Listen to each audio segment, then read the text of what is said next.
Let me get situated here. Ha! That's an understatement, isn't it?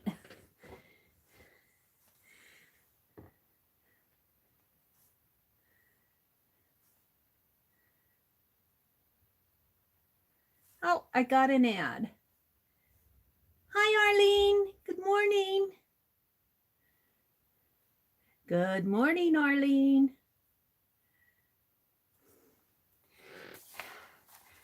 Today is Tuesday, March the 16th. Oh my goodness. Tuesday, March the 16th.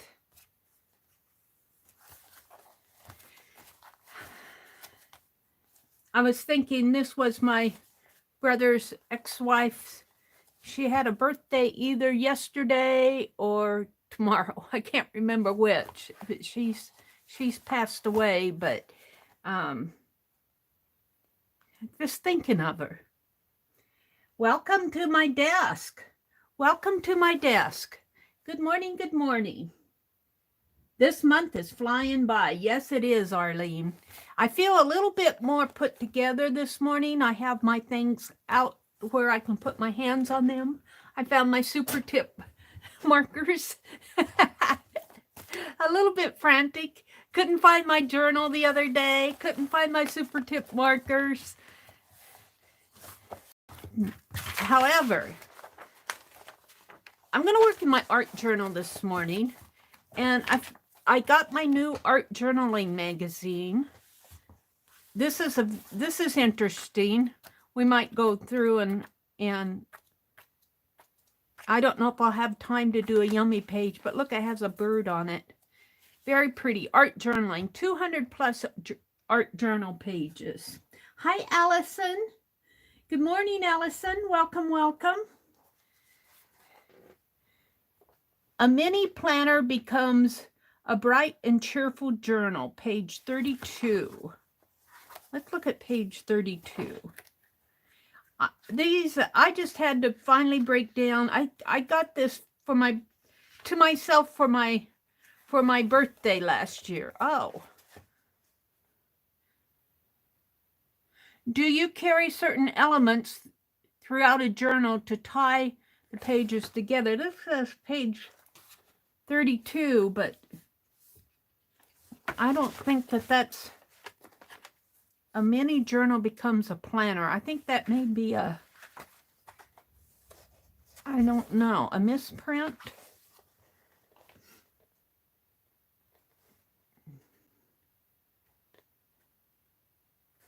Because this is talking about, they're asking, every month they ask the artist to contribute questions. And the question this month is, do you carry certain elements throughout a journal to tie the pages together? Such as, do you do it all on blue? Do you theme your journal all one theme? Or how do you approach it? And then they're answering. I didn't see anything about this being a planner. A mini planner. Now, it could be this one on page 34.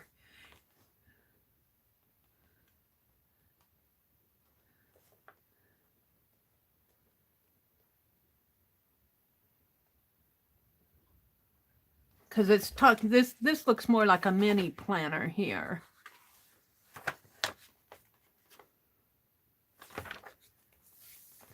I could understand more clearly how my art brings me so much joy and hopefully brings happiness to others as well. Yeah, I think this is the mini planner. I think it's on page 34. Signature style. They're talking about writing here, your handwriting. There's so much fulfillment in the abstract world of art journaling, but it takes experimentation, practice, success, and failure to be able to add the dimensions of our own handwriting.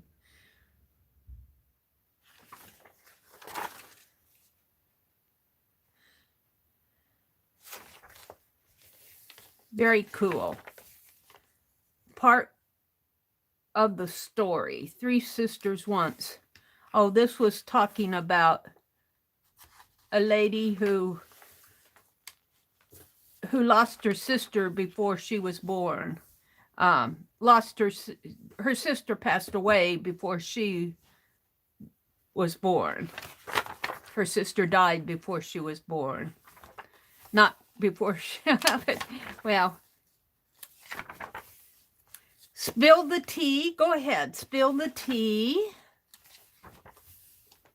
Ooh, that's cool. What's this? Portrait of a woman. My newest art supply discovery. Dina Wakley's Media Gloss Sprays. Media Gloss Sprays. I love spraying several colors and leaving them to dry overnight. The next day, discovery of how they blended or layered is such a fun reveal.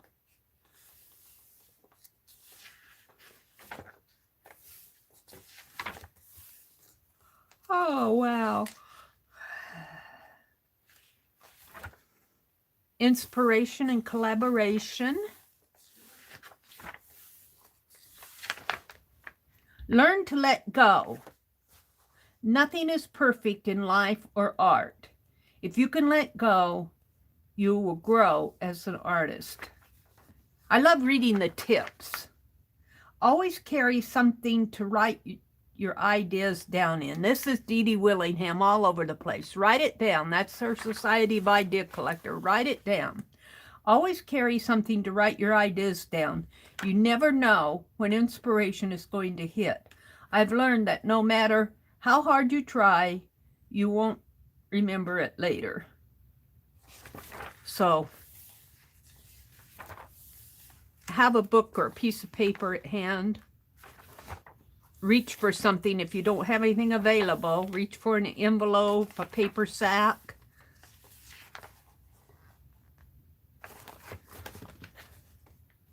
Do the changing seasons affect your color palette?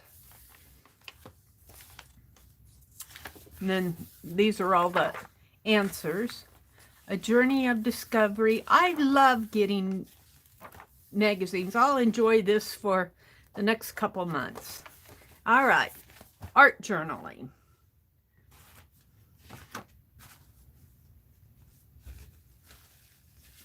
And I found my my March journal.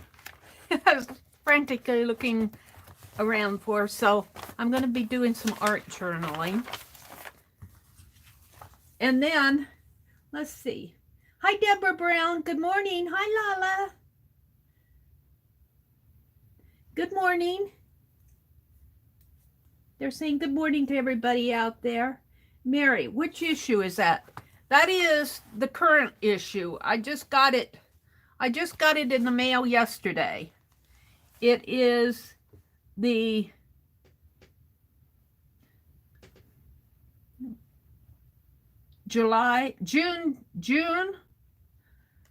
April, May, June.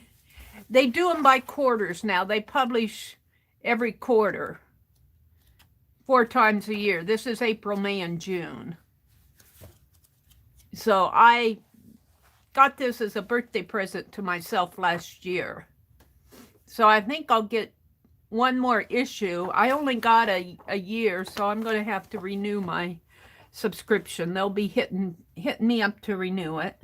And I will, because I enjoy these.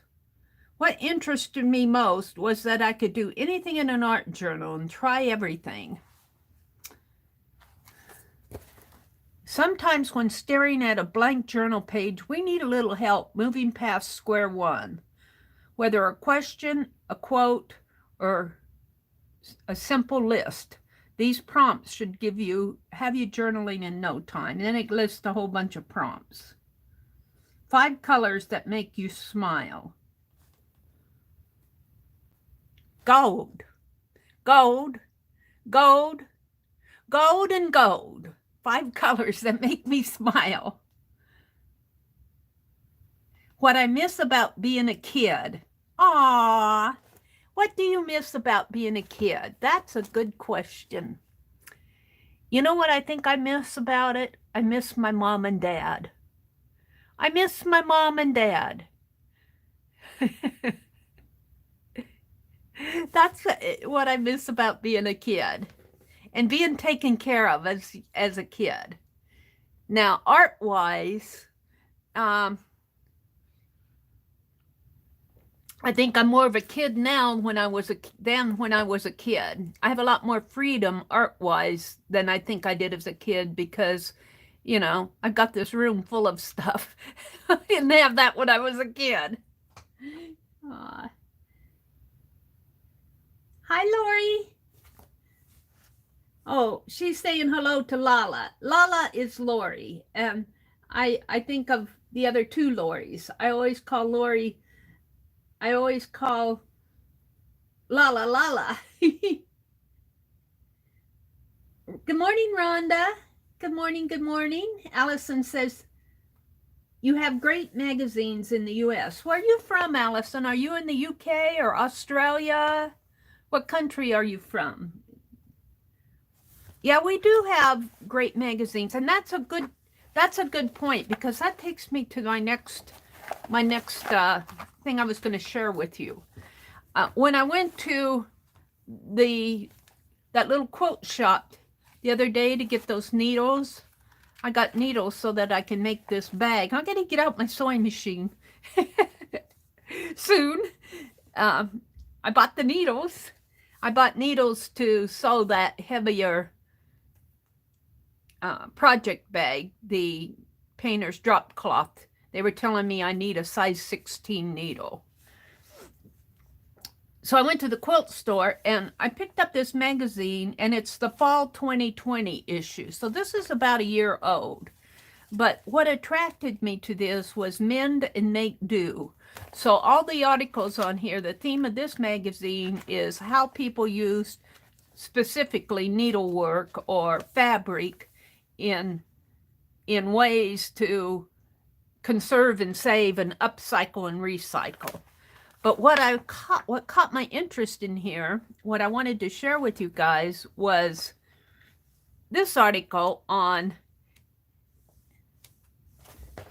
mending manuscripts. And just reading this, I think of our current trend of Franken pages, where we paste pages, scraps, and everything together.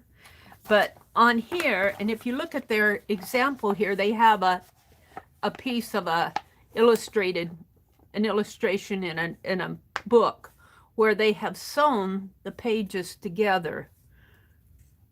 Now, we would call this Franken page in our terminology. And also, they talked about, well,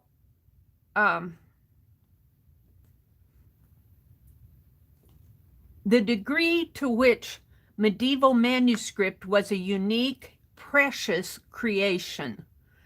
So these are parchment pages, and way back before they made paper, they used animal skin, and it was talking about how for one book, on one book here it says, the famous early medieval Book of Kells, B-O-O-K of K-E-L-L-S, is estimated to have used the skins of about 185 calves. Well, you know,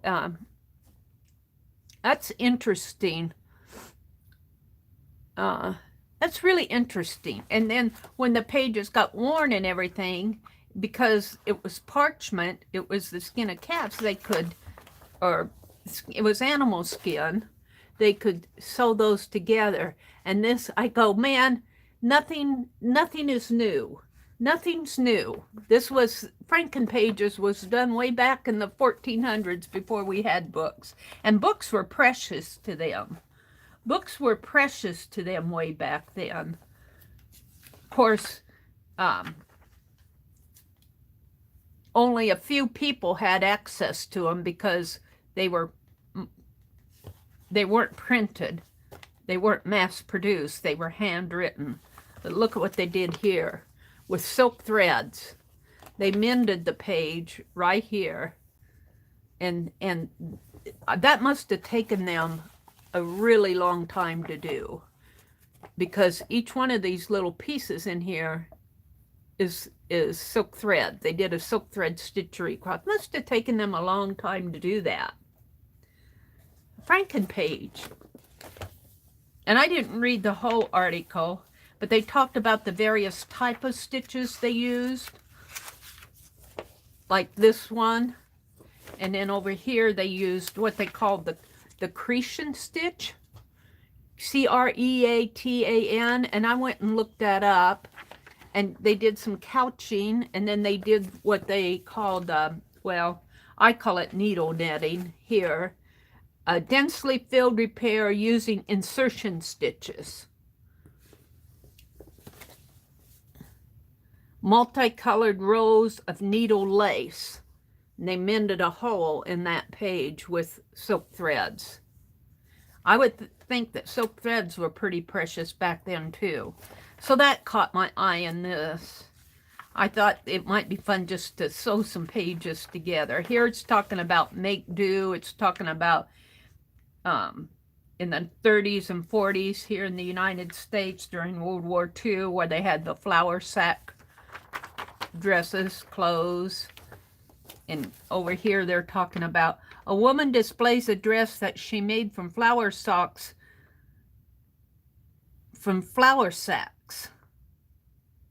Here. And these are details of flour sack fabric, which looks like a cotton fabric almost today. You could go to Hobby Lobby or go to the thrift store and get pieces like that, cotton pieces. A small notebook made by the Gingham Girl Flower Company. Oh, that's cool. Little notebook by the Gingham Girl Flower Company. Hexagon flower mending bag. That's what's on the front cover. They call it a mending bag. Hexagon flowers. This reminds me of grandma quilts. Ledra quilts. Kantha, story in stitches. Kantha. Now, Rosemary is always talking about her Kantha quilts. The word Kantha means rags in Sanskrit and refers to embroidered quilted textiles made from multiple layers of cast-off cloth. This form of flat, unwadded quilting is predominantly practiced in West Bengal and Bangladesh. However, communities in other regions of India also have traditions of embroidered quilts made reusing old fabrics. So this is talking about the Kantha quilts that, and Rosemary frequently talks about her Kantha quilts. In fact, I think she was selling some the other day. I didn't get one. I got a pillowcase, but I didn't get a quilt. And I don't think the pillowcase was not Kantha. It was just a kind of a patchwork piece. So this is an interesting article. This is an article here on knitting. This is the Piecework magazine. Every now and then I'll buy this off of the shelf. I don't subscribe to it or anything. Sometimes they go into articles that, I mean, I love that it's all about fabric, but I'm not a knitter and I'm not a quilter. I do needlework, and I love the history. I love reading about the history of fabrics and needlework.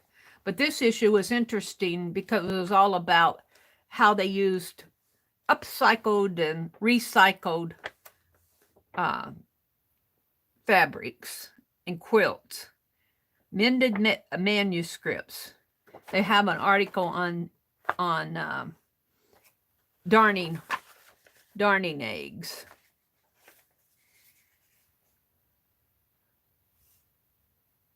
Recreating a forgotten cap. Knitting.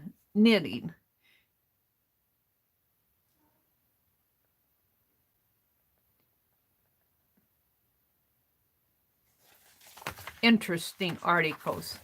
I sit here and read this stuff all day long. And talking about collecting personal ephemera, any paper like this, papers that come in, and I read that someplace in this new art journaling magazine, in Anne's live stream the other night. She talked about collecting your personal ephemera and papers that come into your life, documents, advertisements, pieces, just scrap pieces that we normally toss. Is really personal ephemera. Do you keep your personal ephemera? And I'm going to start keeping my personal ephemera. This could be considered, this was just the part of the package that came in with the art journaling magazine. It's got the postage up here, I think, periodical. And I'm down to my art journal. Let's see what's going on in chat. Let's see what's going on in chat. Hi, Barbara. Barbara says, I watched several videos, and the women presenting in those videos explained the letter N in Kantha. Oh, really? It's silent? So it's Kantha? Kantha quilt? I didn't know that, Barbara. That's interesting. The N in the word Kantha, C-A-N-T-H-A, is silent when you pronounce it. Oh, I pronounce everything wrong. I even pronounce the name of my channel wrong. But I do pronounce my own name right. Although people have accused me of mispronouncing my own name. And I go, now, wait a minute. I've lived this name all my life, and that's how I pronounce it. So it's Kantha quilts? Why put a silly letter in the word if it's silent? That's true. Why have that letter in there if you're not going to talk, if you're not going to speak it? That's funny, Rhonda. Just get it out of there. Oh, that's funny. Let me have a sip of tea. That is interesting, though, Barbara. Now, I don't know how Rosemary says it. If she has, I'll have to go back and listen to some of her videos and see if she pronounces the word in. Hi, Terry L. Lala says, Diddle, Rhonda, I truly believe we are each a sum of all of our life experiences. I feel beautiful for everything that I have done or have been drawn or that has been done to me. Terry says, very true, Lala. You have all the memories, and we think of the time you spent using the sewing machine.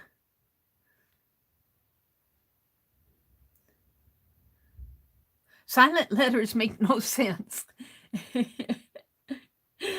funny. I never really thought of it that way. Why put a letter in a word if you're not going to speak it?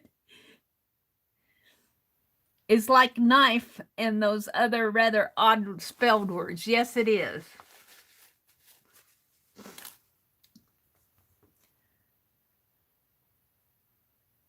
Lala says, I feel so very honored, like I'm someone important. You are someone important.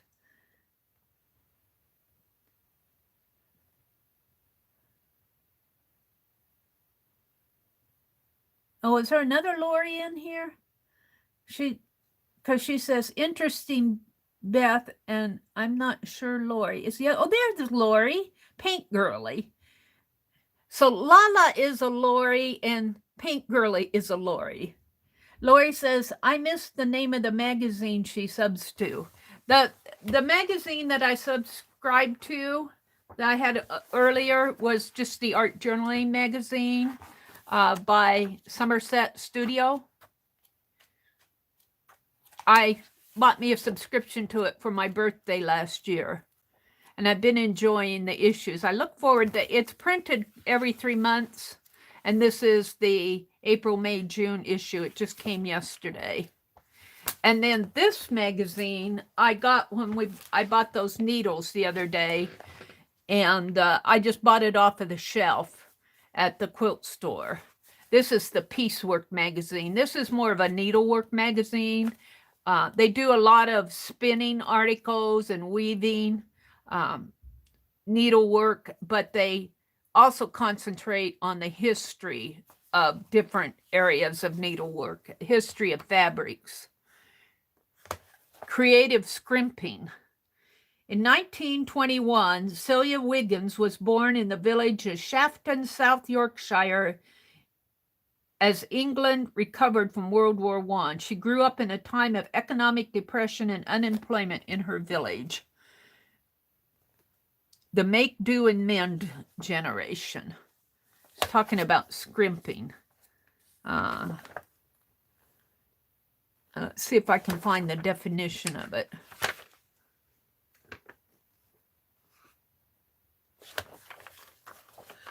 Oh.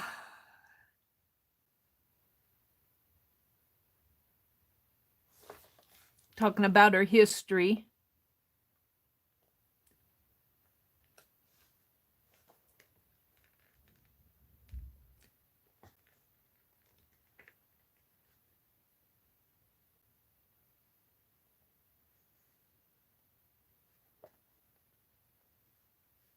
Well, I'm not going to sit here and read it to myself. Here it talks on, and I'm going to continue to pronounce it Kantha because I'm pronouncing it how I see it. The different stitches on the Kantha quilt. And this one particularly caught my eye, number 6. And they call 3 through 6. So this one, 3, 4, 5, and 6. They go 1, 2, 3, 4, 5, 6. So 3, 4, 5, and 6 are running stitch, variations of running stitches. And that's the one that we see frequently on the quilts that Rosemary has. But there are other stitches that they use too. They did couching and single row or double row stitch, rows of double running stitch, couching, variation of running stitch, pattern darning. It's mostly running stitch and variations of running stitch on there. They play with it in here. Kind of interesting to read. Interesting articles. But what caught my eye on this and what I wanted to share with you was how they sewed before we had books. You know, and that's the other thing I was thinking.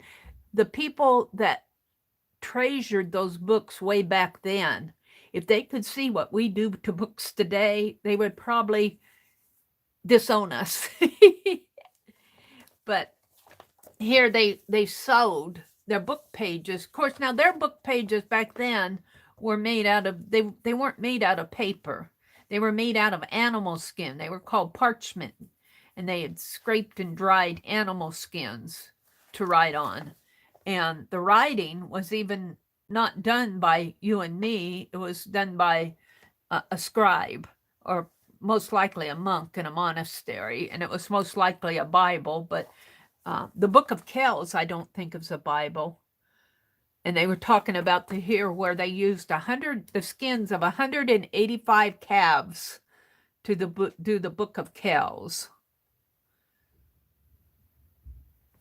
Very interesting. But when I looked at this, I thought of our Franken pages. All right, I got off track here. Let's see. Terry, I'm the one in the family who stays with everybody, and in the end, it's a blessing for me. I learned so much, and I would never trade the time or money that it took from me. Let's go back to let's go to the bottom. You guys got ahead of me here. Hit that blue arrow, Mary, and get back down here to where we are. Hi, Janet Nash.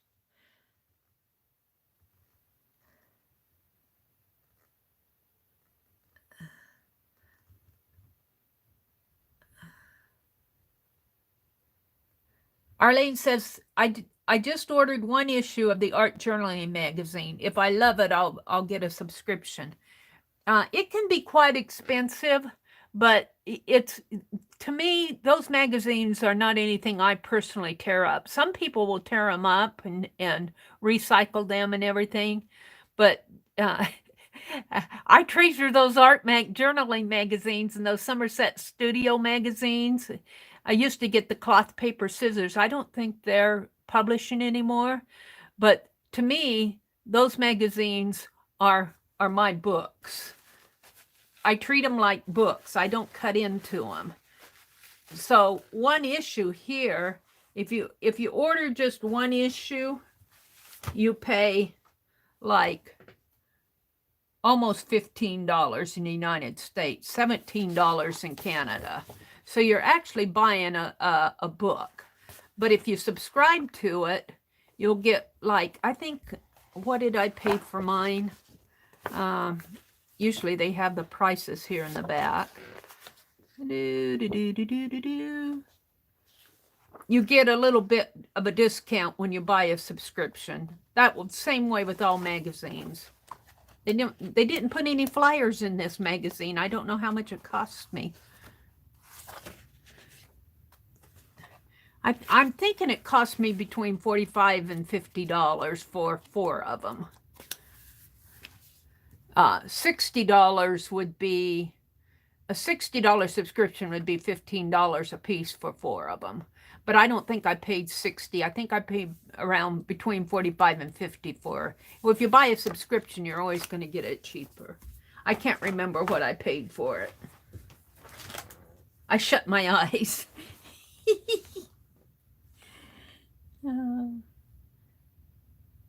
Janet Nash is here. Good morning, Janet. Hi, Nashwa. Oh, no. Are you not feeling well? You're tired and sick. Oh, Nashwa, we want you to get better. You're in our thoughts.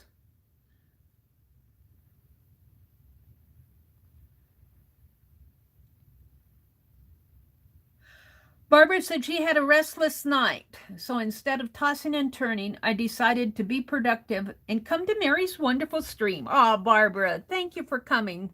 Sorry that you tossed and turned, and if you get tired and need to go rest, you just feel free to do that. I'll give you a pass. Aw. Arlene says, I was gifted a copy of Uppercase. I deconstructed it and then reconstructed it in a binder, Dee Dee style. That's cool. Yeah, Dee Dee will frequently do that. I've never really seen Uppercase. I'll have to go check that out. I've heard about it. What else is going on here? Just kind of chatting with you all this morning.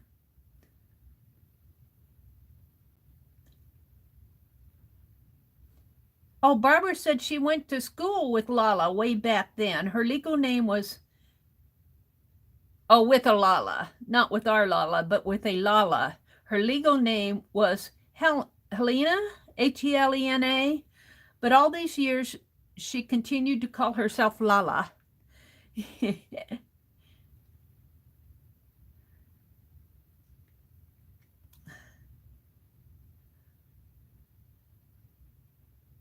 Your mom has a book that's 113 years old. Oh my goodness, Rhonda. Rhonda says, my mother has a book that's 113 years old. I'm going to cherish it when I get it. That's cool. Janet Nash says, good morning.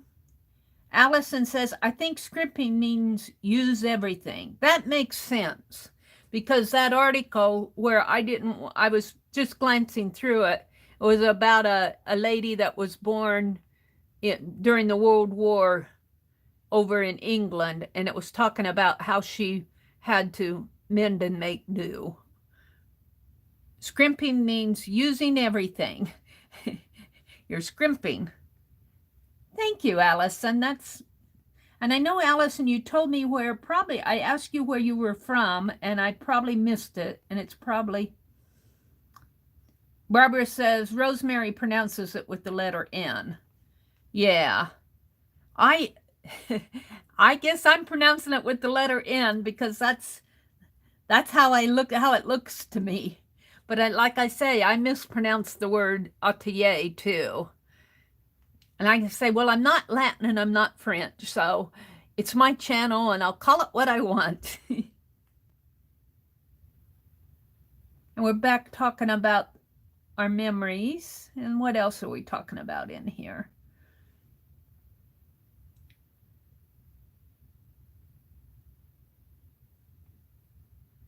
Oh.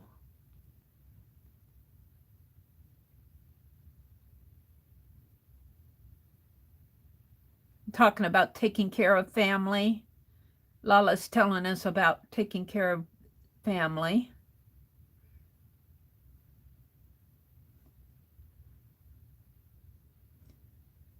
Terry, wonderful to hear. I'm doing good too. Trying to get used to this hour change. I'm a slowpoke. Yeah. Terry L is here. Good morning, Terry. If I miss saying good morning to you. The Elmaris, TheEllMaris. Good morning. Welcome, welcome. I just saw you peek in. You're listening in on us. We're an art channel. We're a group that gets together on several different channels. You'll see us on my channel. You'll see us in Lisa Conway's and on Aunt Beck's and Tanya's. You'll see us in Dee Dee Willingham's channel. You'll see us all over the place. But you're very welcome. The Elmaris. Just kind of going back through and saying hello to people. Here's where Allison said, you have great magazines in the U.S. And I asked her what country she was in. Oh, you're in the U.K. Here's what she says. I'm in the U.K., Mary. Well, welcome, Allison and everybody. The Elmaris. TheEllMaris. She says, hi, Mary and everyone. Let's welcome her in here if you're out there listening. Let me go back down to the bottom here. Paint Girly Lori says, well, ladies, I'm off to pick up my son.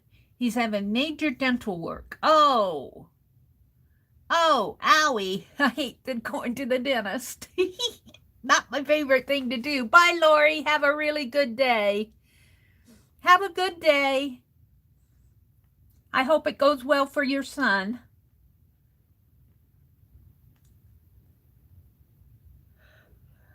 I'm with you, Arlene. What is saying at Aaron's channel last night is we all agreed normal is overrated. Normal is overrated. What did Arlene? Oops. Uh-oh, I did something to somebody. What did I do? I hit the menu on something. Oh, it was Janet Nash. Janet! I timed Janet Nash out. Oh, dear. Janet, come back! I can't untime you either. I can't bring her back. We have to wait 5 minutes. Janet, I'm so sorry. See, it's this menu. As I'm scrolling here, that menu pops up, and if I'm still scrolling and if I hit something, it doesn't say, do you want to time Janet Nash out? I'm going to take this little clip and I'm going to pull this out of my video and I'll show where it happened. As I'm scrolling here and talking to people, it doesn't give me, and I'm going to send this in to YouTube. This just makes me mad. This makes me mad how this happens. It is not, these YouTube people are geniuses. They are so smart about everything. Why don't they put a confirm message in there? YouTube developers, you can do this. I timed Janet Nash out. I'm so sorry, Janet. Oh, I'm so sorry. Poor Janet. Janet is such a forgiving soul, though. I know she forgives me. I hope. I'm sorry, Janet. It's just, it should ask you when you do something like that. When you do something like that, it should ask you to confirm that that's really what you want to do. It shouldn't just go ahead and bop, because I was just scrolling and that menu popped up and I was still scrolling and my thumb hit the timeout and it timed her out. That was very unintentional.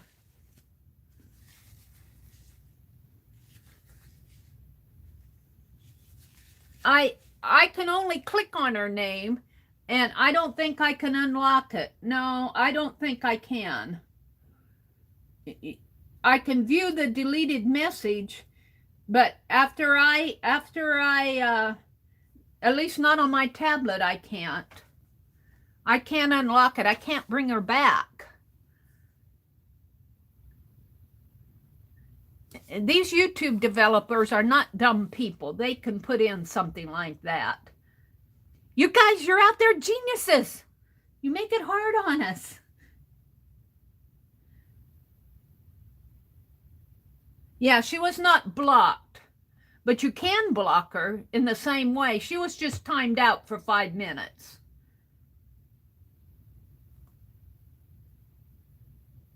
I can't highlight her. I can't do that on my tablet, Lori. I can't do that. I can view the deleted message, but when I try to highlight, I can't do it on my tablet. It won't let me. She said, no worries. Thank you, Lori. Lori, you better get over to your son. You're going to take him to the dentist this morning. Well, the people that work at YouTube are certainly smart enough to handle that really is an elementary programming technique. Put a confirm message in there. This is my master board, and I haven't been to town yet. I'm going to the library and get a print of this. And I'm going to turn it over, and we're going to do some art journaling. I got all this happy mail that I need to put in my March art journal that I couldn't find. I couldn't find my March art journal. And I think I already put some happy mail that Arlene sent me in here.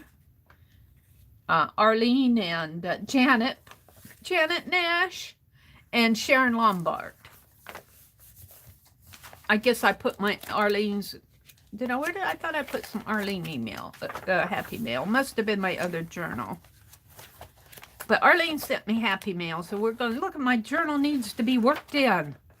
I couldn't find it. So we've got a stack of mail to put in, happy mail to put in here. Well, I'm going to save those. These are the bobby pins from Janet. And these are the napkins. I may choose one napkin here and collage it in. Da, da, da, da, da, da, da, da. Where am I going to put it?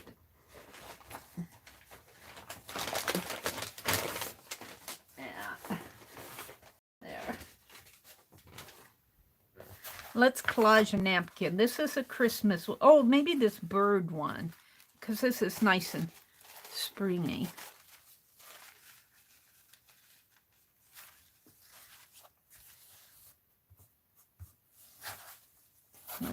Let's put this bird in here. I'm trying to decide how I want to put it, though. And these napkins, or I could put this one in too. This is, I see this one a lot. We could put this one up here and this one down here. So I'm trying to decide how I want to do this. Right in here.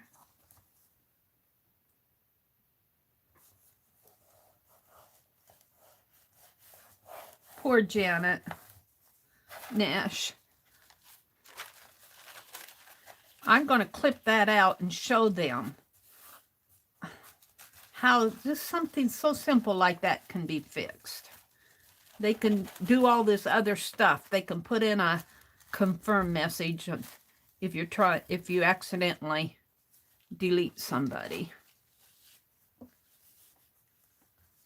We're going to put this one here, and this one I'm going to have just a little bit bigger than the fold.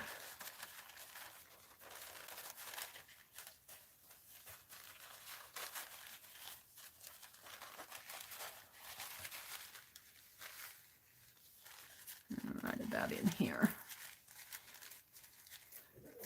And then we're going to take this and this and put over here. Yeah.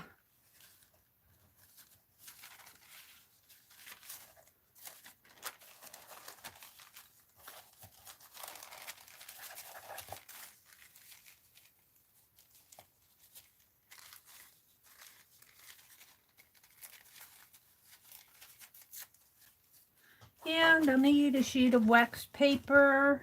Let's do some art journaling.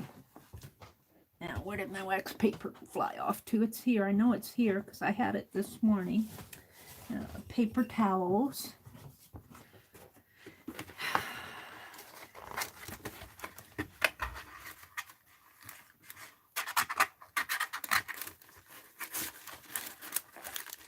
Is Janet back? Hi, Janet. Oh, thank you. Janet's back. I am so sorry. I'm mad at YouTube. That really makes me mad at YouTube.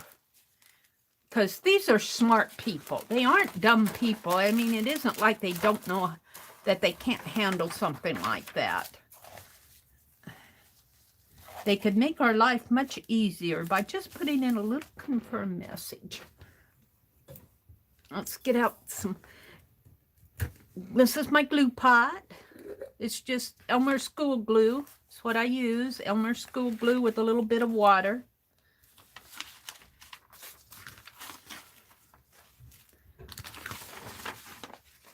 And let's get out a brush.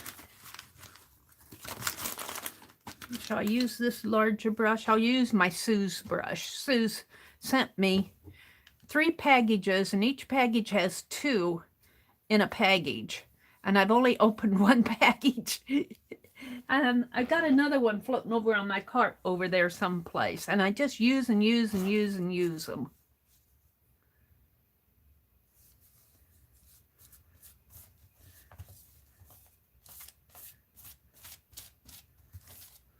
Yeah, I think that I will download my stream from this morning and snip that little video out and send that into YouTube and say, see what happens?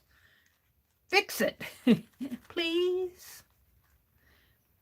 You can't demand, but you can sure ask nicely and say, look what happens. I accidentally put my best people in timeout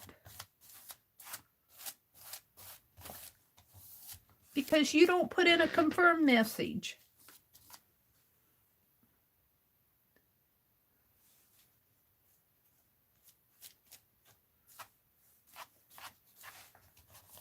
It really should have a confirm message, though. What if that happened to somebody famous? Like, what if somebody famous like Dee Dee or Barb Owen? Of course, they're understanding people, but what if the Frugal Crafter came in here? Or Cinnamon Cooney? I would feel so embarrassed if I timed them out. Of course, they would probably understand too, but you know, people are nice enough to come to your stream and chat. You don't want to scroll them out. time them out. Ooh, this is really pretty. Yeah, I think these napkins came from Arlene. Arlene. Thank you, Arlene. We're going to put the rest of these over here on this little sheet here. Let's leave that one in there and get another one.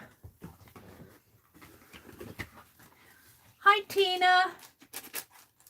Good morning.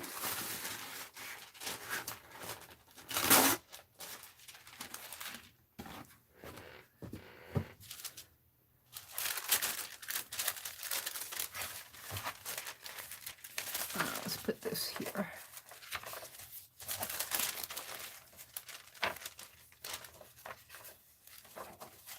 Let's do some art journaling. This just fits too. Probably go this way. But then my butterfly's upside down. Where did I tear that off of? Over here? Up here? Do I have another piece? It feels like I should have another piece. Oh, it went this way. So it should go like so. It came down in here. I'm going to put it right here, I guess. Over a little.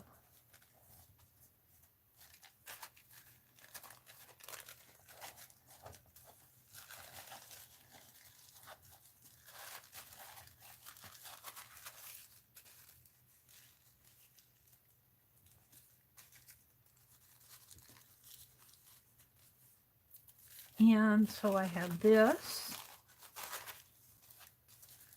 here, and then I have this one, and I'll have a little, no, will it fit? No, I'll have a little, but then I've got, come on, open up.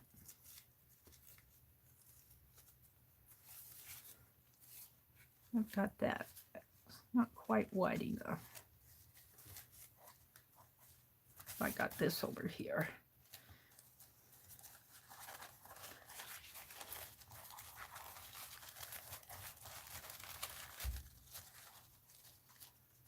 About there.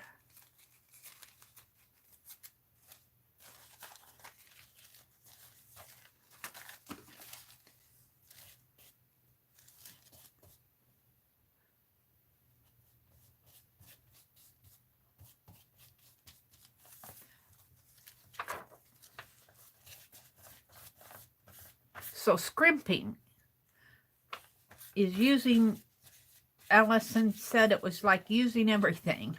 So we're scrimping when we do our art journaling. We're paper scrimping. We're mending and making do.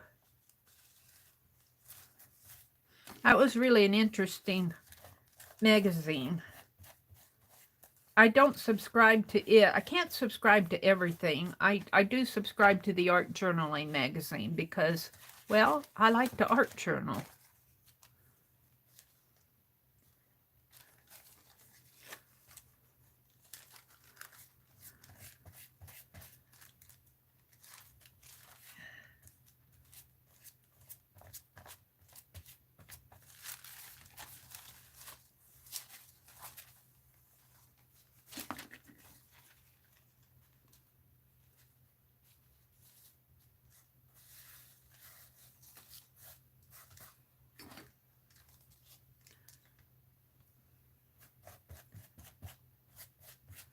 Now I have just a little bit up here. No, is it going to cover everything? It covered everything. All right, good.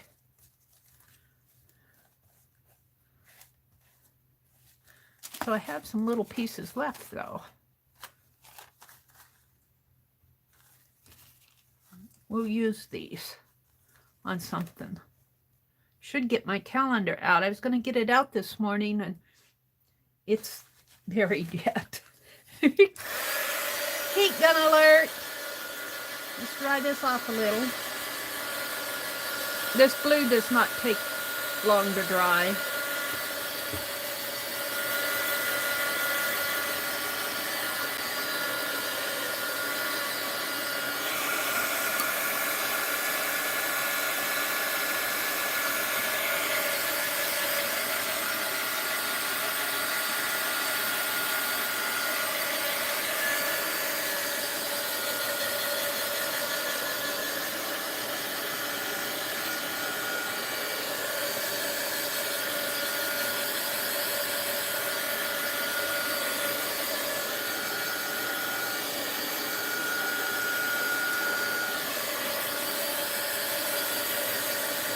gun alert. I should be talking about something. I don't know what I'm going to talk about.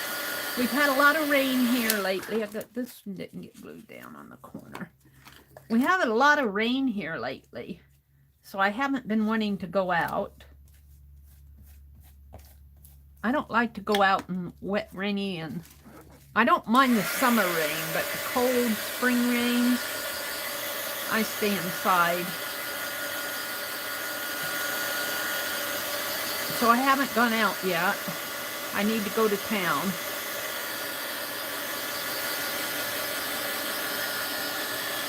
I'm content to stay inside and read and watch videos and work on my art.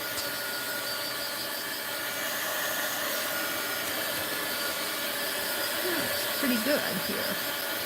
A little wet in there yet.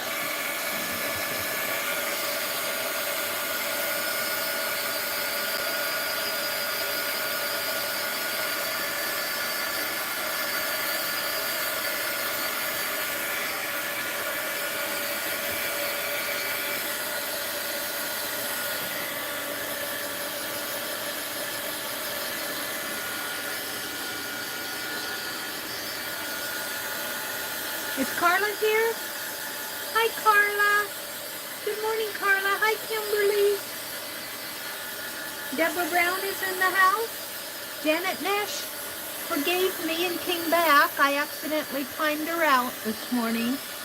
I'm going to snip that out. I'm going to snip that little snip out and say, my good friend Janet was in here and I was just scrolling along and you didn't put in a confirm message, and she got timed out accidentally. What if I would have reported her for something?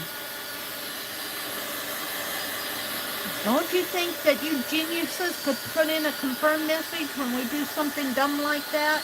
Did you really want to time that lady out? Did you really want to do that? No, it was an accident. I was scrolling. Aw.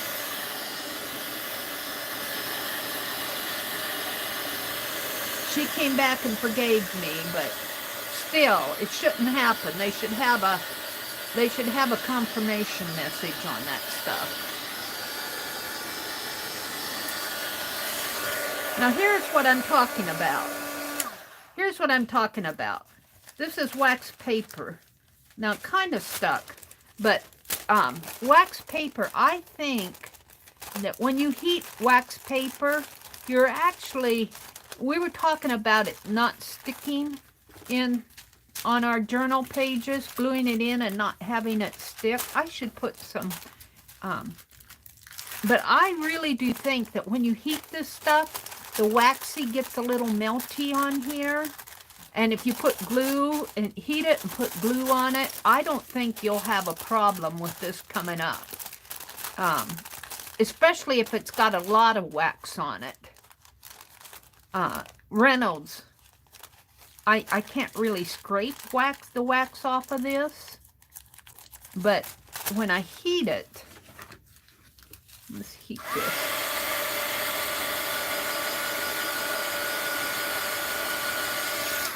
When I heat it, it feels a little, well, I can't really say it melts, but I think it I don't know. We were talking about getting wax paper to stay on your page.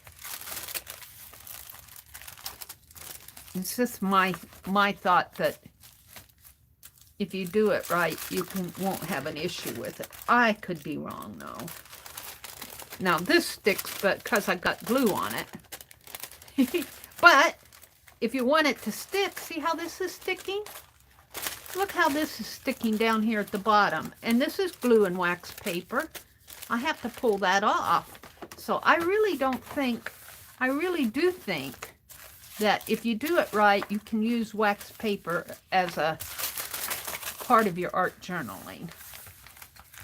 Use glue on it. This is still wet down in here.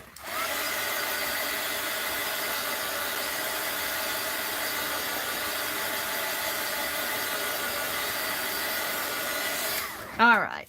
Just my thought. And then I've got this little bit up here. Let's tear it off.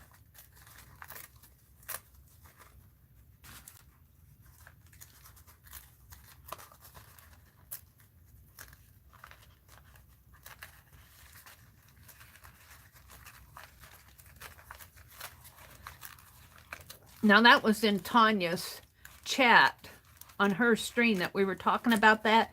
Tanya has a little bit different technique than I do. Tanya is a very precise person.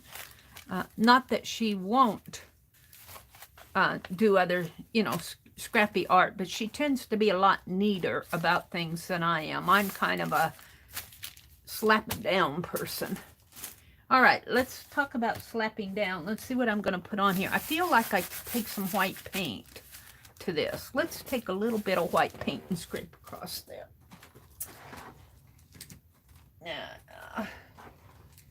White paint. Dollar store. And let's get a scraper. And we're just going to scrape some. And I think I'll put it on my... Arlene says, Mary, I get a confirm option on my Kindle. So this time it isn't YouTube's fault. I don't get a confirm message. You get one on your Kindle. Well, I'm going to have to test that out. I'll test it on my laptop, and I know the same thing happens on my...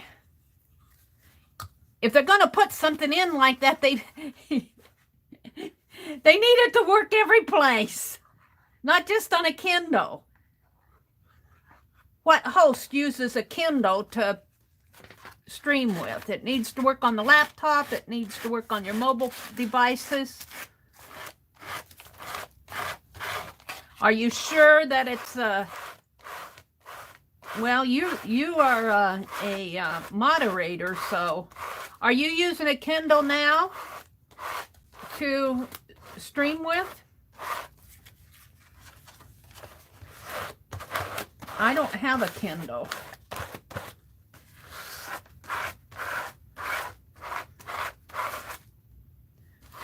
It should work here.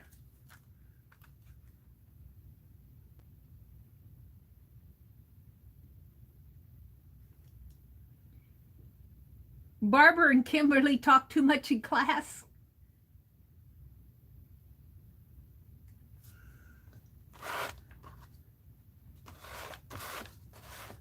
I'll have to try it on my laptop, but I have trouble getting my laptop to work too on here because it's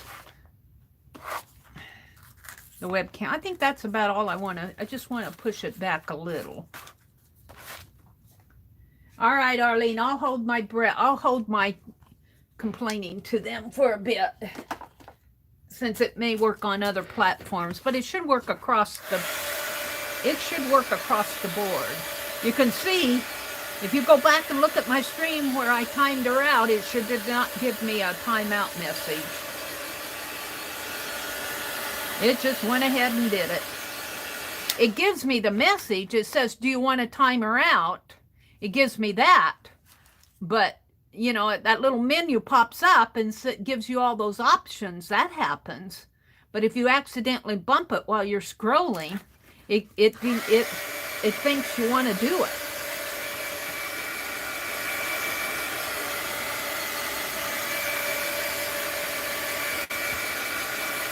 Yeah, I'm loving this.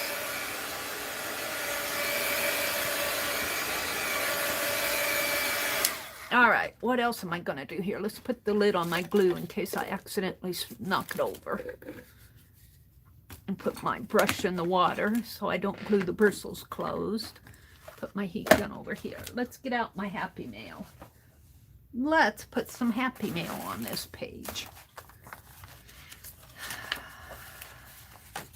And we'll have to use Arlene's bobby pins on here. And she sent this little button. So cool. So that'll go on there.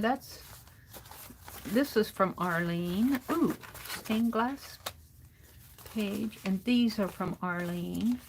And her thank you card will go in there. Nice and springy. And this is from Tanya McGuire, the ugly cloth. And what else do I want to put in here? I think this is from Ruth. Beautiful cards. No, that's from Nettie. Nettie sent me some, well, this is an Easter card. I don't know. She sent me some eyelash yarn, but I'm not sure that came with it or if it came separate. It looks like that came separate. This is a card from Becky. A Valentine card. Time from for art piece. Oh, here's a butterfly. Who did this come from? This came from Becky. And this is my own piece. I don't know who sent me the doilies. Did you send me the doilies, Arlene? This came from Becky. Or was that from Janet Nash? I think this came from Janet Nash. Or did that come from Ruth? Maybe that came from Ruth. That came from Ruth. Ruth sent me this stuff. Enjoy the little things. This came from Ruth. Or maybe this came from Malia. See, after I open the package, I forget where this stuff goes, where this stuff comes from. I think some of this came from Ruth. Here's Ruth's card. And Ruth's envelope. I think I'll make a pocket out of this. Because it's already in there. Well, let's see what I want to do. That came from Mary.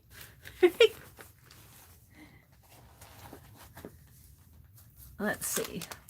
Let's concentrate on Arlene's page here. I might put this. This didn't come from Arlene. I think this came from Ruth. But I like the idea of this being in here.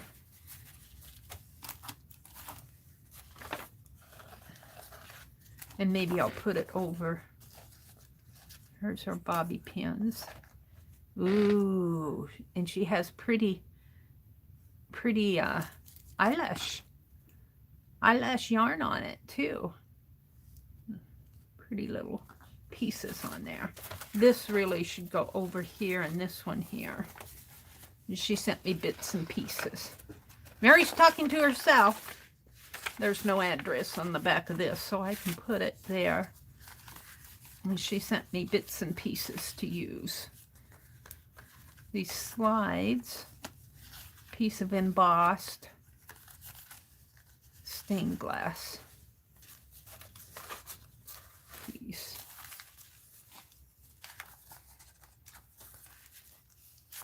If I put it here, it's going to cover up my bird. I don't want to cover up my bird. I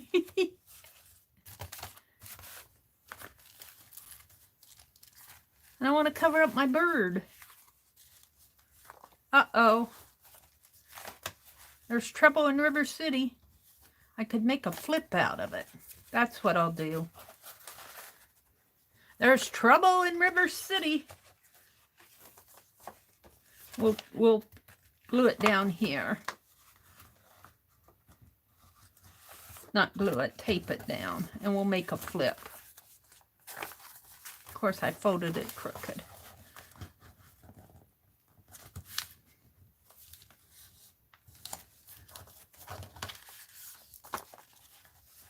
Yeah, that's good. And by golly, I located my tape. I couldn't find my tape the other day. I was so frustrated, so I got out a new one. Dollar store tape.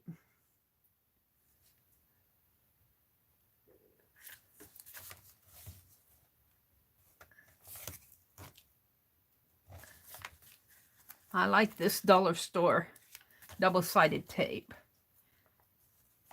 But it probably is not acid-free. But that's okay for me. Now, if I make a flip out of it, before I flip it, maybe I'll take this.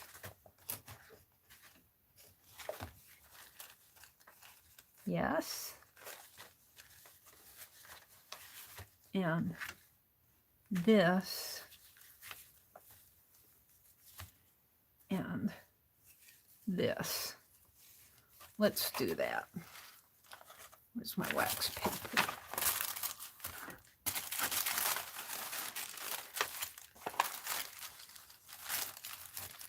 And of course I put my brush back in the water.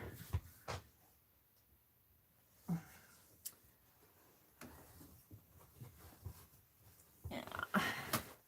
Dry my brush off. I don't want a wet brush.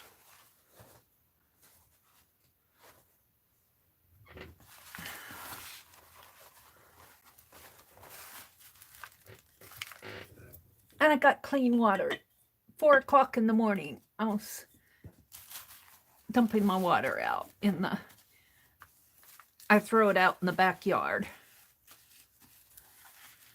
I don't let it go down the sink. I throw it outside. But it's cold and dark out there. All right, let's collage these scraps down here.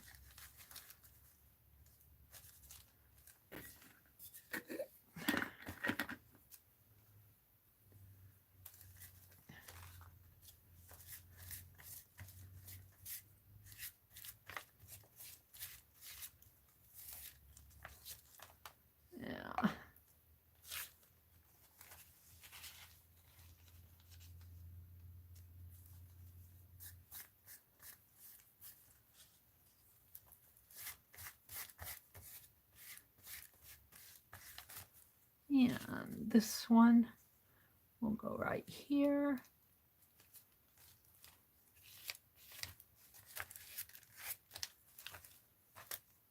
And this one will come up at the top.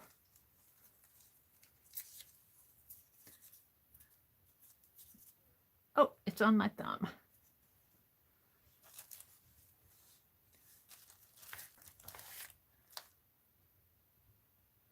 I'm going to have to put more glue in this jar pretty soon. It's getting down toward the bottom.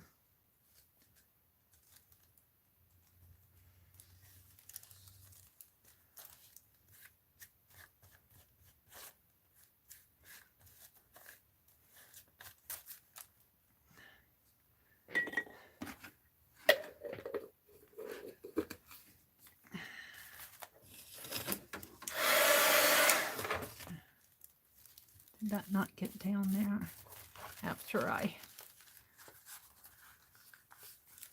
Is that going to stick? I think it will. I already put my brush in the water.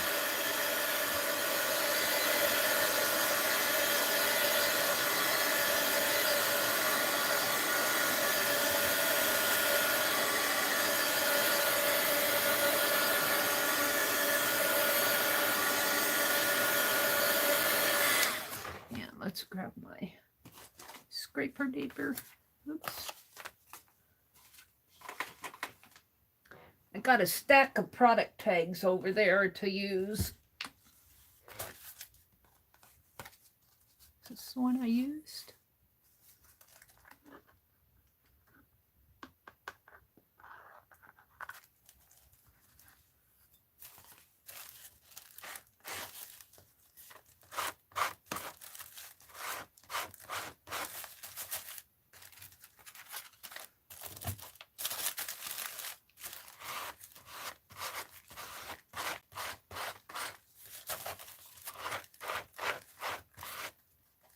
Yeah, it didn't get stuck down. Maybe my paint will stick it down.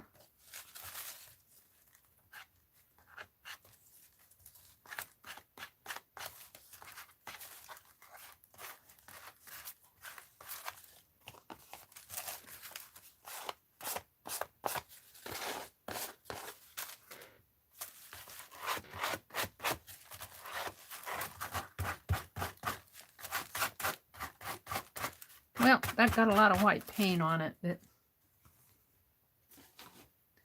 there you go.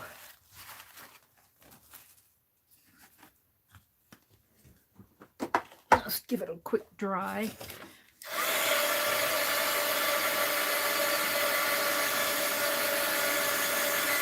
That isn't going to stick.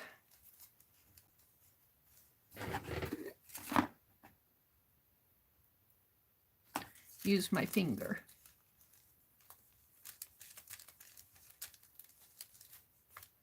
There we go.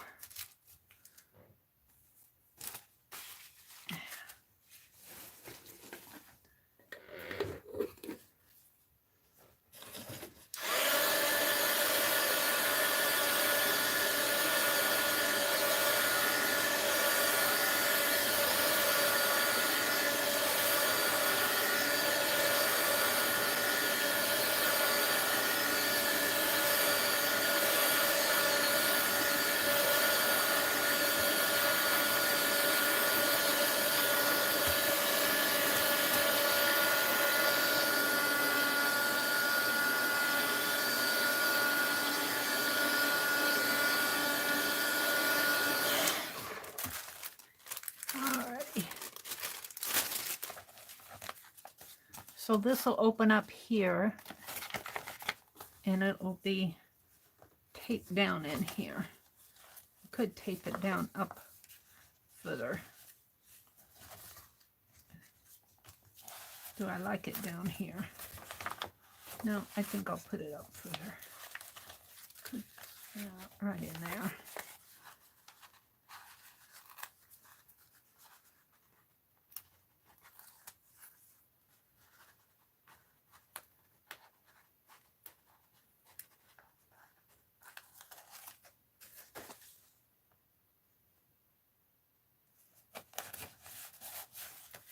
There we go.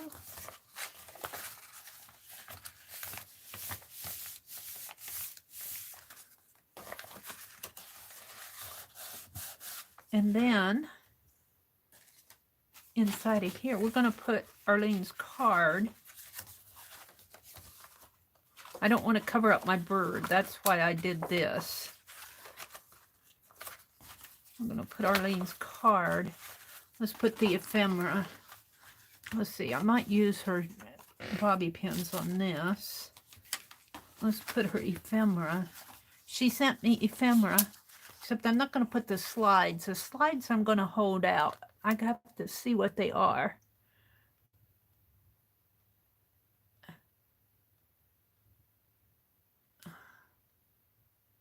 Looks like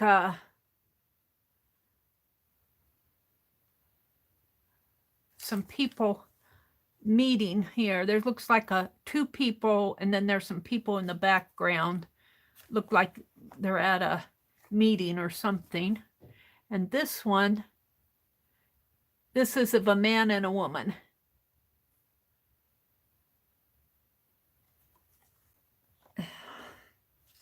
So, but I don't want them to get lost in here.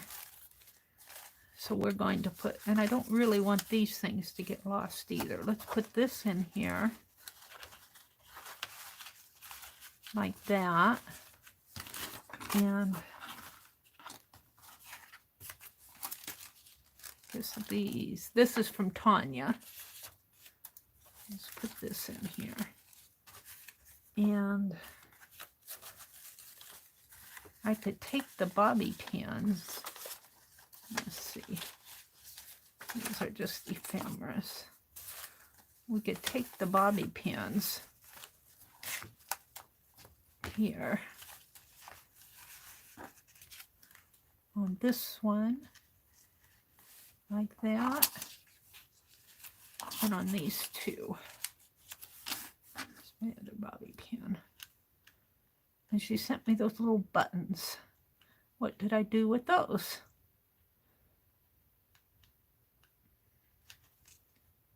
See where I'm going with this. There. Oh, she sent me two.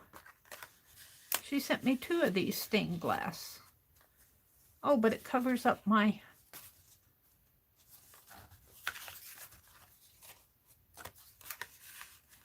let's not cover everything up. Let's do it this way. Let's do it this way. Let's take these off. And we'll let the bobby pin come over on this side. Like that. I have to arrange things just so, you know. Like that. And then we'll take this one off so that pretty will show. And this will go inside. And this, and our card,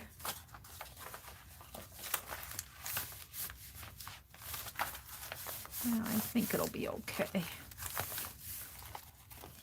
My paper's kind of curling on me.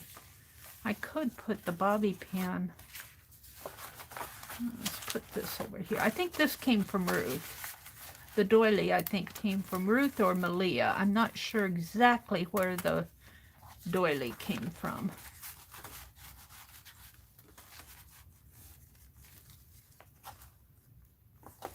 But I think I'm going to use it in here.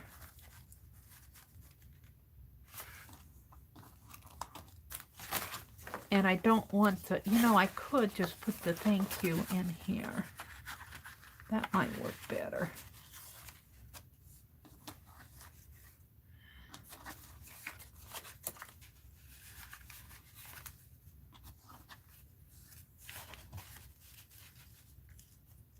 Let's put this other bobby pin here.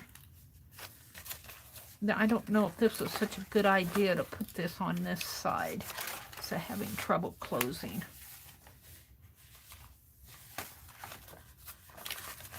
I wonder if I can take that up. I can take part of it up. It's having trouble closing. Oh, I think I can. I think I can take it off. I can. Let's just move it over.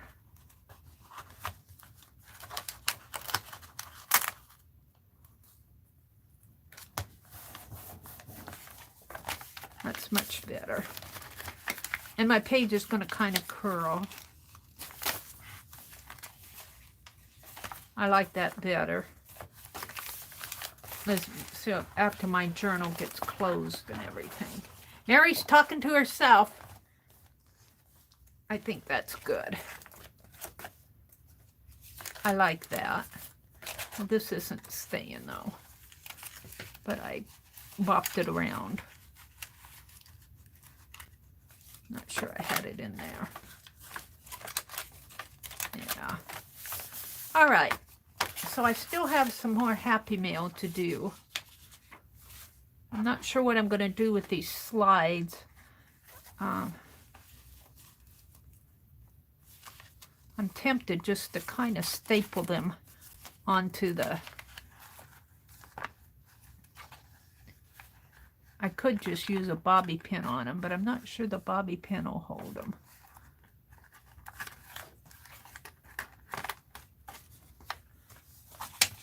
White paper behind isn't going to help. You almost have to hold these up to the light to see them, which makes me want to put them in a pocket, but I don't want to put them in a deep pocket.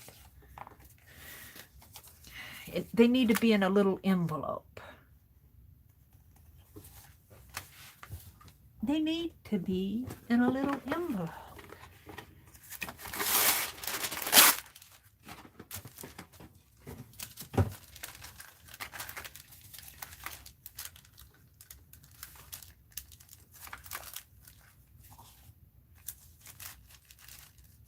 Such as like that.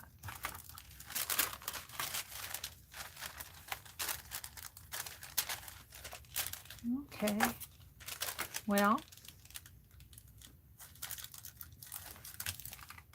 let's get a different size here. Needs a smaller size.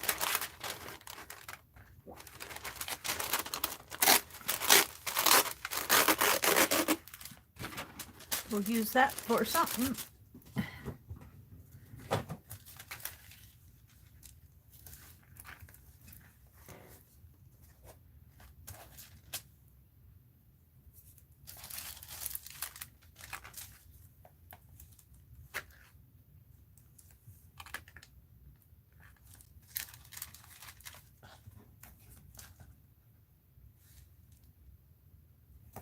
We'll see if this tape holds this wax paper shut. I'm thinking it will.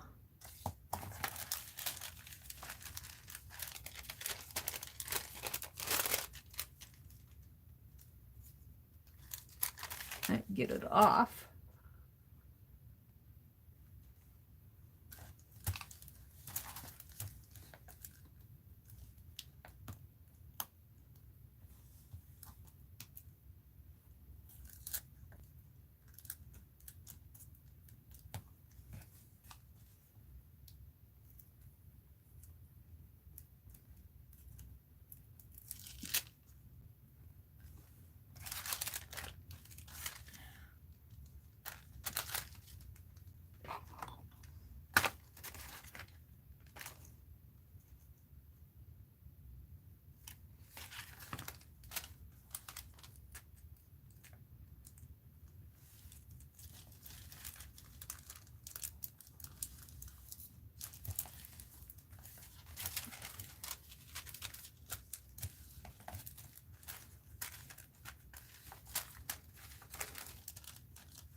I had a needle in my mouth, couldn't talk.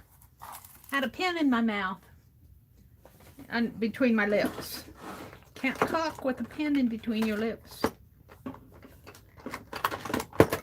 gonna have to get me some more big bobby pins.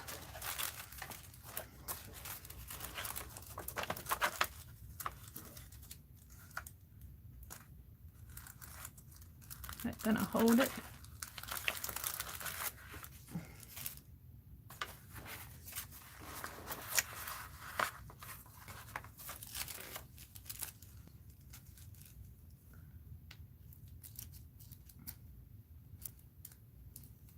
Happy mail from Arlene.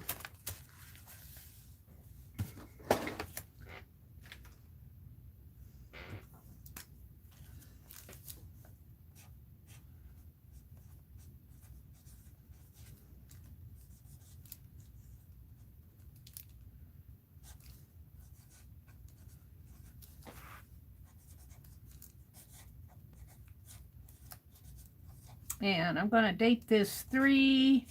I've had it a couple days. Today is the 14th. I'll date it the 10th maybe. 3/10/2021. There we go. Happy mail from Arlene here. Now I still have more. But do we want to do that, or do we want to move on to something else? Because this will take me a while to get all this stuff in here. I want to do a flip page with this envelope I think that Ruth sent me. And I'm going to have to cut it. So I'm going to fold it here and just put my stuff in here. And we'll come back and do more another time. I think it gets tiresome to watch all this without breaking it up and doing something different. I could do something with these.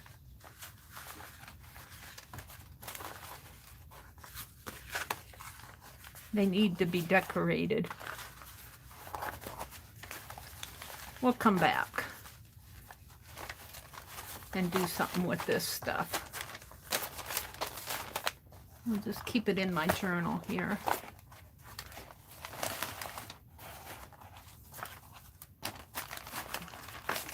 I know what I want to do. Before I put this in here, let's keep my journal out.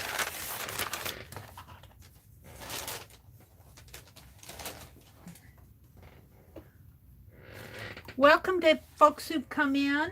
It's 6 o'clock. Hi, Angie. Hi, Candy. Good morning, ladies. Kimberly's here. Candy came in. Arlene says, very people go into HL and buy only one item, to Hobby Lobby and buy one item with the coupon. That might be the intention, but it's rare that a crafter can only buy that item. Well, that is true. However, I use my coupon to buy things that normally don't go on sale, such as glossy accent, or maybe a journal. Well, they used to sell those Strathmore journals. Something that normally does not go on sale. And right now, the only thing that sticks in my head is glossy accent. And I know they put Tim Holtz stuff on sale, but I don't think they count glossy accents as Tim Holtz stuff. It has to have his name on it before they count it as his stuff. For some reason or another.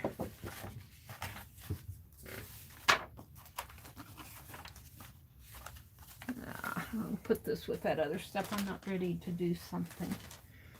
Don't get me started on Hobby Lobby coupons. I'm mad at them.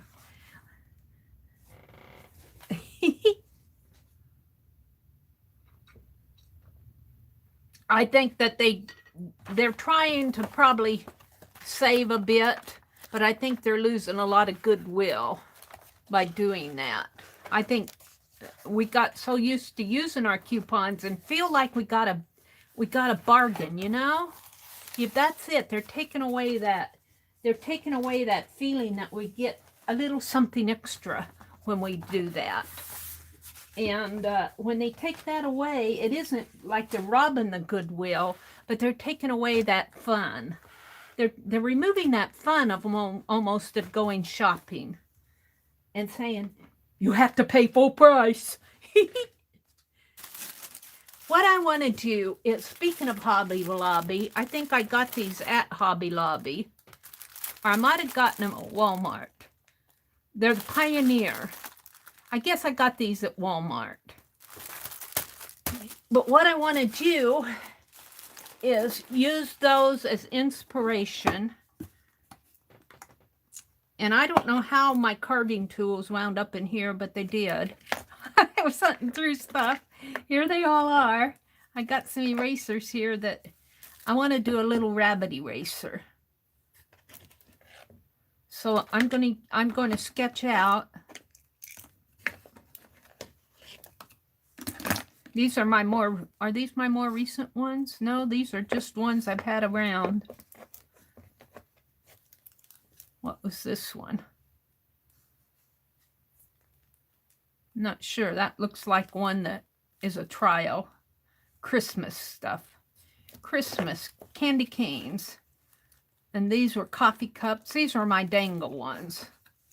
These were the dangles. I was carving dangles.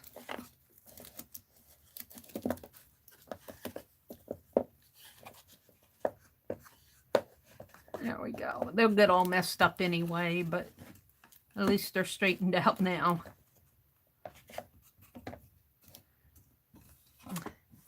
So I'm going to pull an eraser. I haven't done an eraser carving in a long time. But I'm going to use my rabbit here as inspiration. And I'll probably only do one. And since he's going to be, and I'll have to zoom in so you guys can see what I'm doing. But I use these Pentel erasers, high polymer erasers. And I noticed that they're, at my Walmart at least, they don't do a good job of keeping this stuff in stock. They sell them around September, and then around, after they all sell out, they don't restock them until, I guess, until there's a demand for them again. But I know you can get these on Amazon, and I've got a whole box of them that I ordered. Pink Girlie said, Mary, they're on sale. So I went and bought some, but these are not them. I'm trying to get it open here. I can't. They give you a little red pull here, but I can never get a hold of it. There it is. You open it like you open a pack of cigarettes, like I open cigarettes. High polymer erasers. And I do wish that they'd make these in blocks, because I love carving on these. All right, but what I want to do is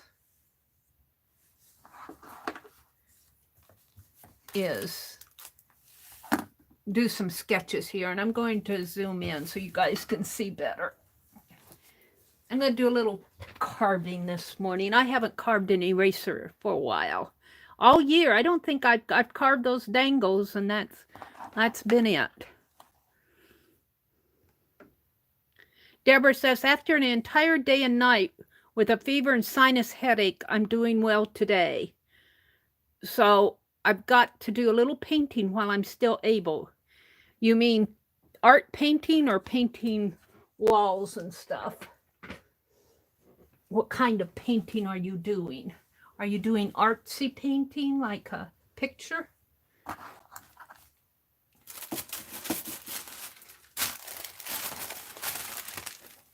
And I'm glad you're feeling better today.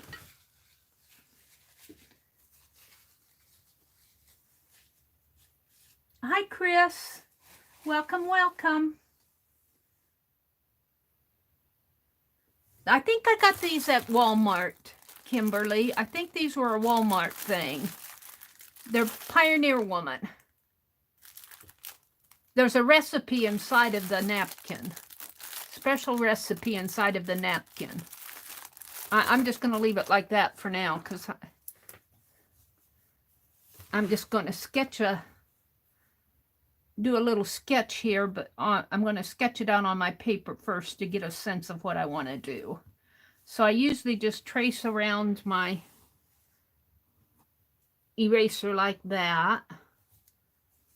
And we'll just set it up. And then I want the bunny. Do I want to do the flower? Let's start with the bunny first.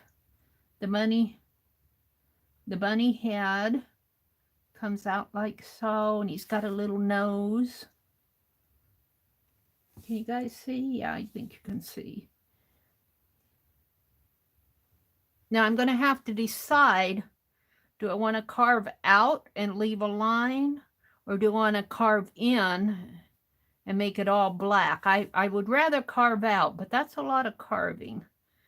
But anyway, let's draw him out here. He's going to have big ears. My bunny's going to have big long ears, because this is a big long eraser.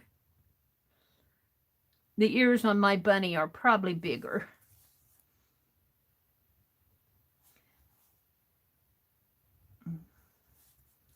Now let's give him another big ear over here. Oops.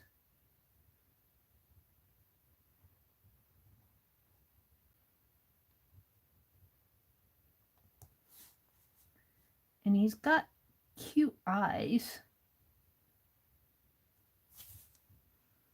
When you work this small, working this small is not entirely easy.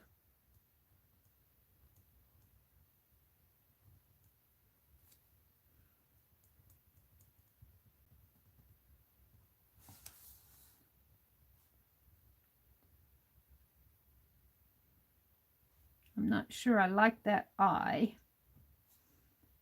We'll see.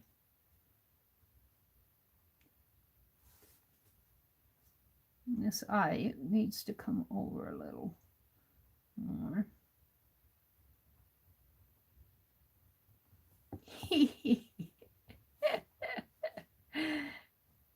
Now, how am I going to put the whiskers in there is another story. And he's got a little mouth down in here. So I'm kind of trying to figure out what I'm going to leave and what I'm going to carve. And he's got a fat face. And then he's got a body. Oh, he looks weird. The creepy deepy bunny.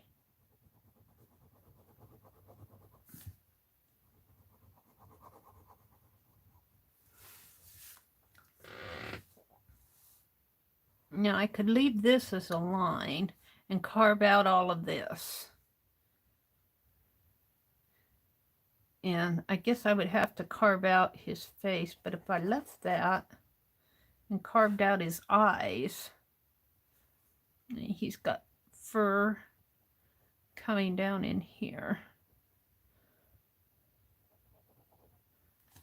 Maybe if I make his face a little rounder, he won't look so creepy. See, my problem is I'd like to have this eraser be twice as wide. I like the length of it, maybe even 3 times as wide. I'd love to have 3 times the size of this eraser. And so let's try him again. I'd like to put a necktie on him. Let's put a little necktie on him, or maybe even a bow tie. Then we could put a bow tie on him. Kind of shorten him up a little. Like that. Oh, he's not too bad. Maybe if I don't point his ears, round off his ears, he won't look so creepy. All right, I'm kind of liking that. Yeah, round it off in here. Rounder edges are softer. Hard edges are creepier. All right, let's try this again now. One more time.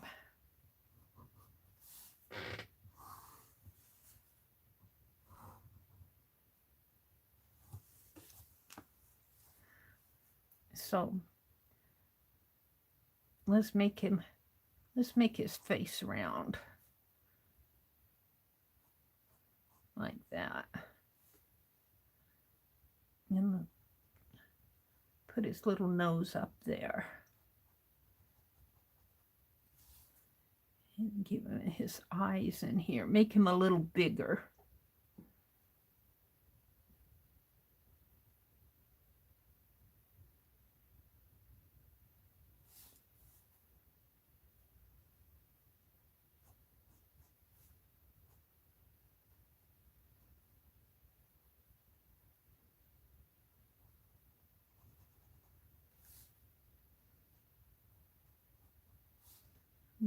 Round his head off.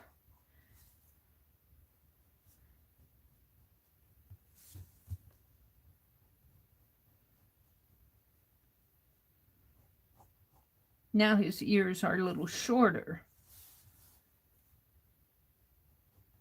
just so that they fit on the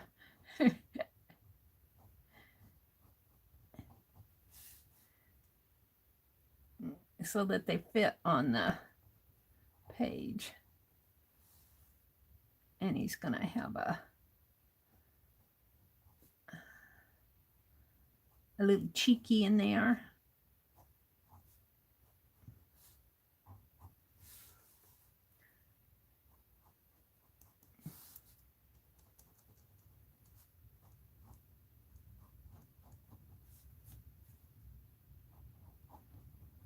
See how drawing him 2 different ways, he looks different in both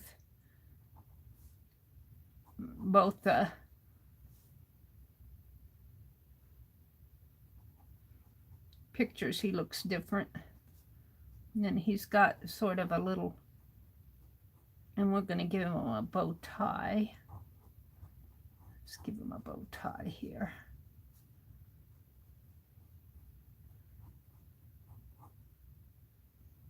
And I would put polka dots as a bow tie, but it's too hard to carve polka dots out of there. So this part's going to be shady in here, shaded in here.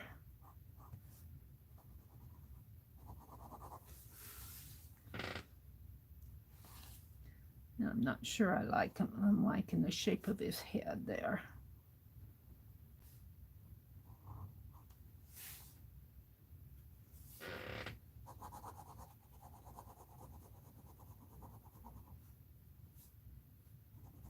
Leave a white area in there.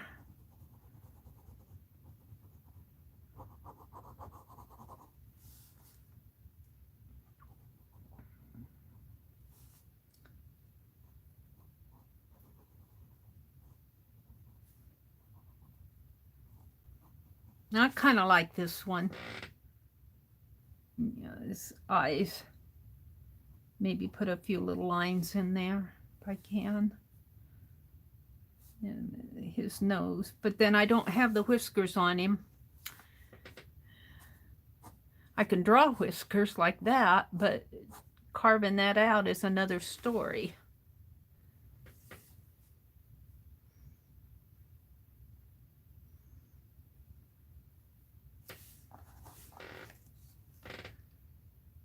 Again.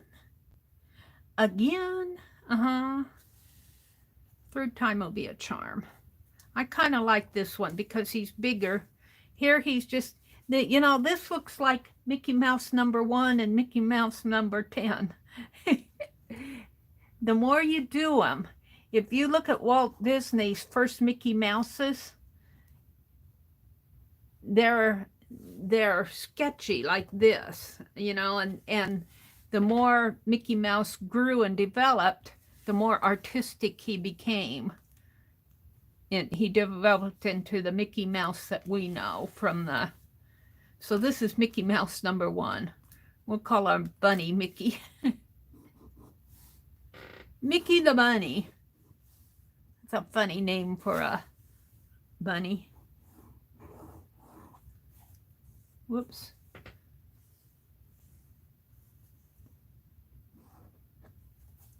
Let's try this again. He's cute here.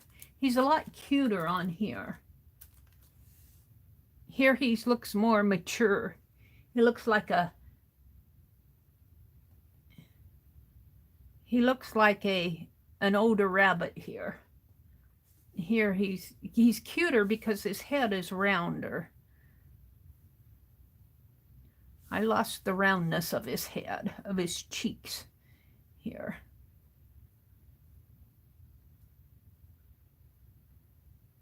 You even think of human babies. They're cute because their heads are rounder. As we grow, our heads become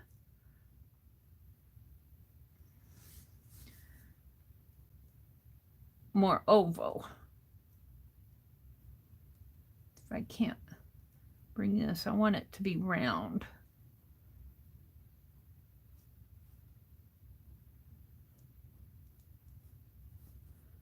And then the eye almost, and he's got big eyes. His eyes are not big. Let's make his eyes bigger here.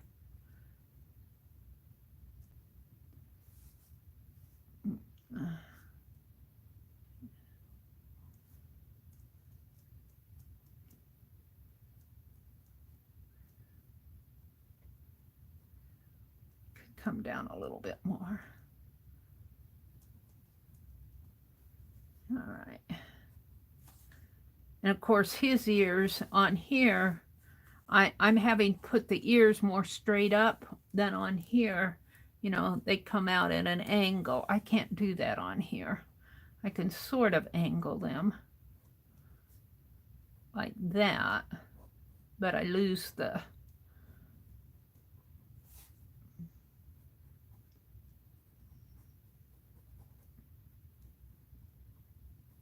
That's a little better. And then he's got a cute little nose. See, you just got to keep talking through it. You got to keep, when you do something like this, you got to keep talking through it. Cute little mouth. Oh, this one's better, isn't it?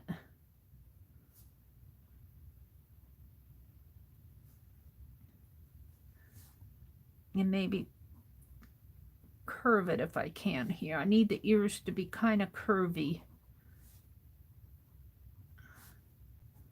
This is shaded in. This is shaded in. Ah, now I'm starting to like it. This one looks female. This one almost looks female, doesn't it? Could put some little lines here. I don't know how I could carve those out.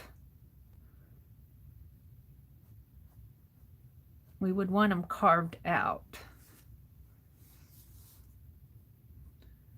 And then do almost line art. Make this a line. And make that a line. Make that a line. But the whiskers, I don't know if I can do the whiskers. I don't know if I can carve those, because this will all be carved out in here. You might have to draw the whiskers in. Now I almost want to put a bow tie on, a necktie on this one.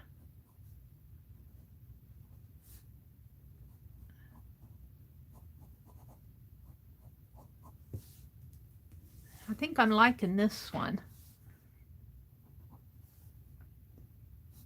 I kind of messed this face up, head up in here. So I'll curve it like that. And this cheeky comes down almost like that. And I don't know, I kind of like the bow tie better than the necktie. Let's make this a bow tie. Ignore those lines. These are,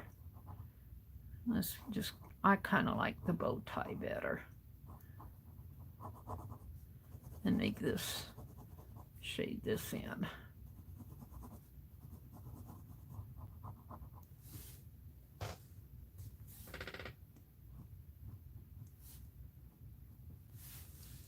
I kind of like that one. So this is number 1. This is number 2. And that's number 3. Now, can I do number 3 on here? That's the story. I could cut it out and transfer it. We're not going to. I'm going to try to sketch it on there.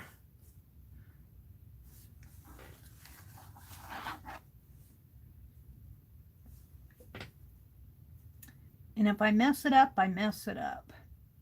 So I started out with a pretty round head, right about in there. And the eyes in here. The ears, I want, whoops, oh, my eraser's right up there.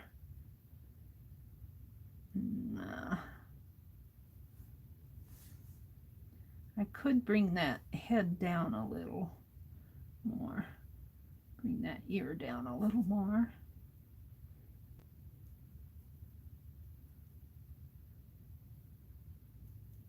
Like that.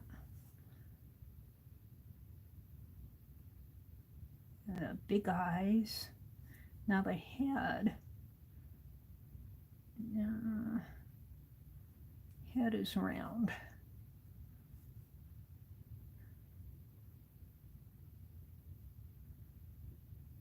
Like that.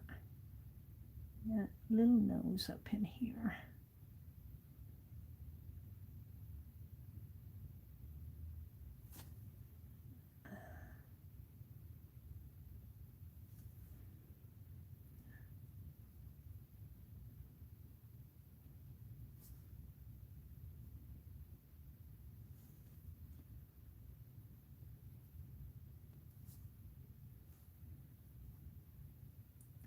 Needs more of a... The ears are too small for the head. Gonna make the head smaller.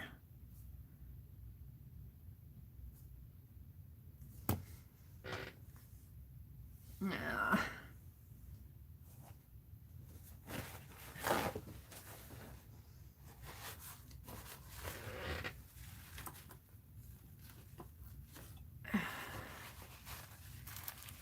Hand sanitizer.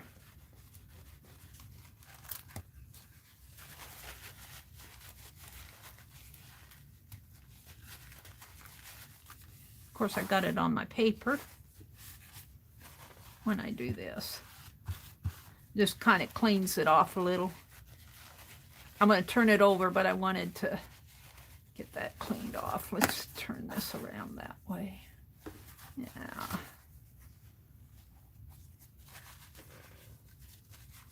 I made the head too big for the ears. This head's awful big for the ears too.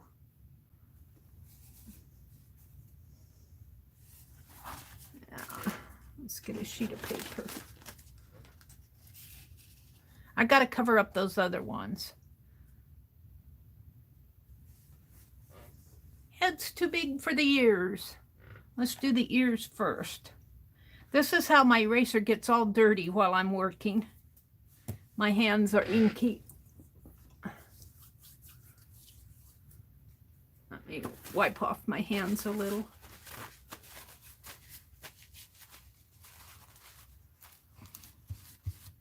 My eraser will be black by the time I get done. All right, let's start over again here. Let's draw the ears in first. I want them curvy up at the top and fairly long. And they're going to have to be pretty slender because of the shape of my eraser.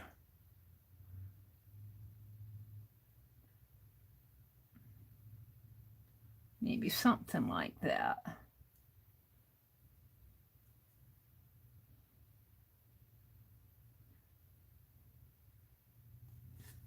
All right. Now I wanted the face round. That's what makes it cute, is that round shape of the face. Like that. That ear could actually come out a little bit more there. And the big eyes. Big eyes.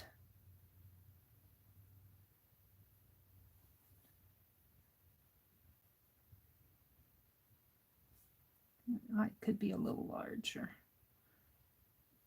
Big eyes. And a cute little nose.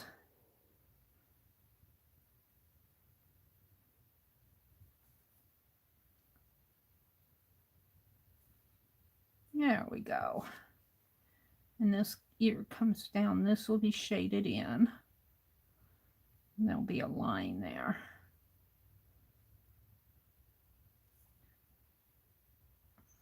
And this will be shaded in.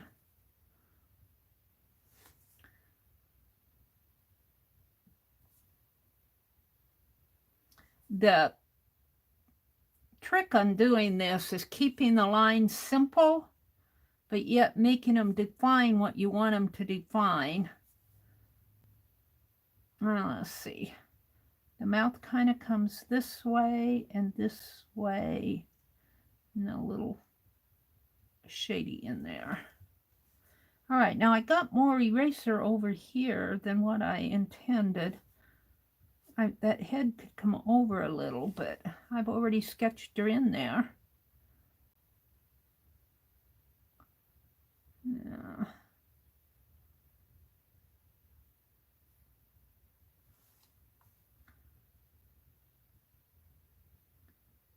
We could put a little bit of the body of her over here. I'm calling it a her. It's really, I don't know if it's a her or a he. I haven't decided. With the bow tie, you almost want to call it a he, but like Peter Rabbit. Let's give it a big bow tie.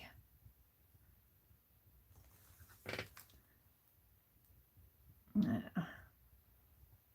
Yeah, bring the knot of it down a little bit more. Yeah, I think I'm liking that. And then just do some little lines like this. Shade this in. Yeah, little shady lines. Like that. Oh, I'm liking that better. I'm liking this one.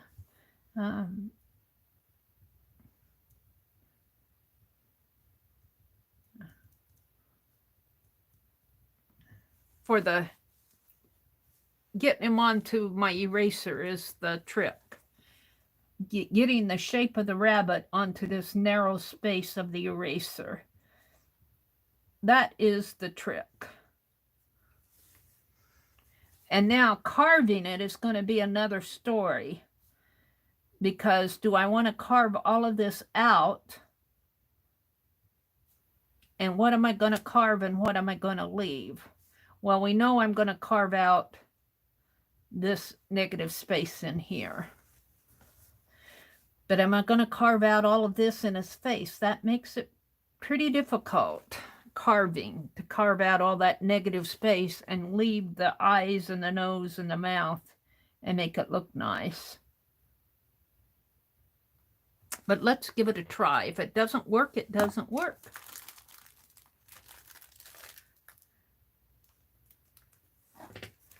I could make this eye. The bigger you make the eyes, the cuter they are. Let's see how this looks in the end. Let's carve it and see what happens. It's just a stamp. It's just a stamp. So I carve on my back of my little ink tray here because it's got a little, and you can buy, they call them jigs, I think, J-I-G-S, where they're little wooden platforms that have a little frame. You could use a picture frame if you have a picture frame. But I like the back of my ink tray for these erasers because it holds it right there in the corner. And let's bring it up a little. Let's use the bottom of my cigarette box here. Cigar box. Bring it up a little so you guys can see it a little better. Yeah. And I'm going to put my napkin over there. And let's see what I can do. I want to start out outlining him. Hi, Suze. Hi, Renee. Hi, Angie. Welcome, everybody. Hi, Mina. Bunnies are like people. Ears come with some variety. Yeah. Well, this bunny has short ears just because of the size of the eraser. I think I'm liking him. So I'm going to, you always want to carve away from your fingers if you can. You have to understand that when I carve by myself, I can get this up closer to me. So I can see what I'm doing more. When I carve with you guys, I can't get my head in the way. You just see the top of my head, which is gray, and my hair clip. Okay, let's get the shape of his ear here.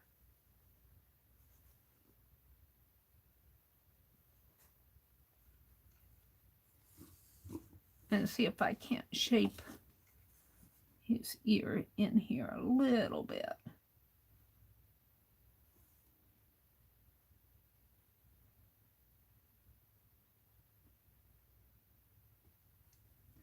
Now, all of this negative space needs to be carved away. And usually when I carve, I do start out beveling the edges. So let's do that. I forgot to bevel. I haven't carved for a while. Let's bevel the edges, cut a 45-degree angle so that when you stamp it, you don't have that sharp edge. Bevel the edges here.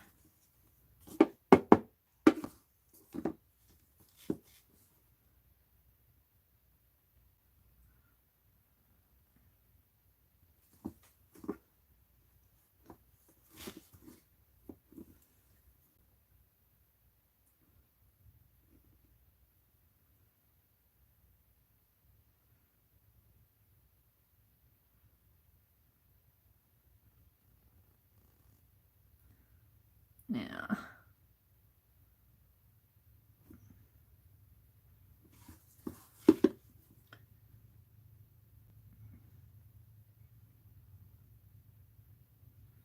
There we go.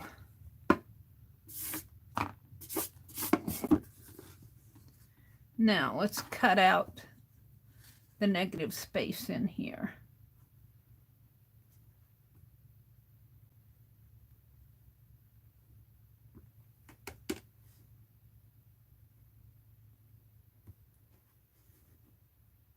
And I like these polymer erasers because I can't tell you how long ago it's been since I've changed my blade in here. These blades have been in here for a long time, and they still cut this polymer eraser fine. They still cut it just fine.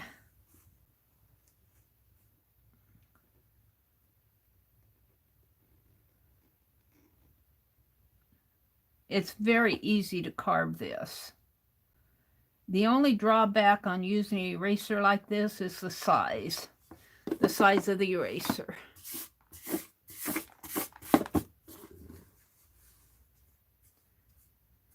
Can you guys see what I'm doing? I think you can. I'm over to the left of my screen a little. Let's move my...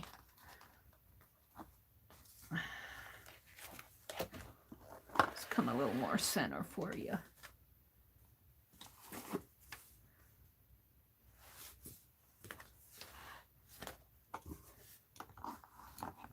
Now, let's just kind of carve the head out here. What I think is the head.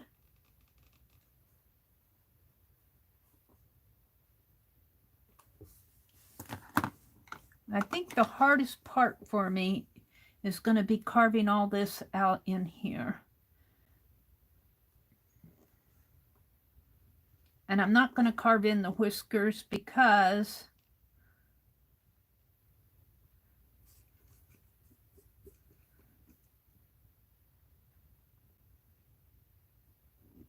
they're too hard to put whiskers in there.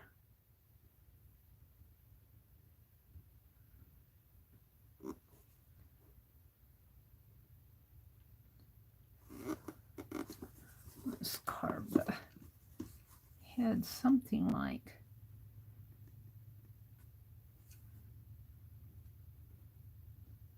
maybe if I make little lines.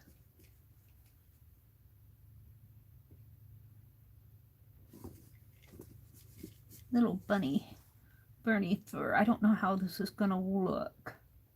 We shall see.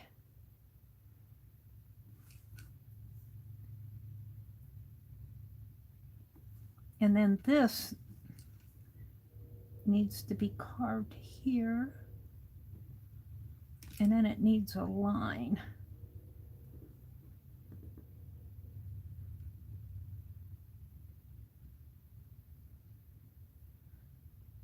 And one thing I've taken to doing is taking my marker, taking my permanent marker. If I want to see what I'm doing here, just coloring it in here. And so you can kind of see where I need to carve. I'm kind of liking that. Let's carve this out. Or I went down in there with my marker. I don't think if I ink that up, that wouldn't show, but it might.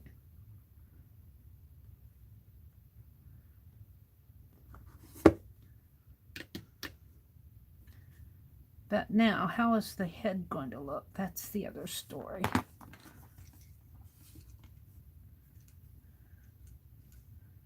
Yeah.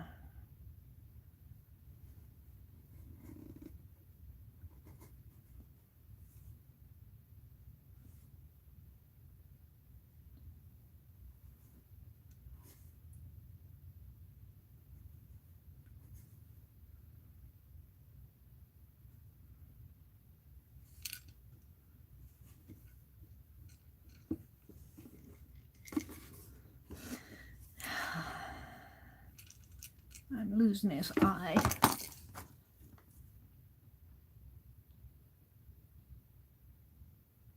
I want that line, and I want a dark eye.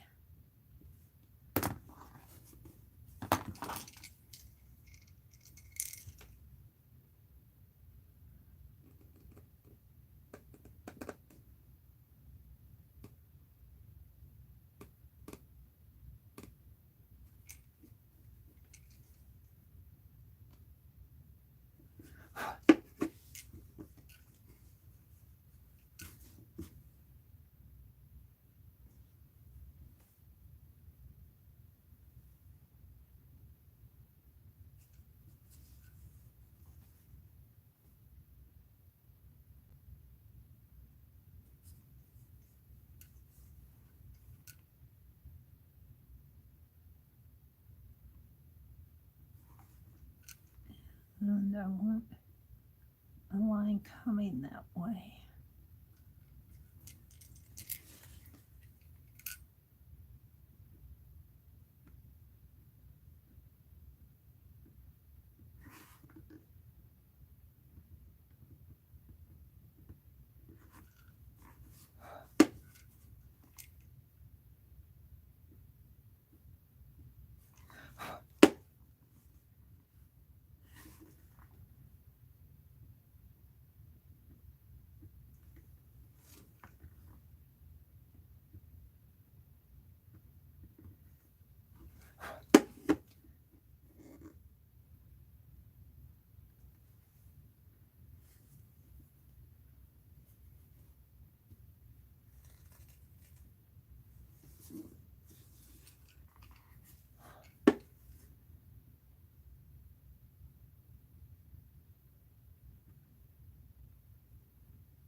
I have to have a sip of tea.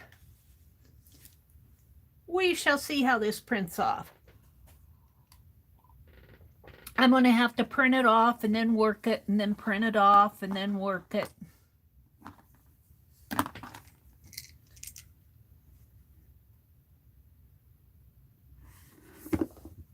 Now the nose and the mouth, like that, and then out in here.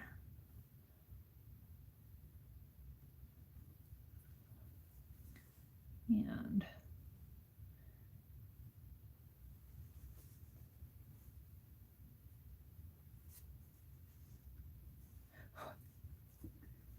I might need to go up a little more on that.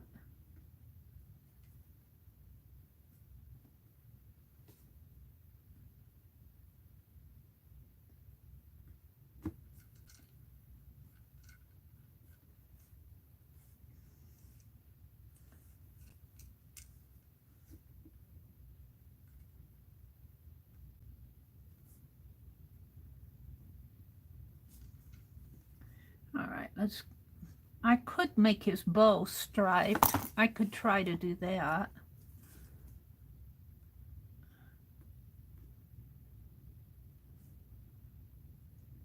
Add some interest to it. Let's see if I can do that. Carve this out.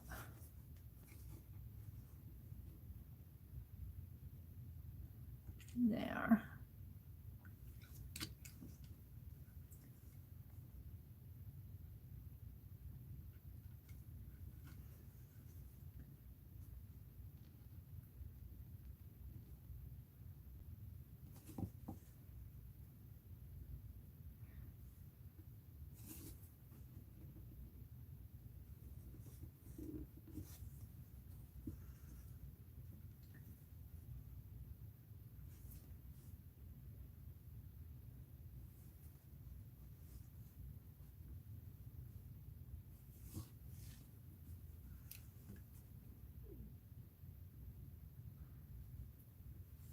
Like that. Bring it up a little.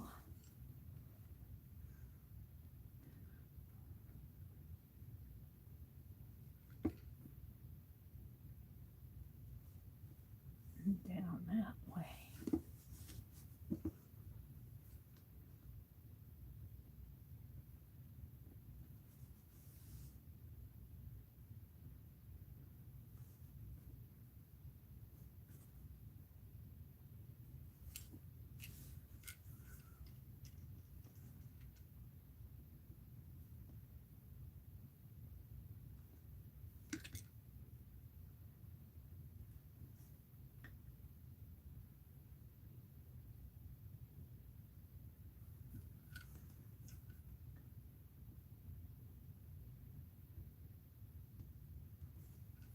And then carve out this area in here.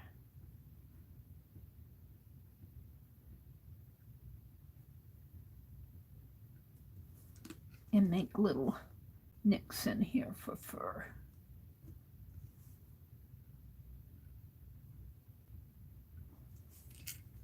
All right, now I think I need to do a little bit of work up here on the nose.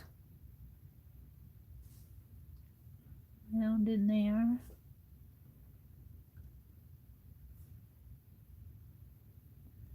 And up there a little.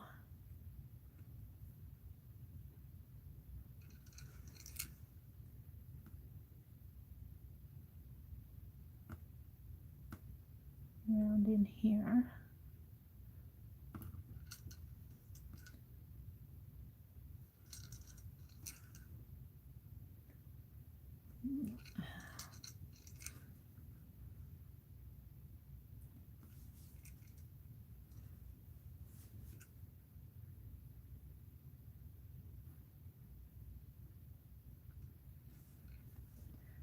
A little nick in there for the eyes. There. Okay. Let's ink it up and see what I have.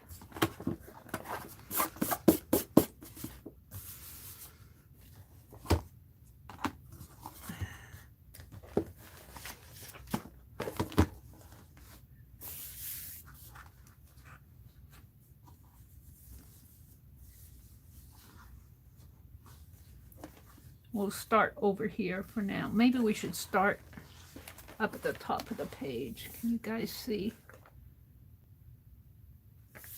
Start up in here.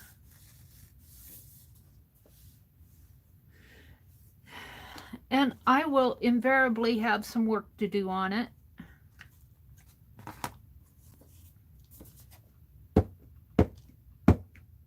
Oh, I didn't carve out that one ear. All right, this is impression number one. The ear needs to be carved a little more. I can see that already.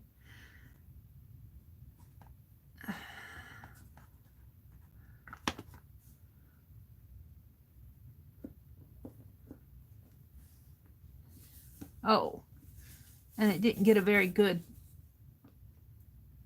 I didn't get a very good print, but I need to carve out in the ear here, so carve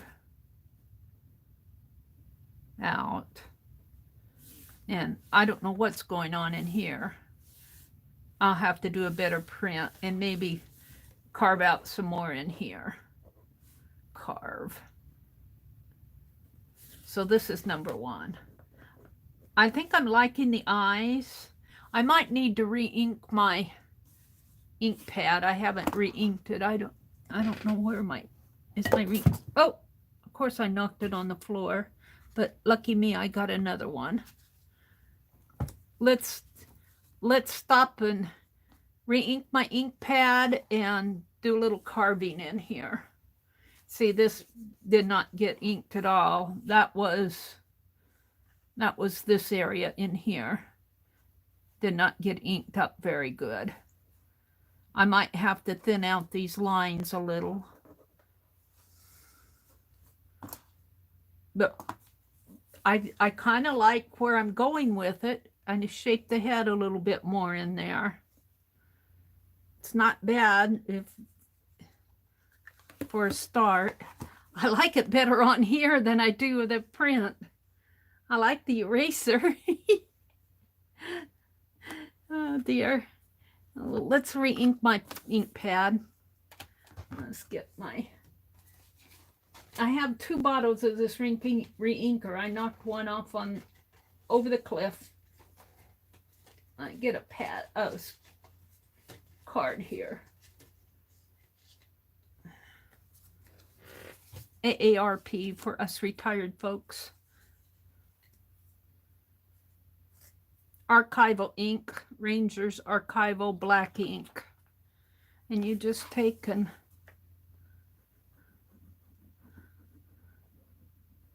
put some ink on there. Let it soak in a little. Let me put this back where it won't fall. And then take your card and kind of work it in a little.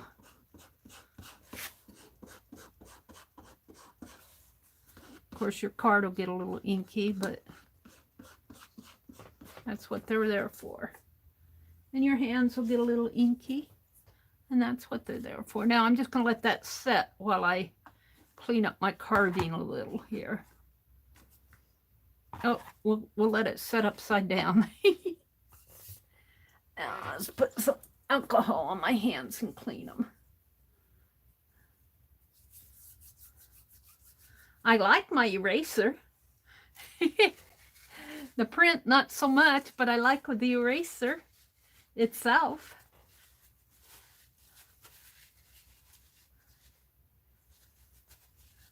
All right. So let's clean out this ear a little.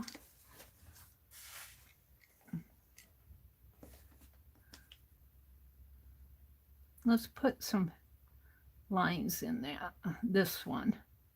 So little bunny lines. Let's clean this out. And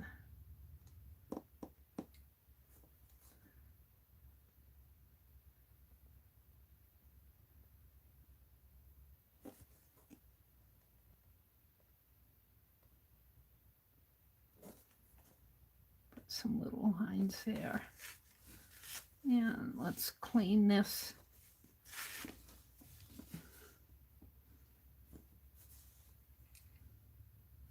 line here.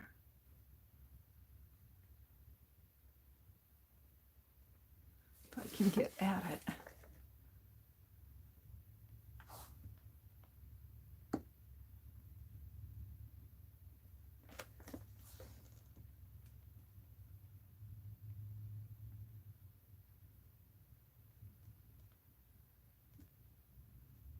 Yeah.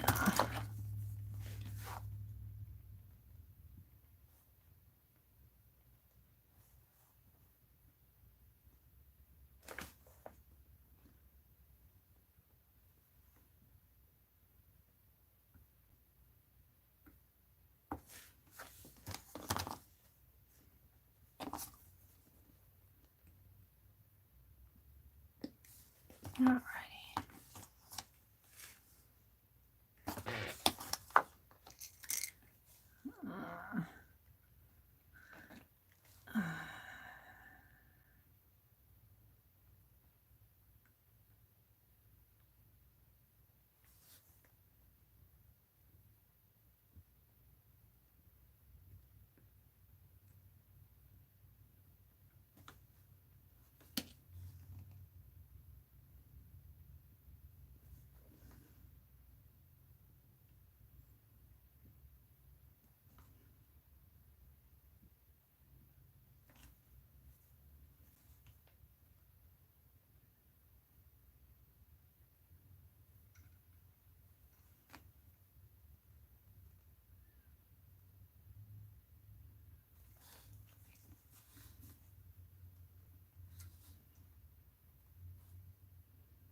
We want lines there, but we don't want them real thick. We just kind of want a line to define his head.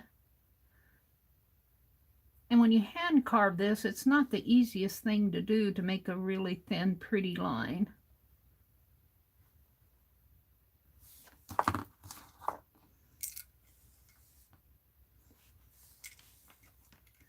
All right, what's happening to his mouth down in here? This is the area that didn't print off very good, and I can see why it's not.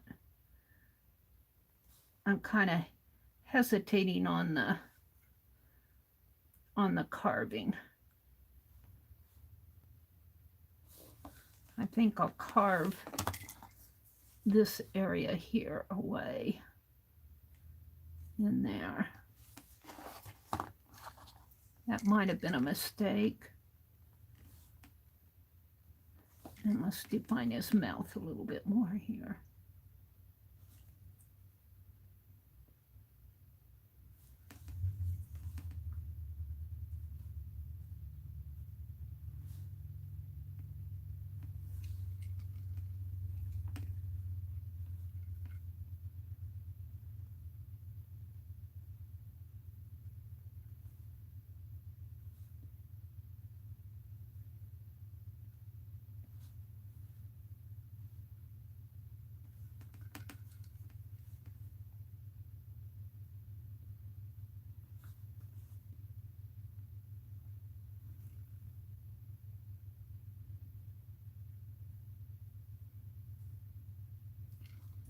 I don't know what I want to do with that area. That's the problem.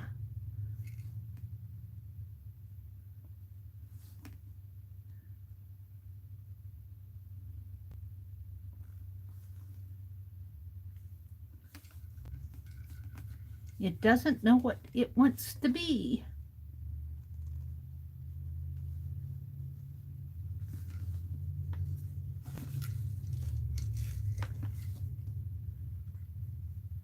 I got some little lines in there that might, well, no, I don't think so.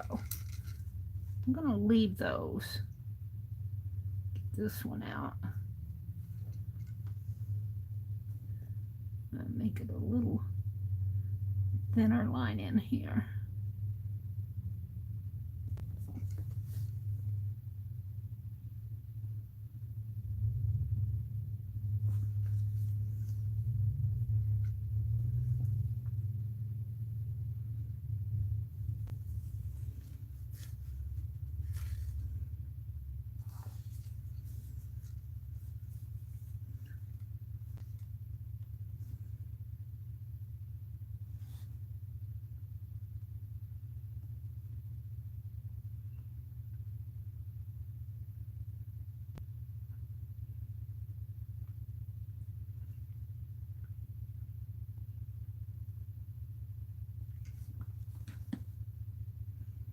And the bow tie got kind of there.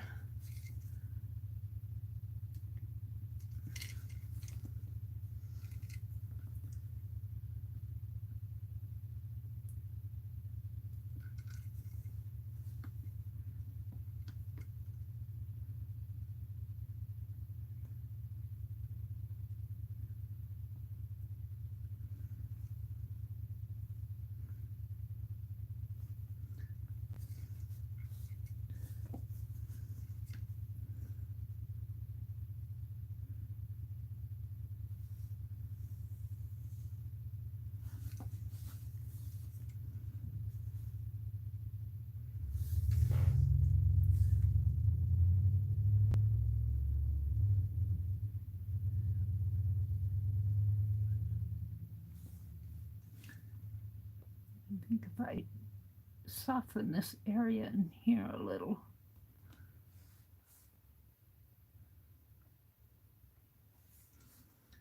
Make him look not so like he's frowning. I don't want him to frown.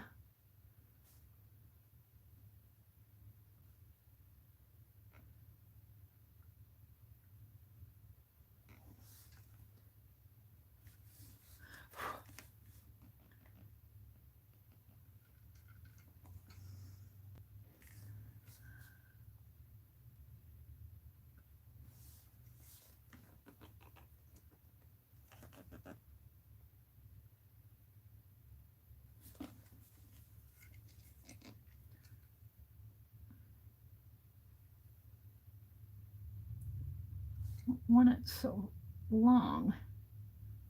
A little wider.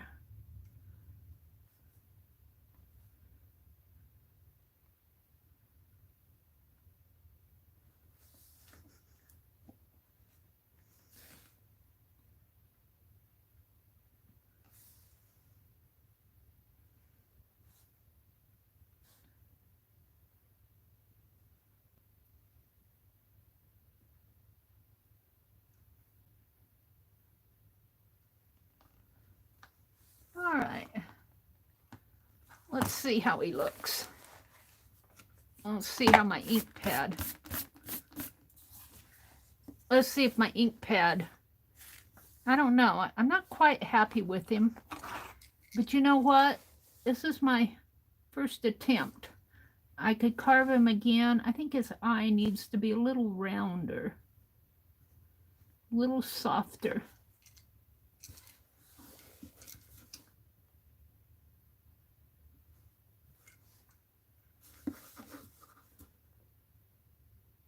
I could carve him again and he'd look entirely different.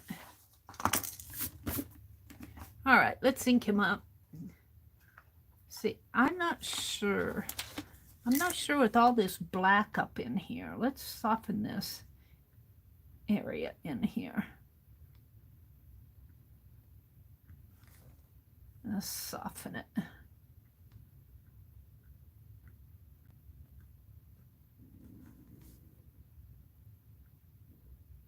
A little.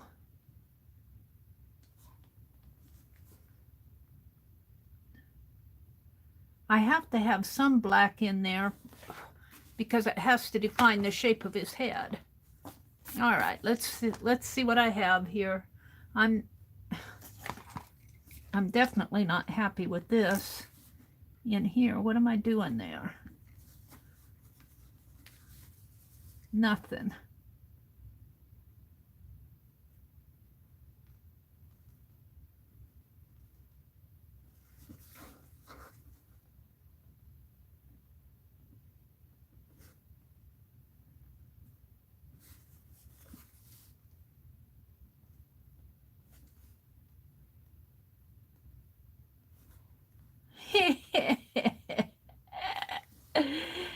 Oh dear.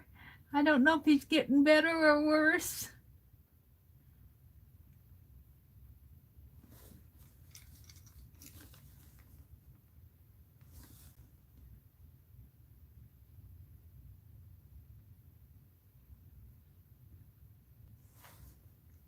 No, I'm not sure now.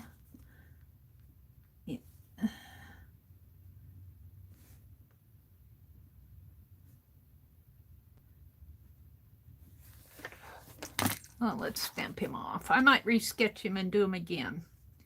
He's gotten almost dog-like to me now.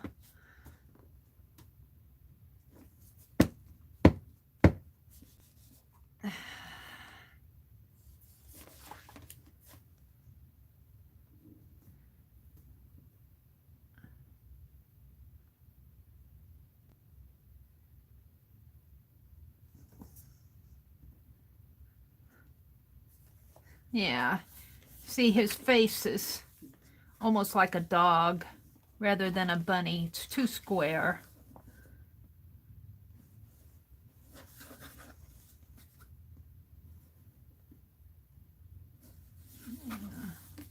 It's too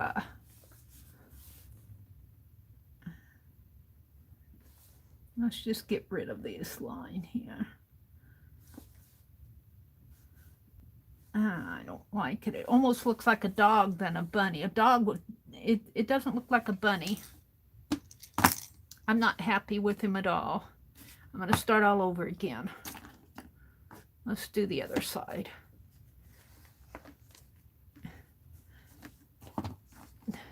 Bunny the dog. Bunny the dog.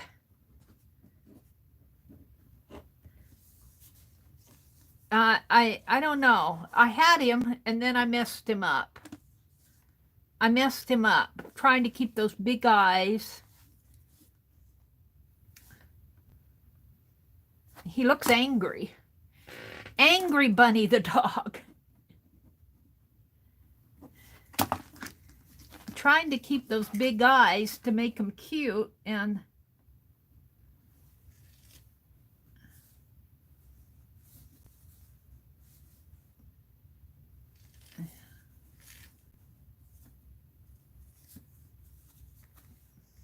now he looks angrier. And I lost the shape of his face. He's certainly not cute at all.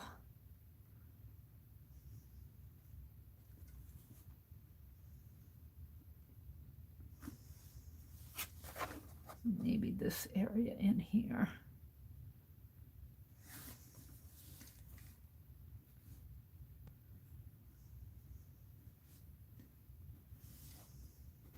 He looks angry.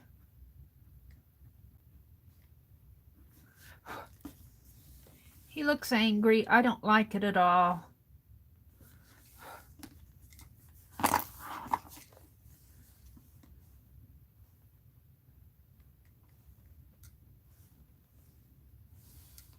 Certainly doesn't look like a cute bunny rabbit. That's for sure.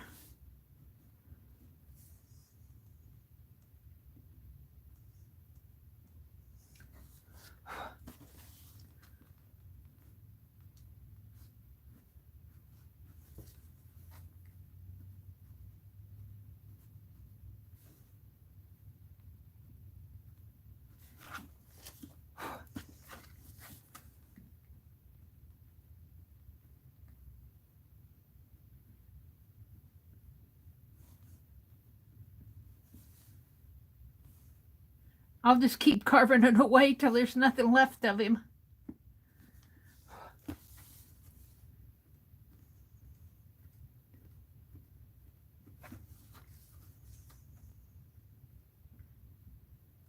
Because I know I'm not going to keep this.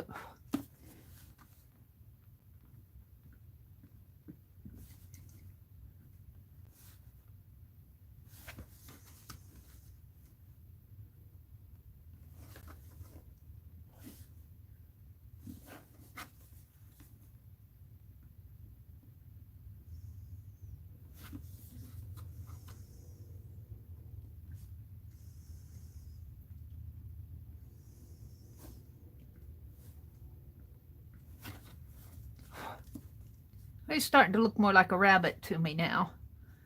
He's starting to look more like a rabbit to me. Maybe I just needed to carve a little bit more.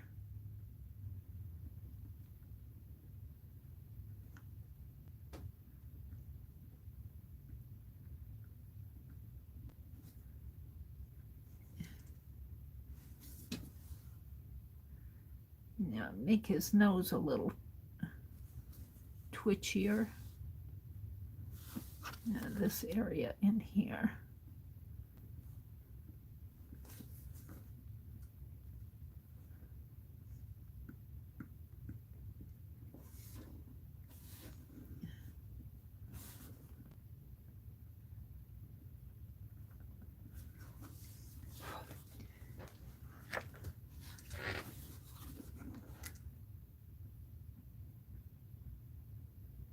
You try to carve a rabbit like this and see how it works. Let's try him again. He looks an awful lot like a dog there. I think I'm going to like this a little better. I don't like his... It's hard to get a good expression on his eyes.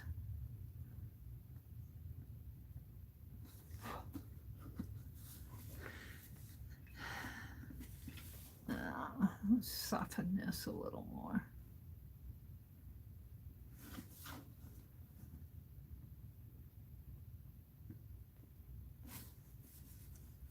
Maybe.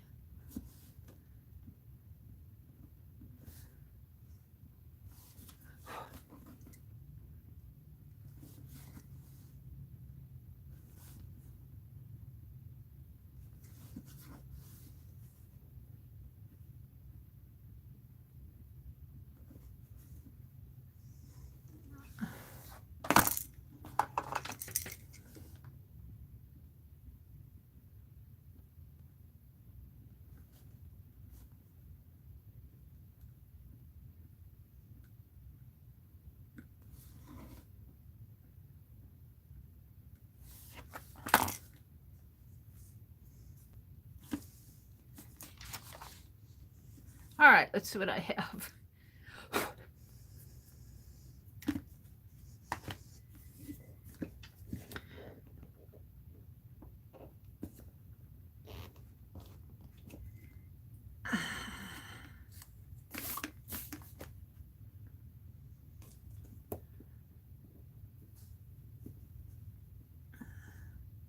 I liked it better here than there.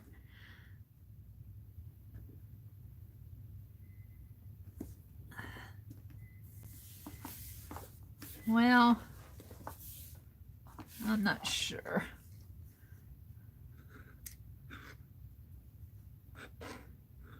Yeah, I'm not happy with it at all.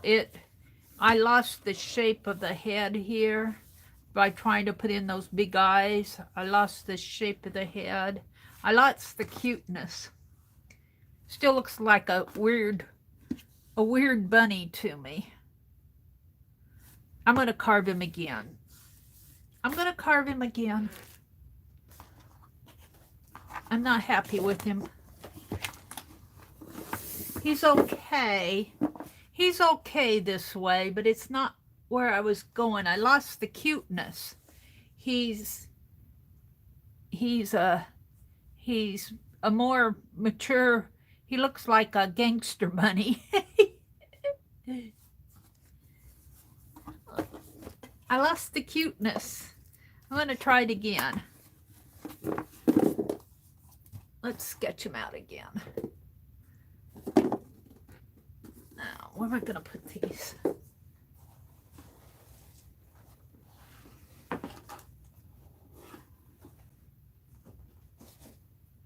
All right. What time is it? 7:14. I got time. It's been a long time since I've done any carving.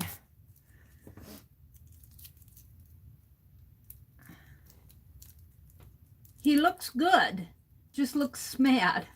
Yeah, he kind of looks mad, doesn't he? Like, you mean I gotta go? I'm a bunny, not a chicken. I gotta go hand out eggs in a basket? I'm a bunny, not a chicken. Don't they know? Those stupid humans.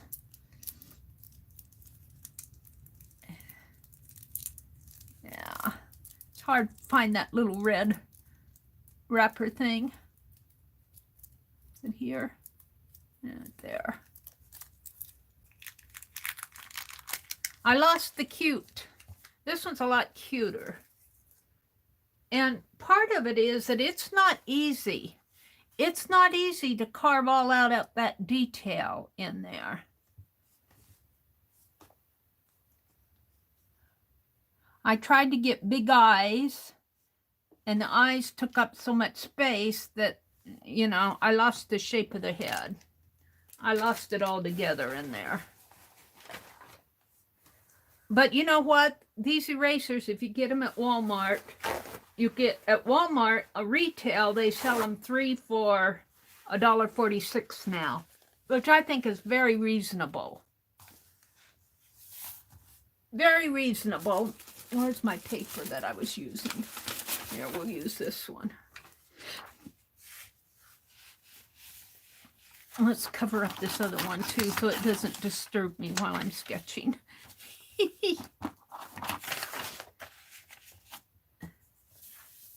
All right. I need to come up a little, I think. Close up my ink pad.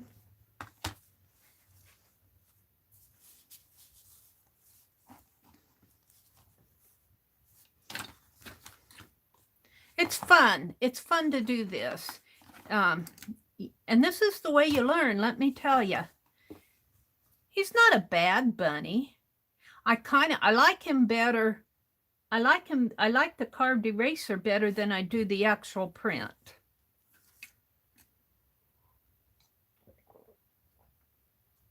There are no bad bunnies, Mary. All right, so let's go smaller here. I lost the shape of the head. Small and round.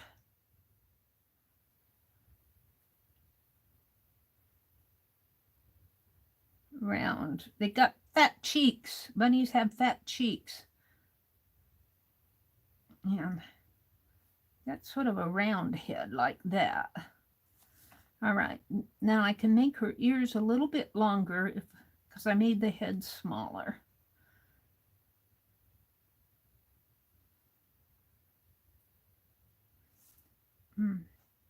Let's see how this bunny turns out.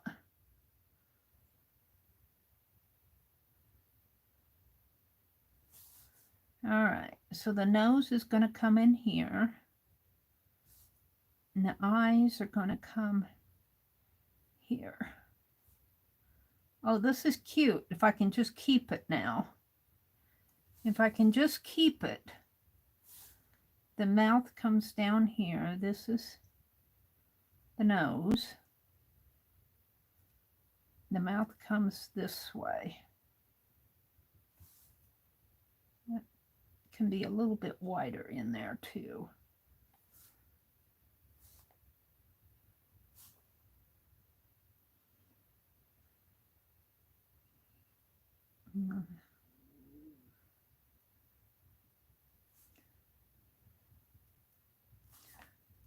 Make that little furry up in there. And I think I have the white of the eyes. The white of the eyes matter.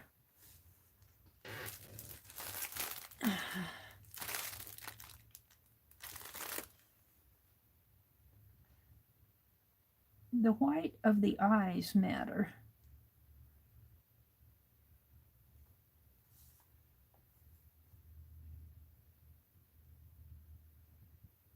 And if I just make little lines in here. And little lines here.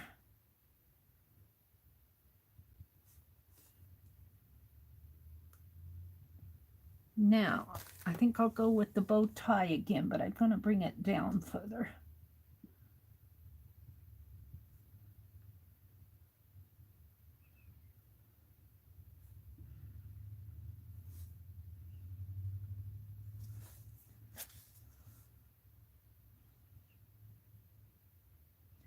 And we're going to keep the stripes.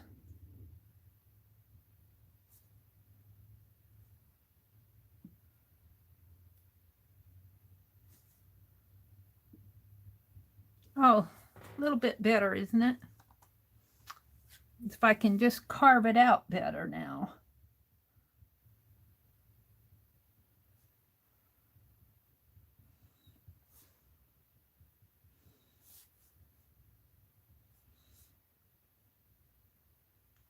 That head a little bit rounder in here.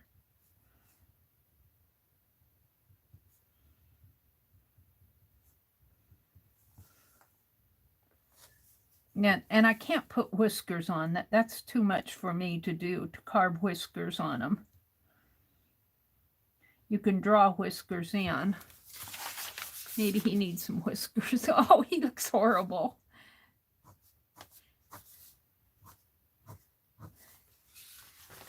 Yeah, I like the, I have to say, I like the carving. I like the carving better than I do the print. He'll just become a fixture in my,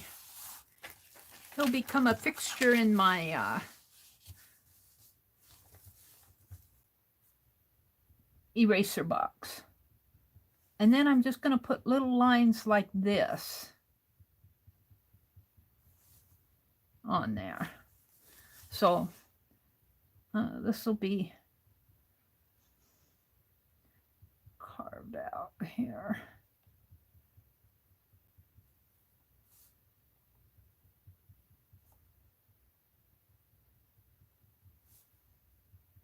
There. Now, if I can, what I want to do is carve most of this out.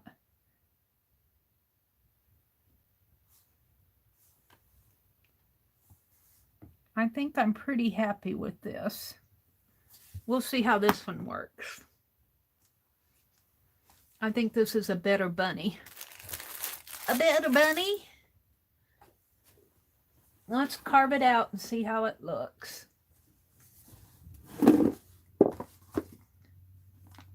So I'm going to bevel it first.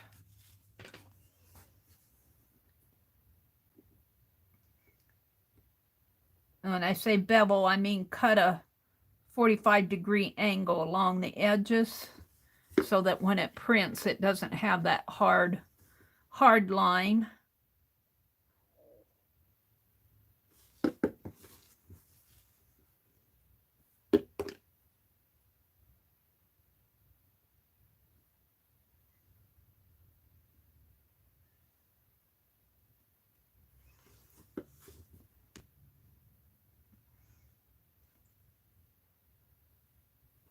There. Okay. So I'm going to start by carving outline kind of in here. I think I'll just kind of sketch it in there.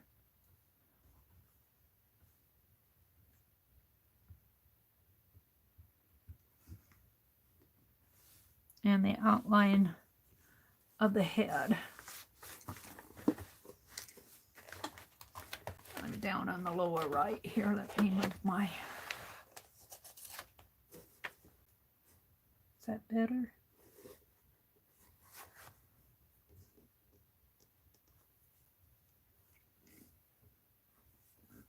Okay.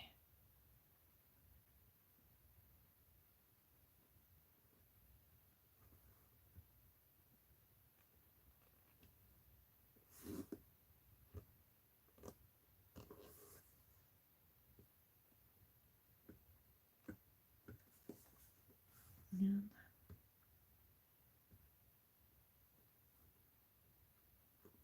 Oops, went a little deep with that.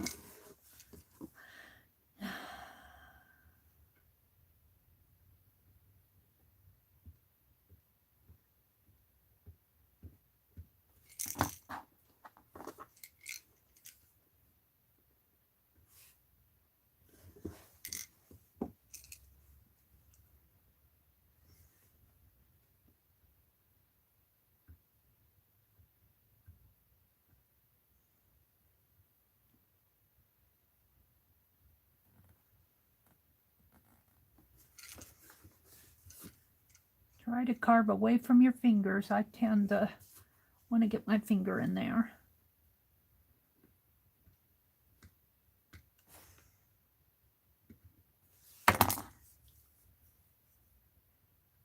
Sometimes you just got to start over. If you don't like it, say, what's wrong with it? And try again. What's wrong with it is it looked like a dog. It does. He looks like a dog. The whole shape of the face the whole head got too big on there. On that other one. Let's carve this area out.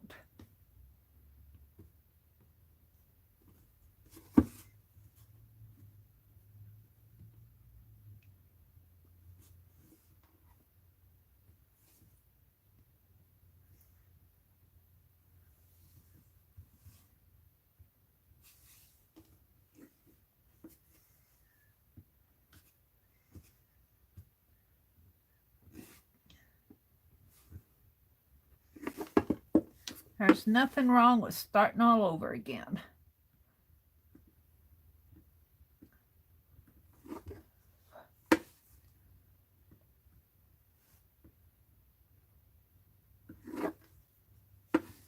And hope this one turns out.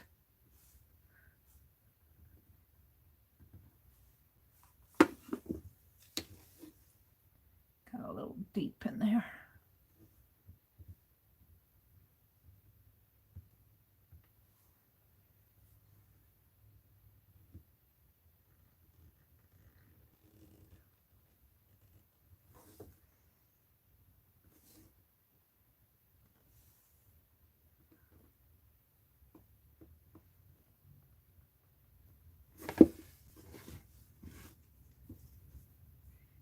Carve it out. carve a bunny, carve a bunny.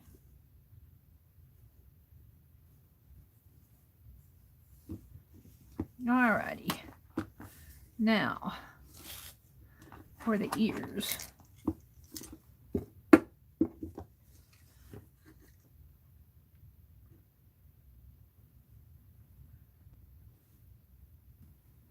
I have to see what kind of a line we're leaving there. Just because my drawn line is not necessarily the same as my carved line.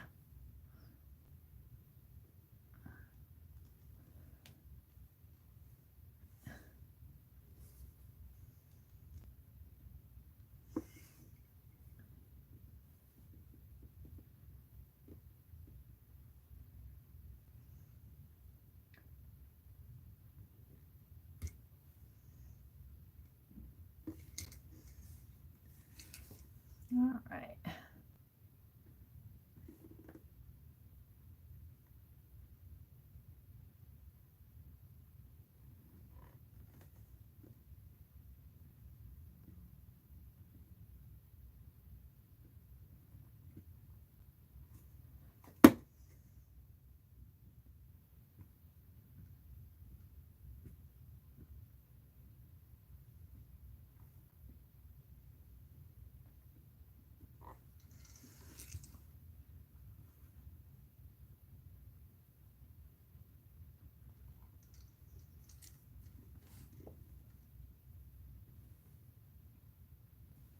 I don't know if I'm getting my head in there or not. I don't mean to.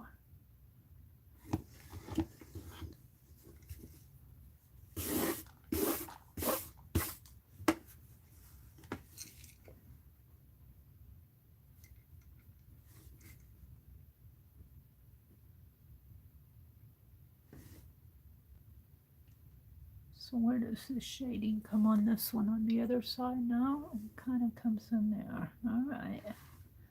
Mary's talking to herself.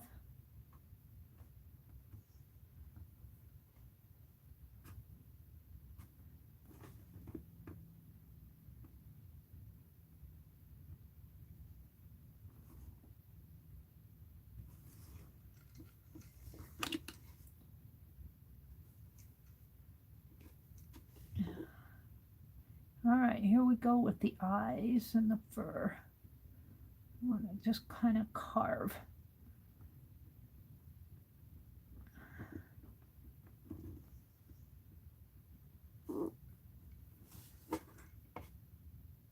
And this is where I won't see it until I stamp it.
I'm not saying much while I'm doing this. It kind of have to concentrate on what you're doing.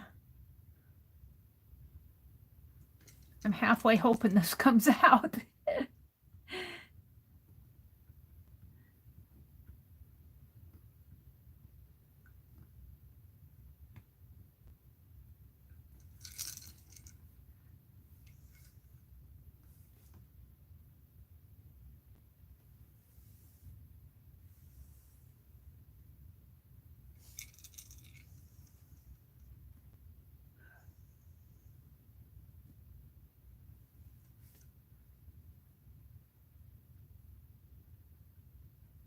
Just kind of hoping for the best.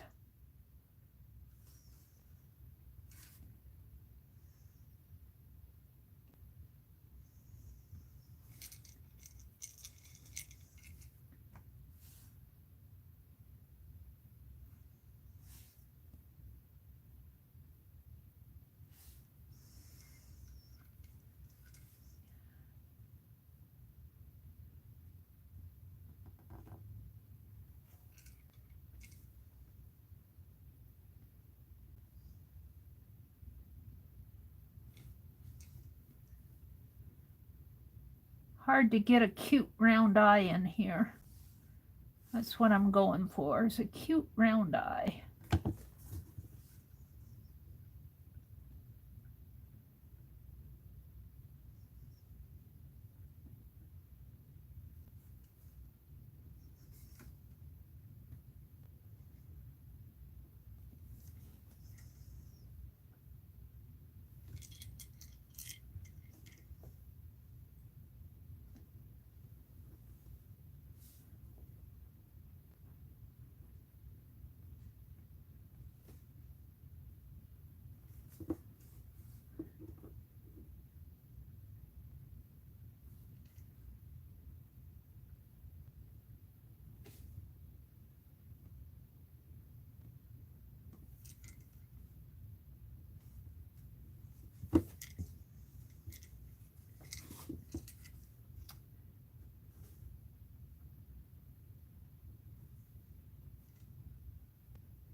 I'm gonna put a little mouth in there.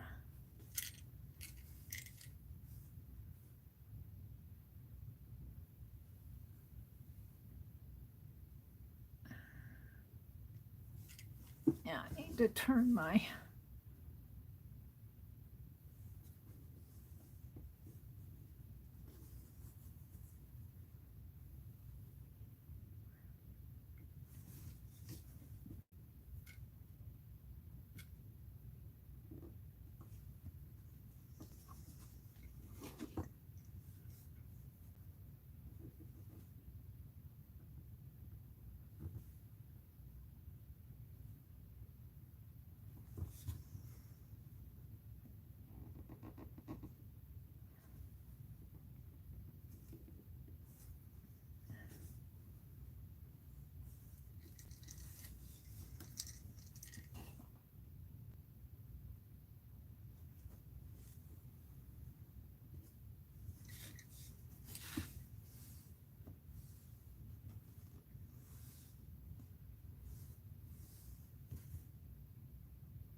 and then there's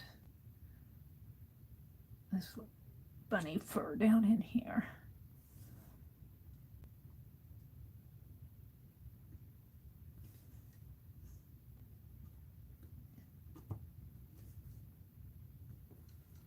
All right, I think I'm about ready to see what I have here. It's kind of hard to tell.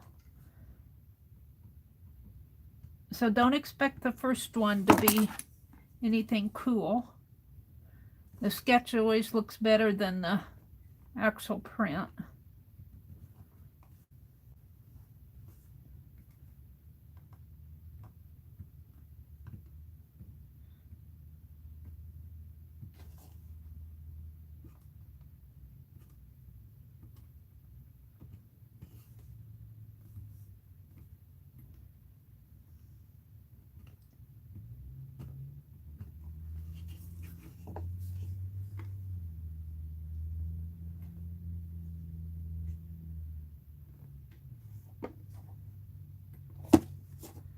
We'll see what I have.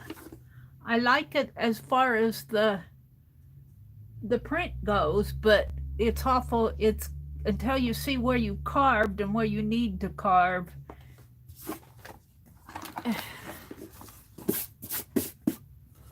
We shall see what it turns out to be. We shall see, said the blind man. But he didn't see it all. He's got to be better than my dog one. Oh dear. The dog. Let's move him up. Oops. We're going to do this one down in here.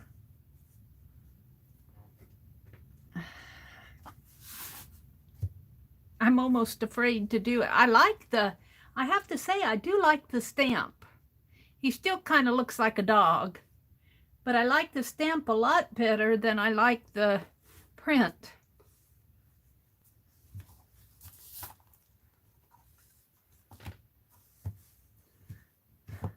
Oh!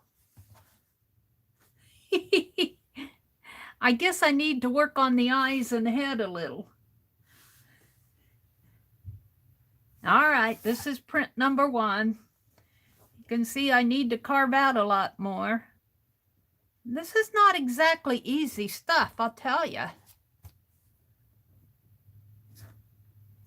Although, on here it's not too bad, but I still have that square. The head comes out to be pretty square in here. I want the head rounder. I have the head I still have the head oval. And I don't know if I can make this head any rounder or not at this point. It's not as bad as the other one, but the head is still pretty much of an oval. Well, let's work on this a little. Let's clean out some of this dark area in here.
The eyes are pretty dark. I'm getting there.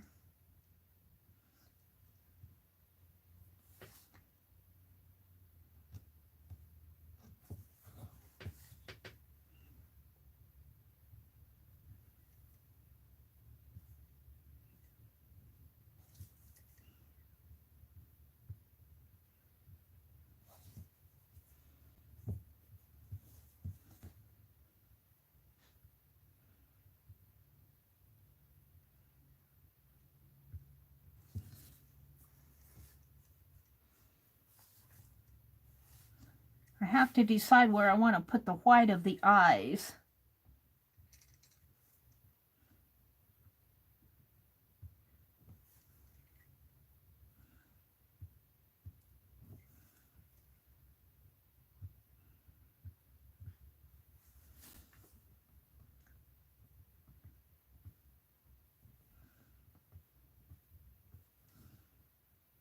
And round out the head off a little if I can.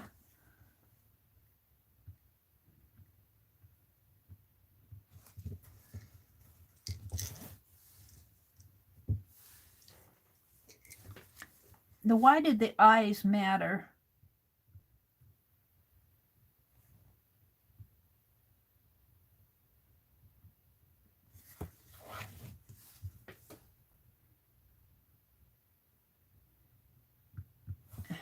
Because I think that's kind of what made this one look so angry, as and the white of the eye. The white of the eye, Jill, this is staring at you. Now let's put some softer areas in here.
Now, let's work with the bow tie a little more.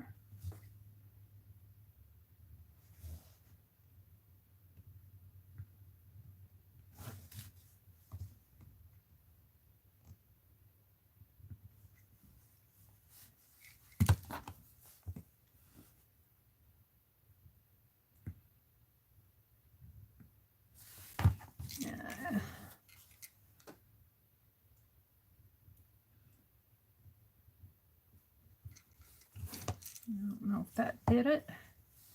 Sort of does it for me.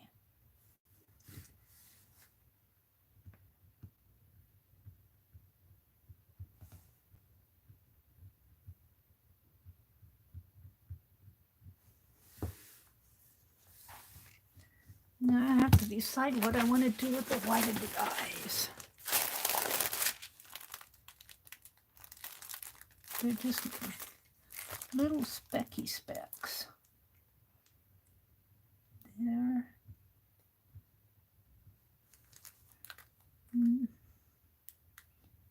Right in there. Not make them so big that they are creepy. But I still think I have this head too oval.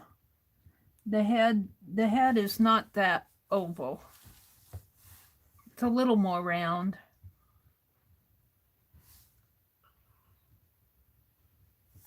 Let's print this off and see where I'm going with it. I almost have obliterated this down in here.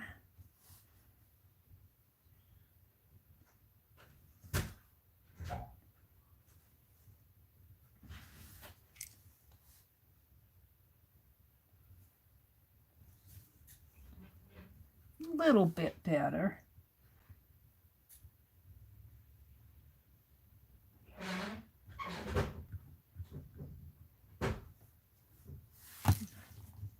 A little bit better of a bunny compared to that one. Oh dear. This one looks like a dog. A dog with big ears. The head needs to be, I don't know. I'm liking them on here.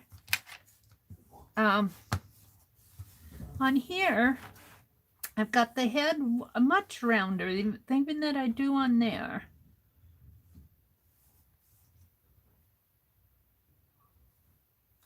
I'm not happy with it yet.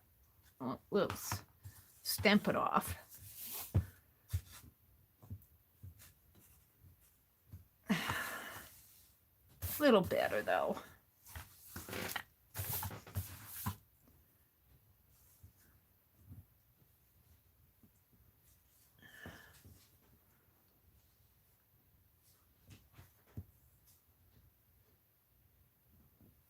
I think my sketches are better than my carving, I have to say. I think so. Not too bad. A little dirty. A little dirty. Clean it up a little.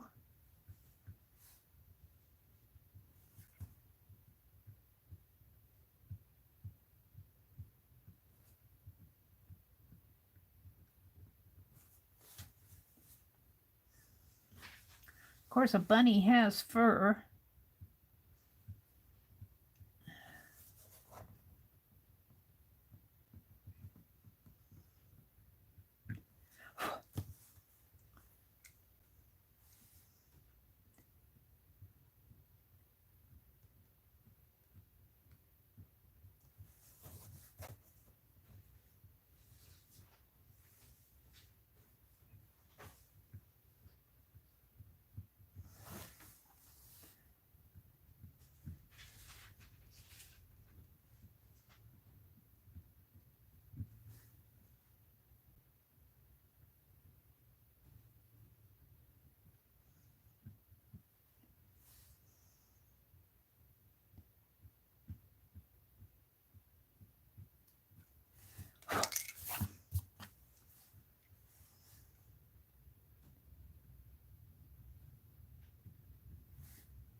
Clean this mess in here up.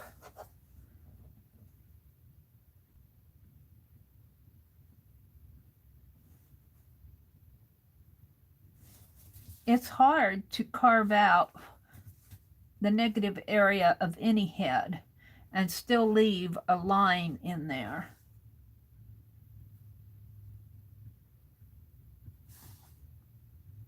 On such a little piece.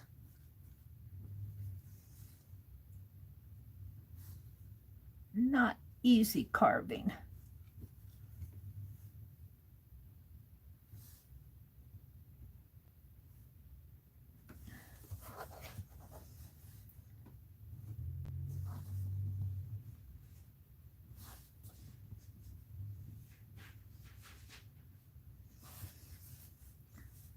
little bit better. Make the jaw a little rounder down in here. Maybe that'll help it. And then the mouth area in here.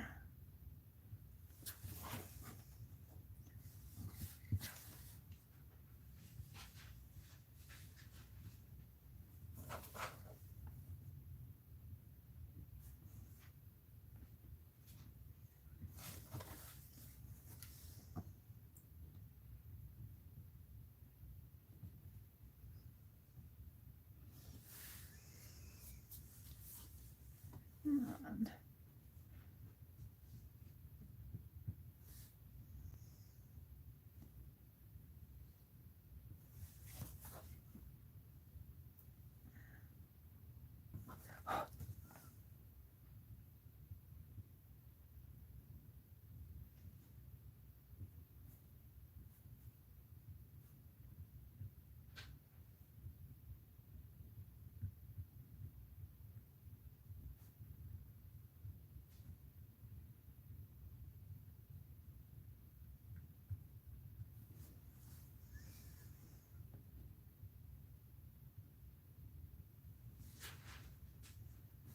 my eye has gone completely dark again. Right here. I thought I had this eye still has some. Let's just want a little nick in there.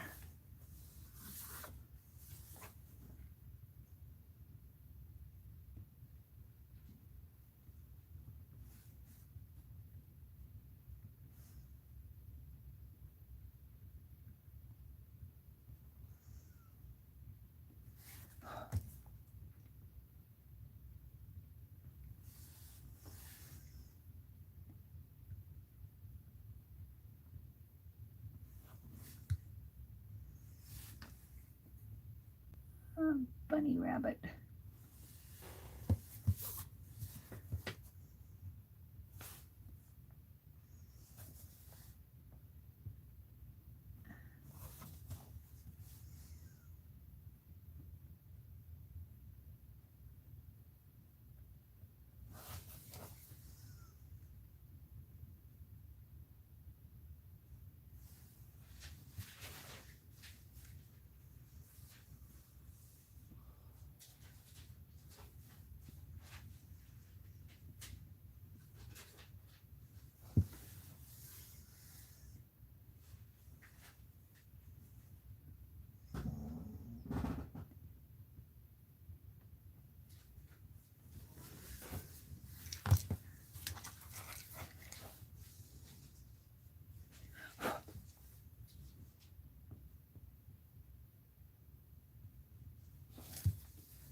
All right, let's tamp it off again and see what I have here. The eye looks awfully dark on here, but I'm not sure I can get it any without ruining it.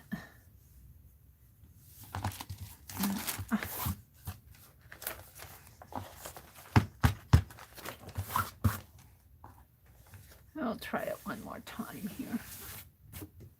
Not too bad of a bunny. The more I do it, the better it gets, I think.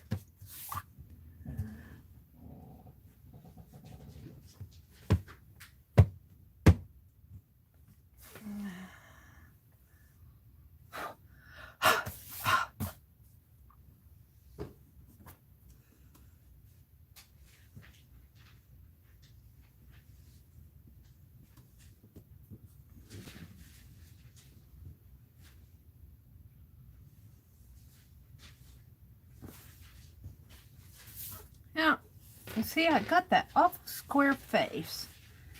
I'm not happy with the shape of the head. It's too square. It looks okay here, but when you print it off, that head needs to be a lot rounder in there, like this one up here. See how round that head is? It's still too square for me. It's an improvement, but I'm not happy. What time is it? 7:58. Mary's not a happy camper with her bunnies this morning. The bunnies have square heads. See that, how round this bunny's head is? It's not square. But the other thing is, with these bunnies, is the ears come out this way. I was getting there on this one, but not quite.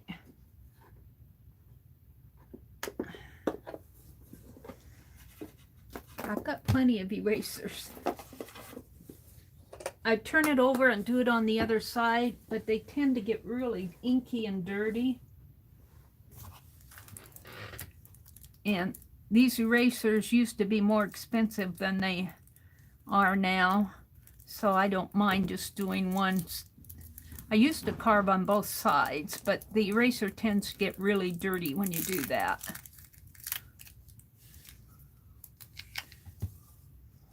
All right, Mary's going to do this bunny in again.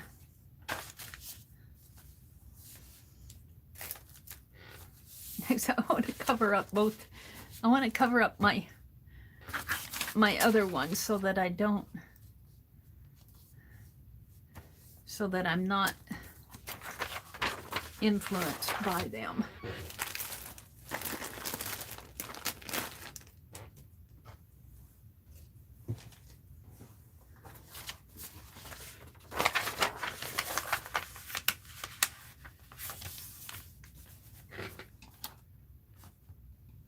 Turn my erasers upside down. Oh dear. All right. I want a rounder head on my bunny.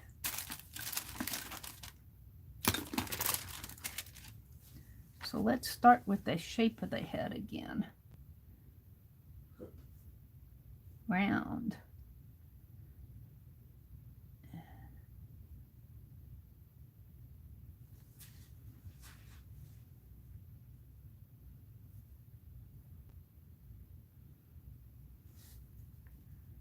And then let's put the eye here. I like my sketches, but I don't like the finish.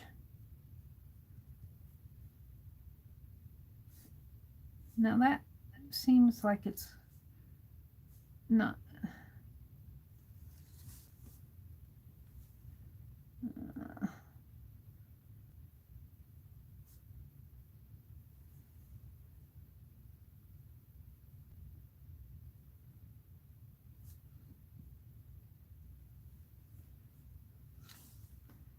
And then let's put an ear. We can make the ears longer if I make a smaller head.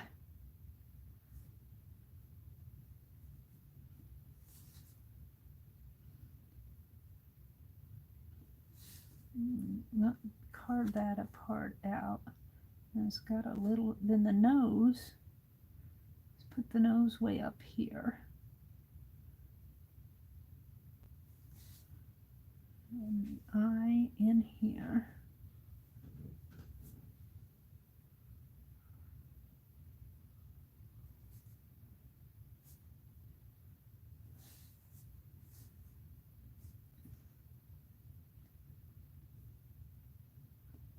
Let's give it a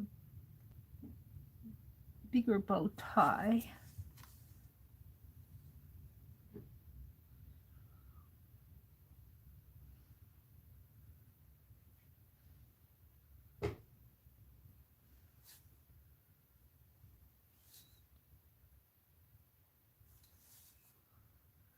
See, this side of the head I mess up.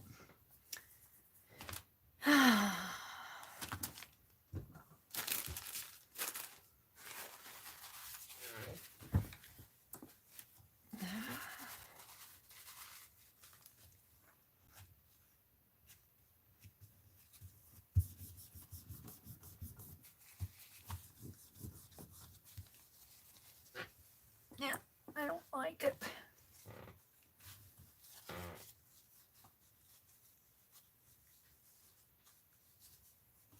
But Mary, I didn't like that side of the head.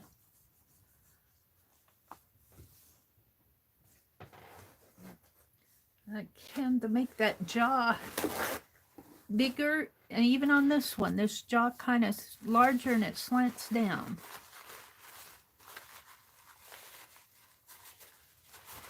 Let's do this again.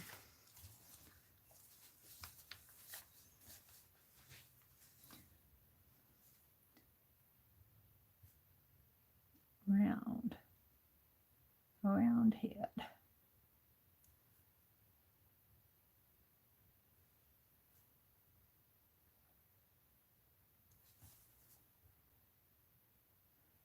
The mouth comes down there.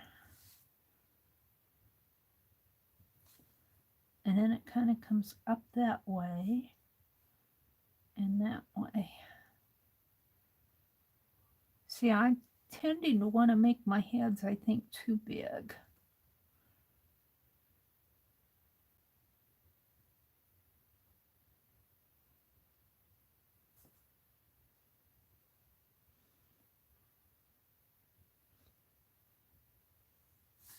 So I'm losing that roundness again.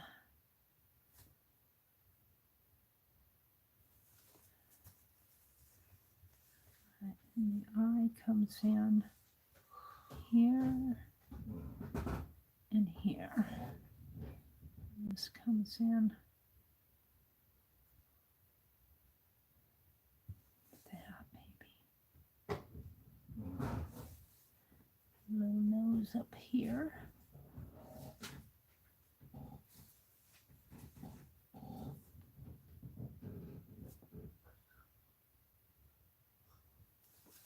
Am I liking that? I don't know.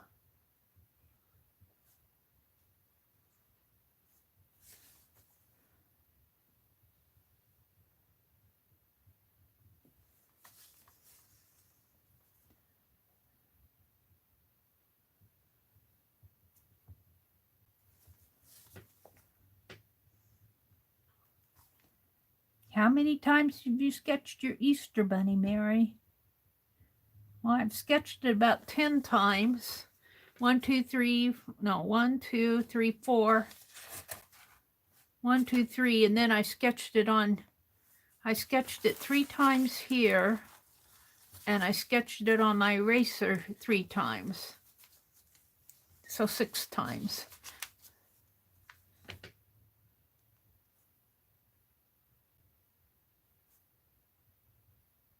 My bunny rabbit.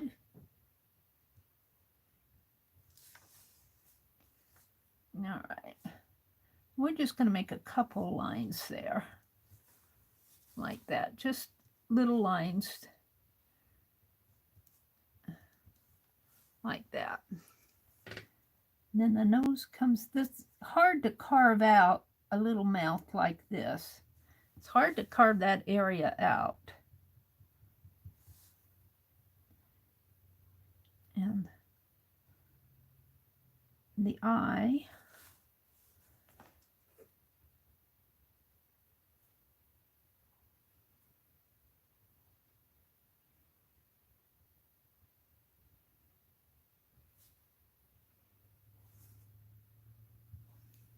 Now, what am I not liking on this?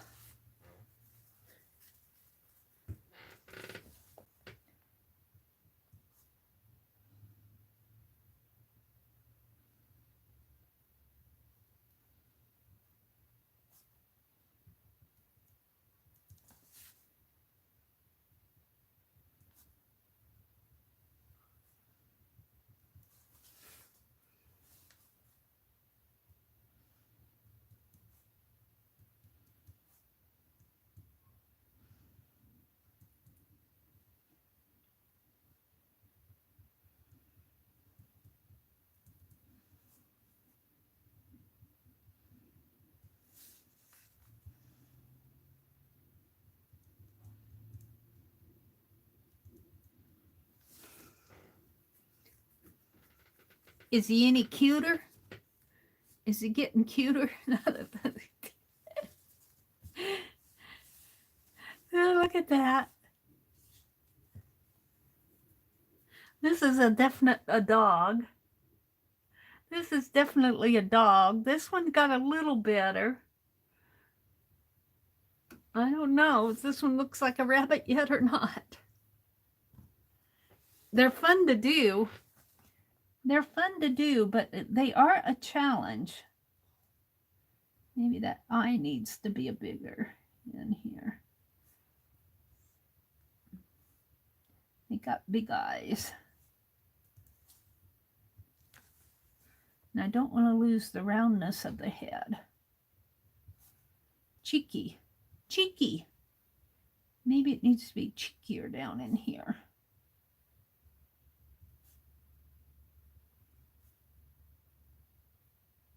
But round.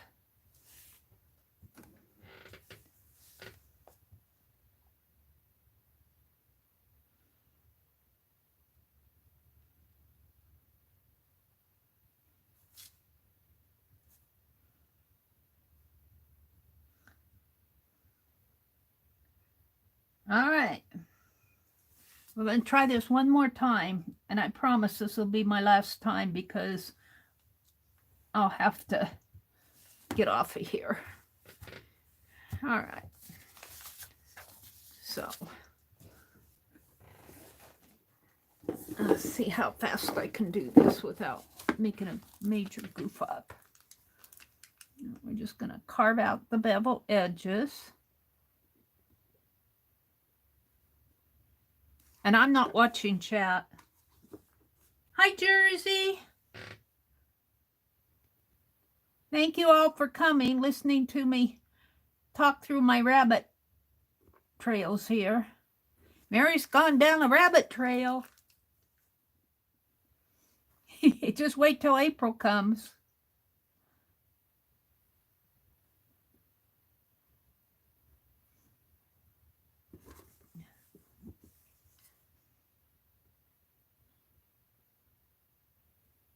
All right, I've beveled the edges. Now I just want to come in here. I'm just going to do a... Last time I did a sketchy lines in here. I'm going to do a hard line here, a straight line, or a straight line. Deep line, not a sketchy line. And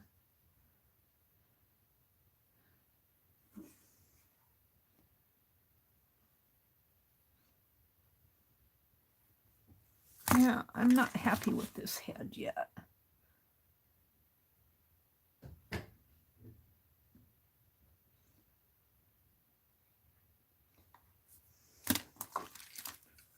I can always carve it away.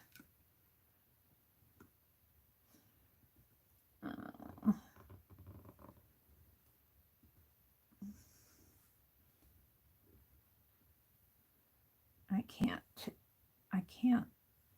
put back. I can carve away, but I can't put back.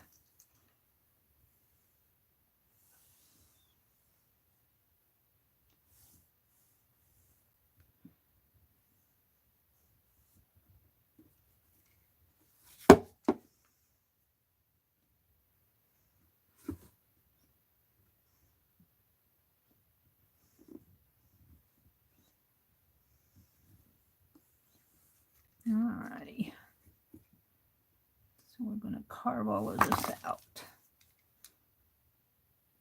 I'm happy with my sketches, but once I get it carved and printed, it's not where I'm going.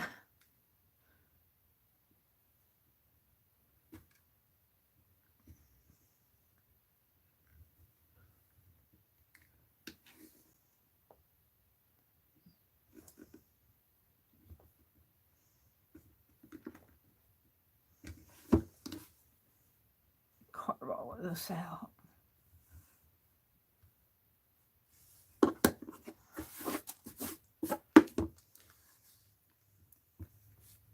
Oh, I was going to open Rosemary's. I got Happy Mail from Rosemary. Well, we might have to do that tomorrow morning.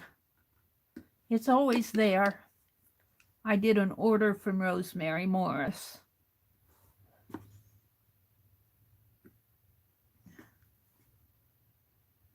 I'll open it tomorrow morning. I want to finish my rabbit. If I'm down the rabbit trail, I might as well do a rabbit trail for my rabbit trail.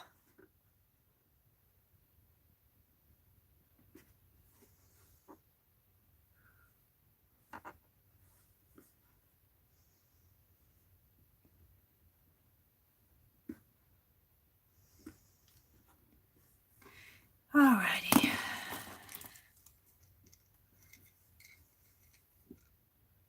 I'm going to carve all of this out in here.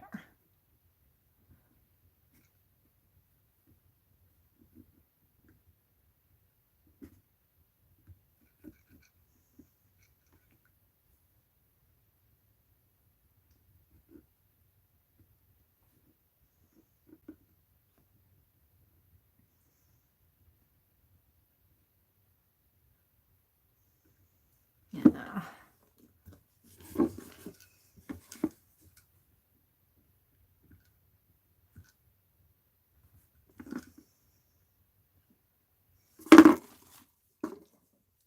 You can't dig with that little blade. It doesn't work.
I don't want to get it too.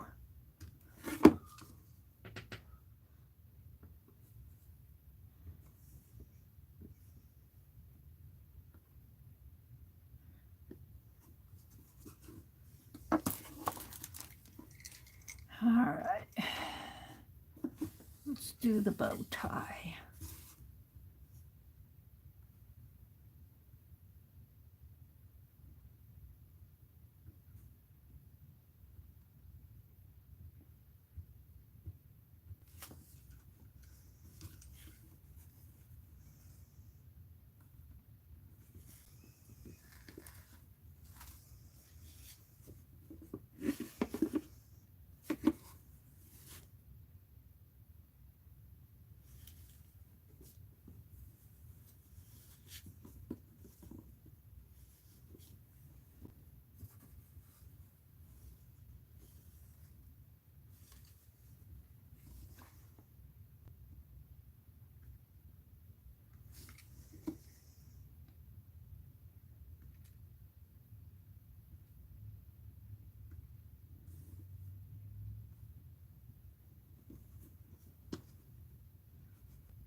Now the face is all, if I would print off this head now, it'd all be black, because I haven't carved any of this area in here out yet. I've just carved in the ears, and I haven't done a very good job of that.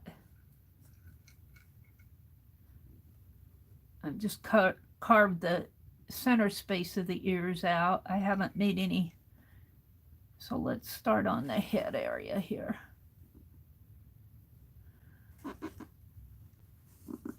And the eyes.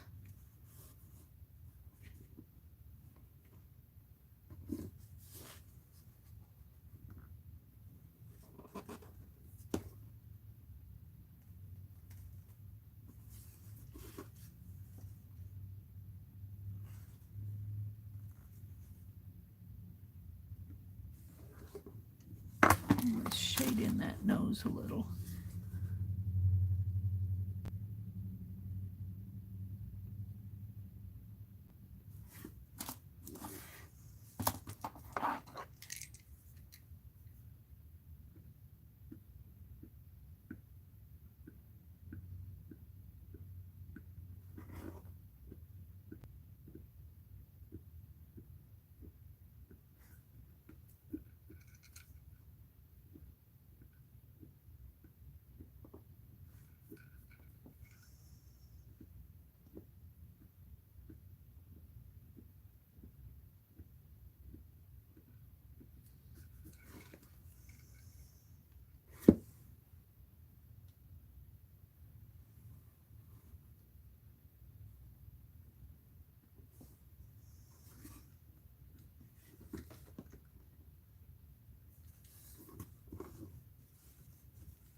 Yeah, I carved that out.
Will she be any happier with this one?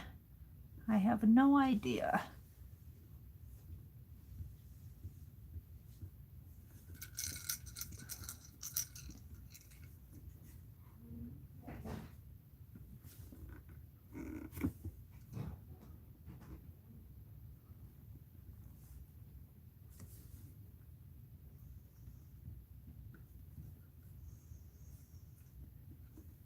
Seems to me like his mouth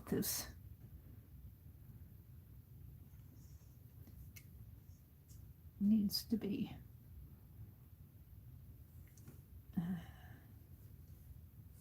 in there a little better.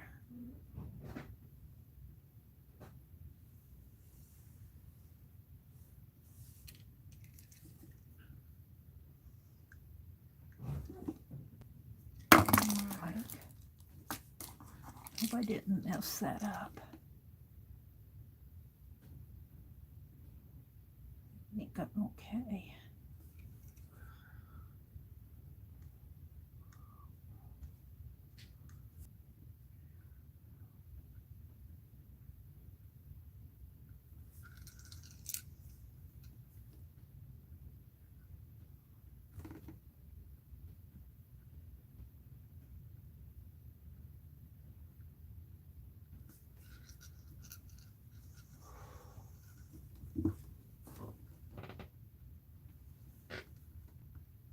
I'm still okay as far as time goes.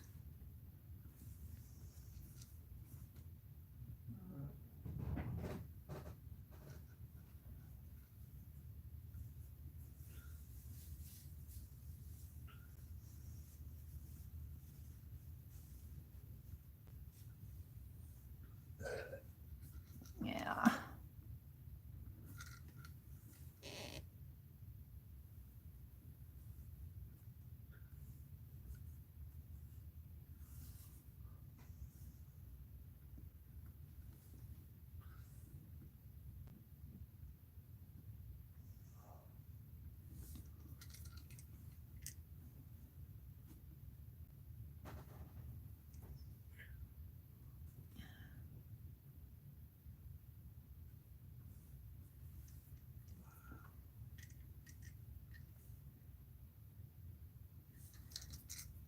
I'm going to have to ink his mouth up to see what I'm doing down there. I can't see what I'm doing until I ink it.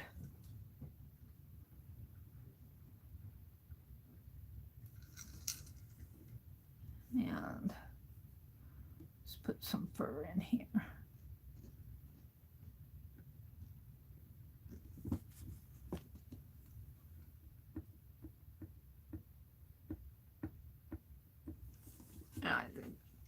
I don't expect this mouth area to be very good yet because I can't see where I'm going with it.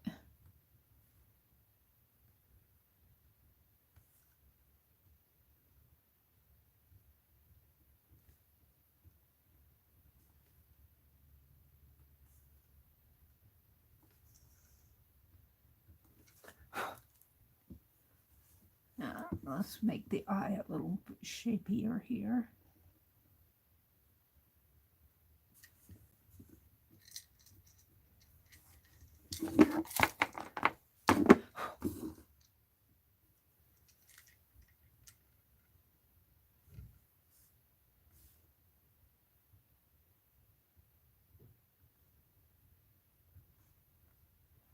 Let's work a little on the ears.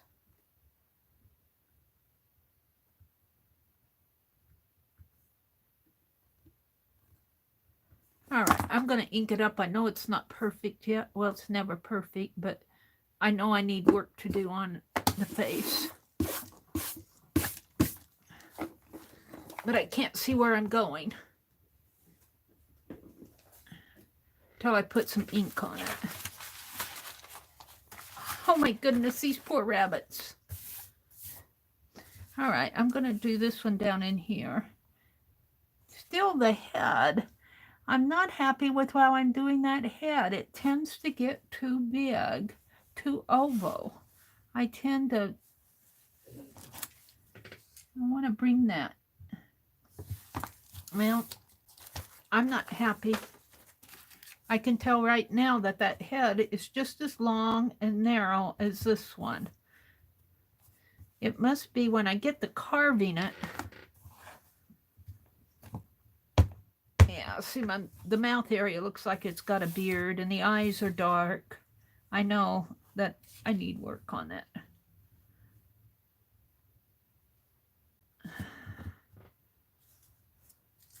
Huh. Oh no.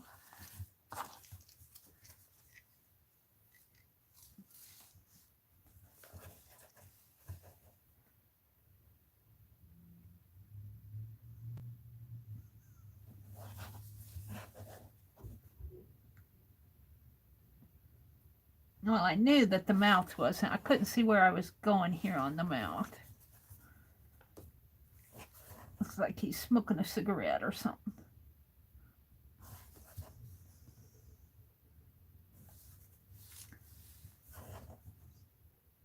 Got a beard.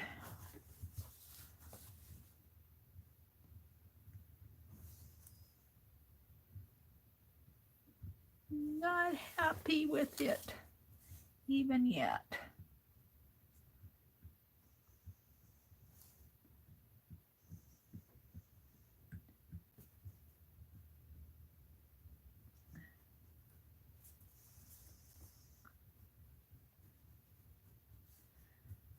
Don't tell me you're going to do it again. Not today.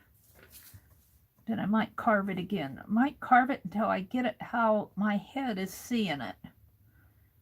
It's not how my head is seeing it. I need to do something with the eyes here.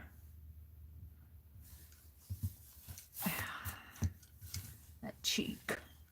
Which one is that? This one.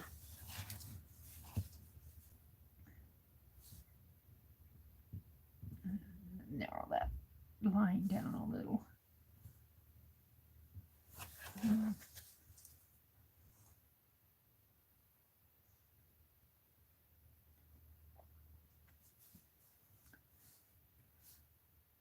See that it needs to be rounder there, and that needs to be. Yeah, I'm not happy. I'm not a happy camper. I like my sketches, but I don't like it when I print it out.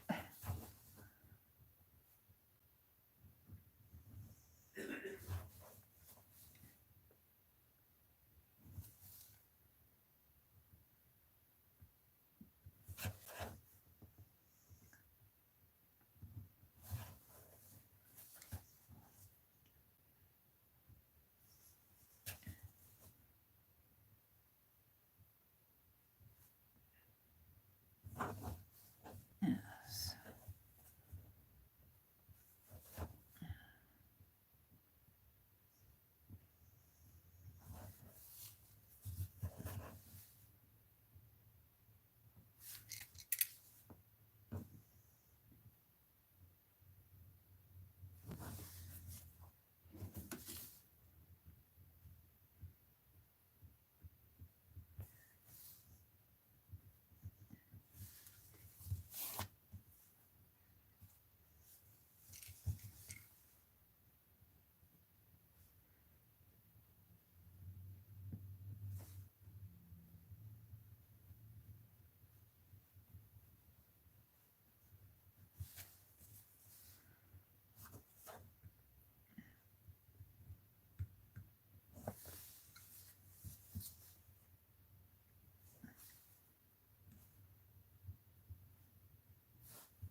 I'm wondering if no, maybe I'll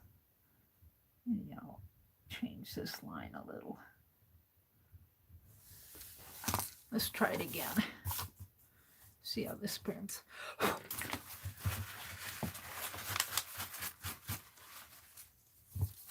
It's getting better. It's not where I'm seeing it yet. I don't have that. I don't have it where I want it yet.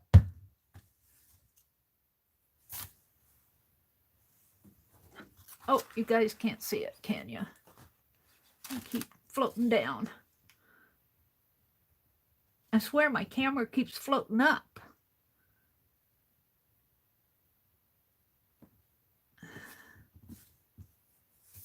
Little better. It's a little better.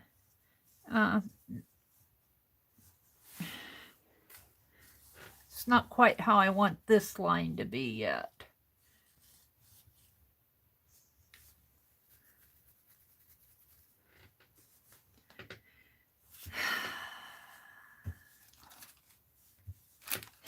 But it's quite a difference between this one. Quite a difference between this one and this one. See how the head got smaller?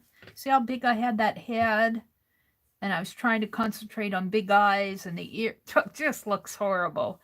I'm still not quite there as it looking like a bunny yet. It doesn't have that cute factor. And here the head got a little bit smaller on number 2 and even smaller on this one. But I don't have that. I don't have it yet. I don't quite have it. This line needs to be a little cleaned up in here. Little lines in there maybe.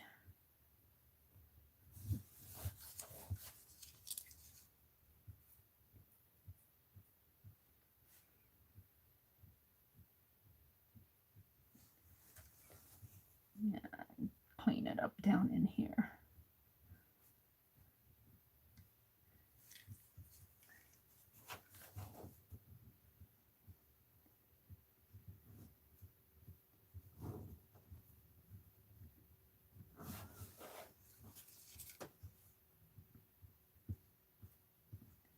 Oh, let's just carve its whole head off. I'm messing it up. I'll probably throw these away. I don't like them at all. I don't like any of them.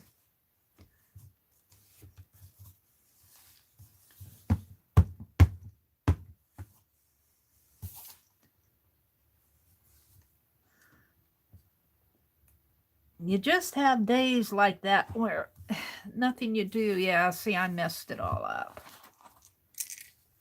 Nothing you do is coming out right.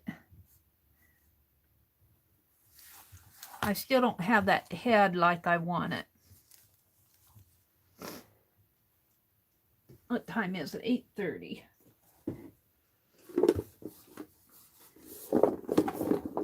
I like my sketch, but once I carve it, I don't like any of the sketches are fine.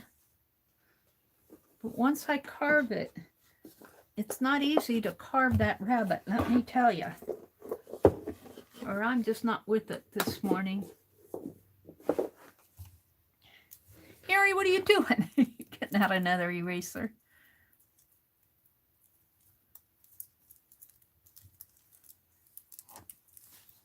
That's only $1.46.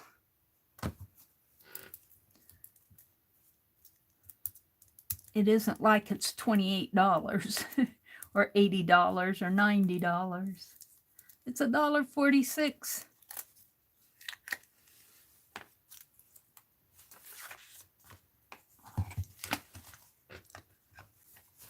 It's like you gotta scribble. You gotta scribble it.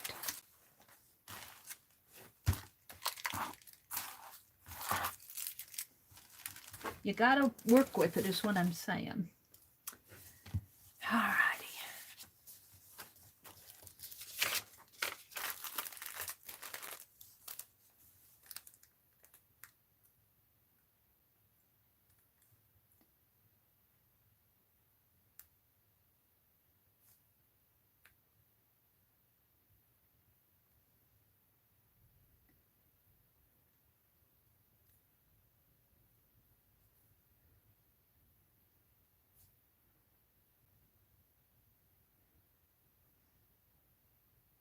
And I know there are better ways to do this, but I have to do it my way. I'm sorry.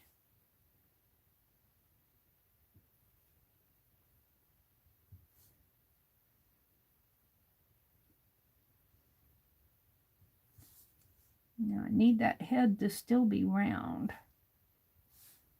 And the nose comes right in here.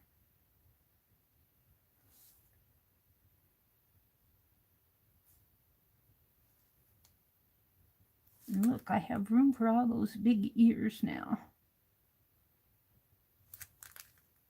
Because it's down far.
I liked all my sketches. There's nothing wrong with my sketches. It's how I'm carving it.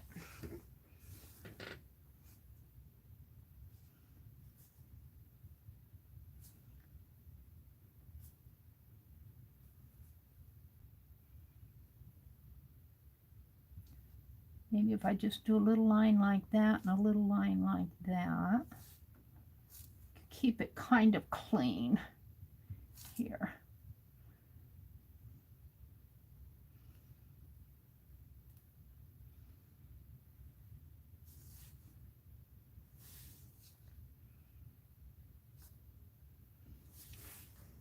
All right.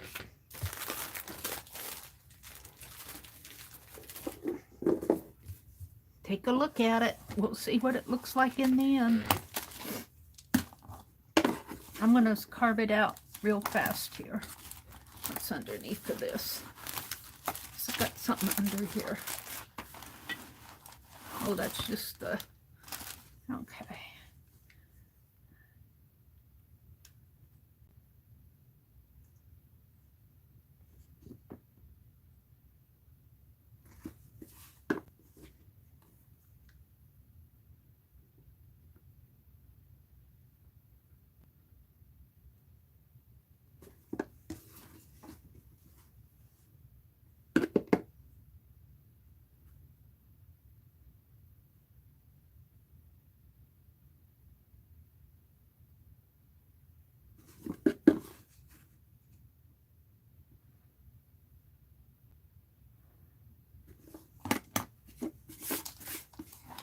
Let's get my scoop blade out.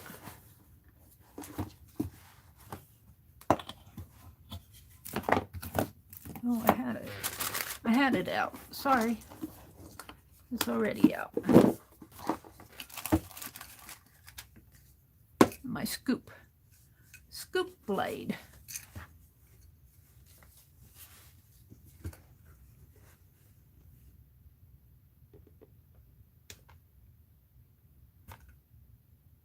Get rid of that fast.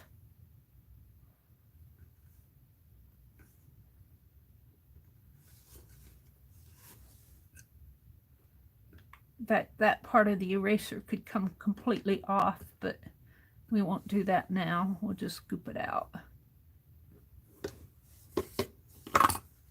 You know what? I'm gonna have to move this down a little. How does that? And now adjust my camera just a little.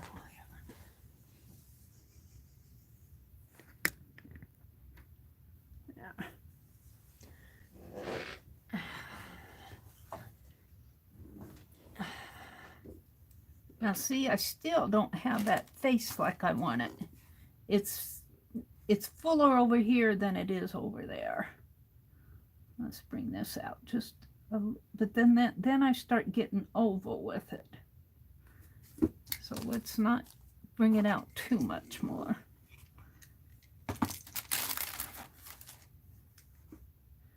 I can always carve away.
think I got the outline of him. Hopefully this will work.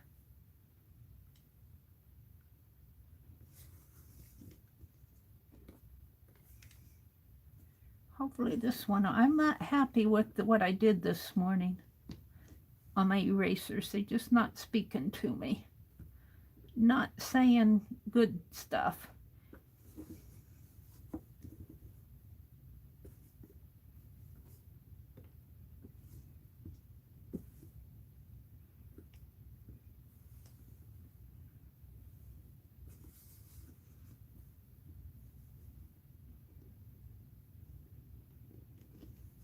Alrighty. Now, let's see if I can go in and do him to where I'm happy with him.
All right, Mr. Bunny.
Now that got a little messed up in there.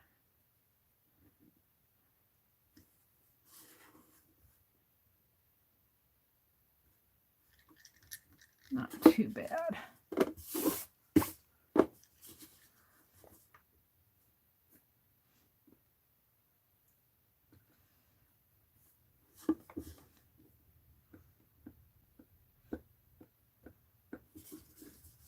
All right, I think I'm ready to do a first print again. And we'll see how this one, if it looks any better.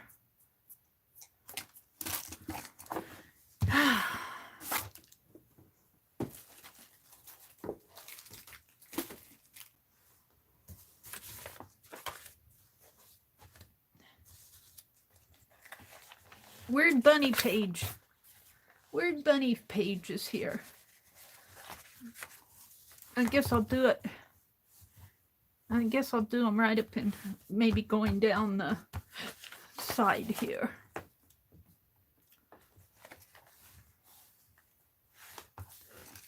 I might have to fix his eyes a little. We'll see. We'll see. It's hard to see until I get it. So yeah, I don't have any white in his eyes, but I think I'm getting the shape of the head a little bit more.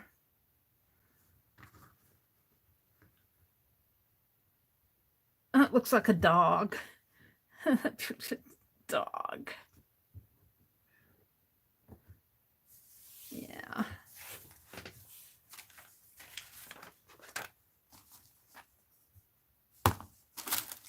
Not quite happy with him yet.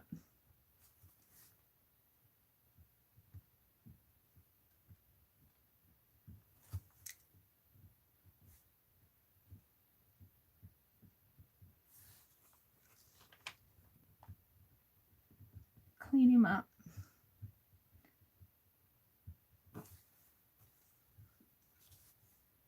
What that is.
I like my sketches, but the carvings certainly come out different than the sketches do. The sketches, you see it differently. The carving, you just see black and white on something like this. And I didn't put any lines in that. And his eye here is weird. Yeah. Don't even know if I can fix it. Which eye is it? It's this one.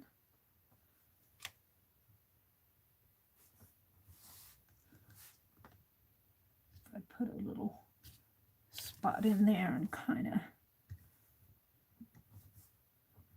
clean this head up a little. Put some lines in the ears.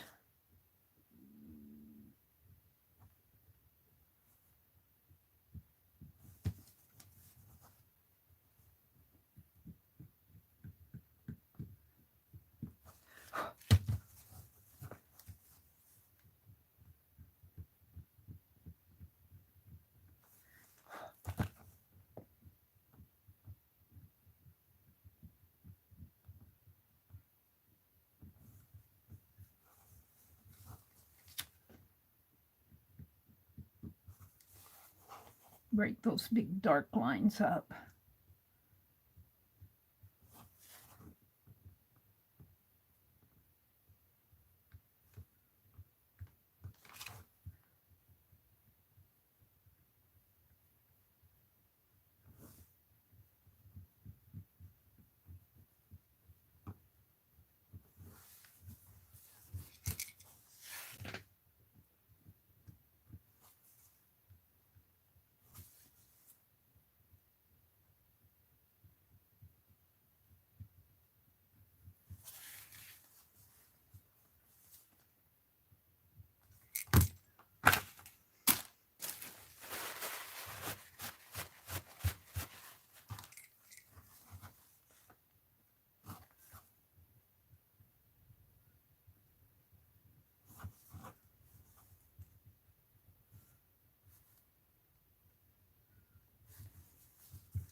Now, let's see if I can give this eye a little expression without completely destroying it.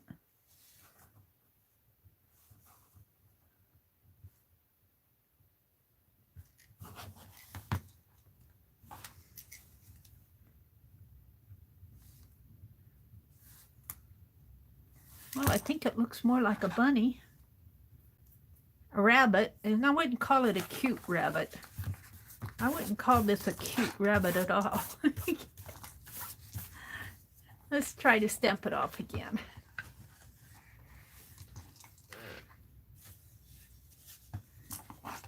This ear is bothering me.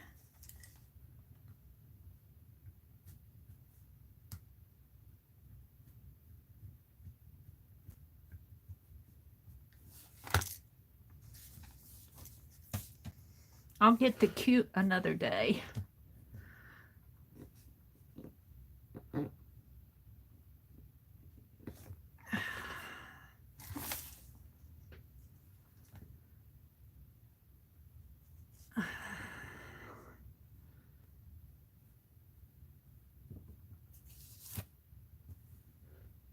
You know, I got blue on there for my page.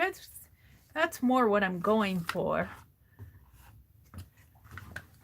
Let's stamp him off down in here.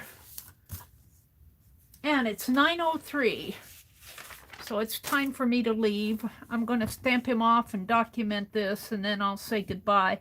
Kathy Berg comes on Tuesdays, so she might be on now. If you're interested, Kathy Berg, Kathyberg. Kathy Berg. She streams on Friday with our Friday once a month time for art group. I think I'm happier with this one down in here. I think I finally have achieved it. Where are you guys?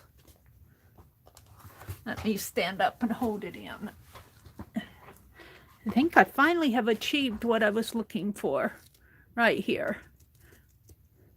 And there's some little things that need to be cleaned up. Of course, my paper's dirty. Let me zoom out. And I'm going to document this.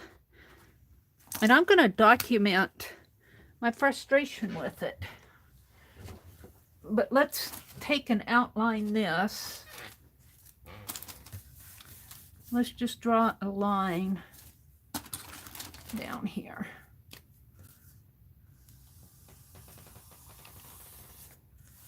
And let's draw a line here in here.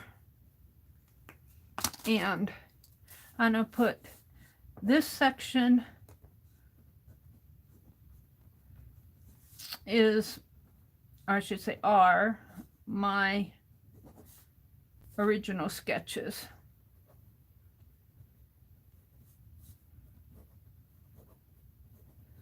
And I'm not going to call it a bunny. I'm going to call it a rabbit. I wanted a rabbit. I was doing a rabbit. A rabbit could be a little bit different than a bunny. A bunny sounds cute.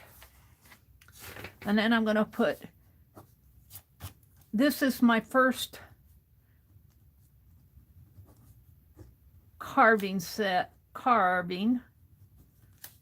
I didn't like it at all. I don't like it. It looks like a dog.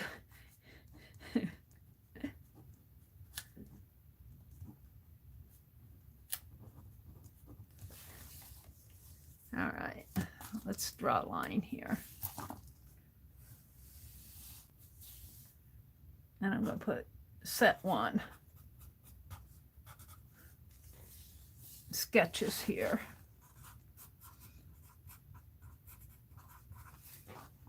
And this is sketch set 2.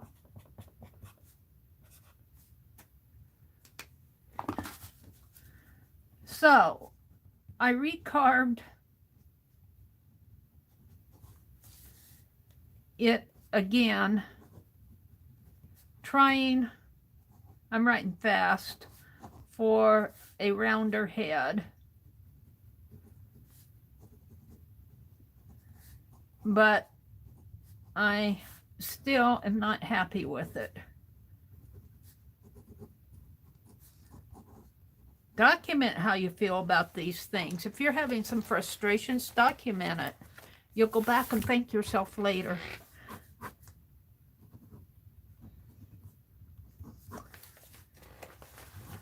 And this, I'm going to set off as set 3. And I think I'm finally happy with this one down here at the bottom.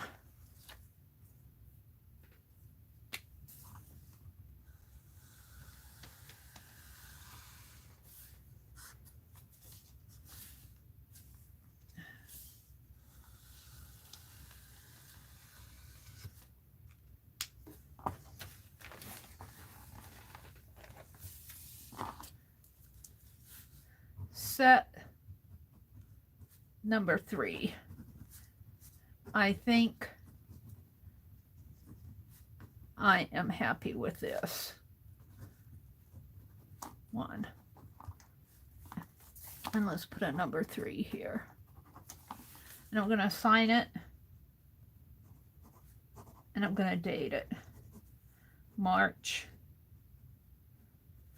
14th.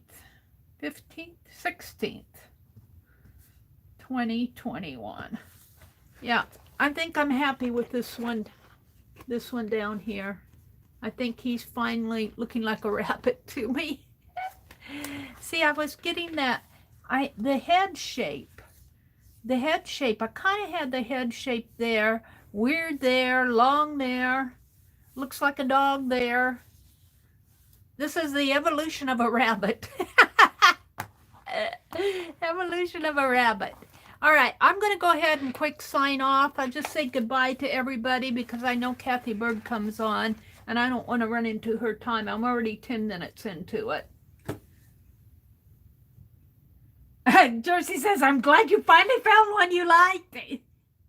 Thank you, Jersey, for putting in Kathy's channel. Goodbye, everybody. Thank you for watching. Hop on over to Kathy Berg, give her some love, tell her Mary thanks her for letting me go over a little bit. I'm going to hurry and sign off. I'm going to put this one in on my thumbnail. I'll blow it up. Bye, everybody. Oh, I might stream tomorrow morning early. Bye.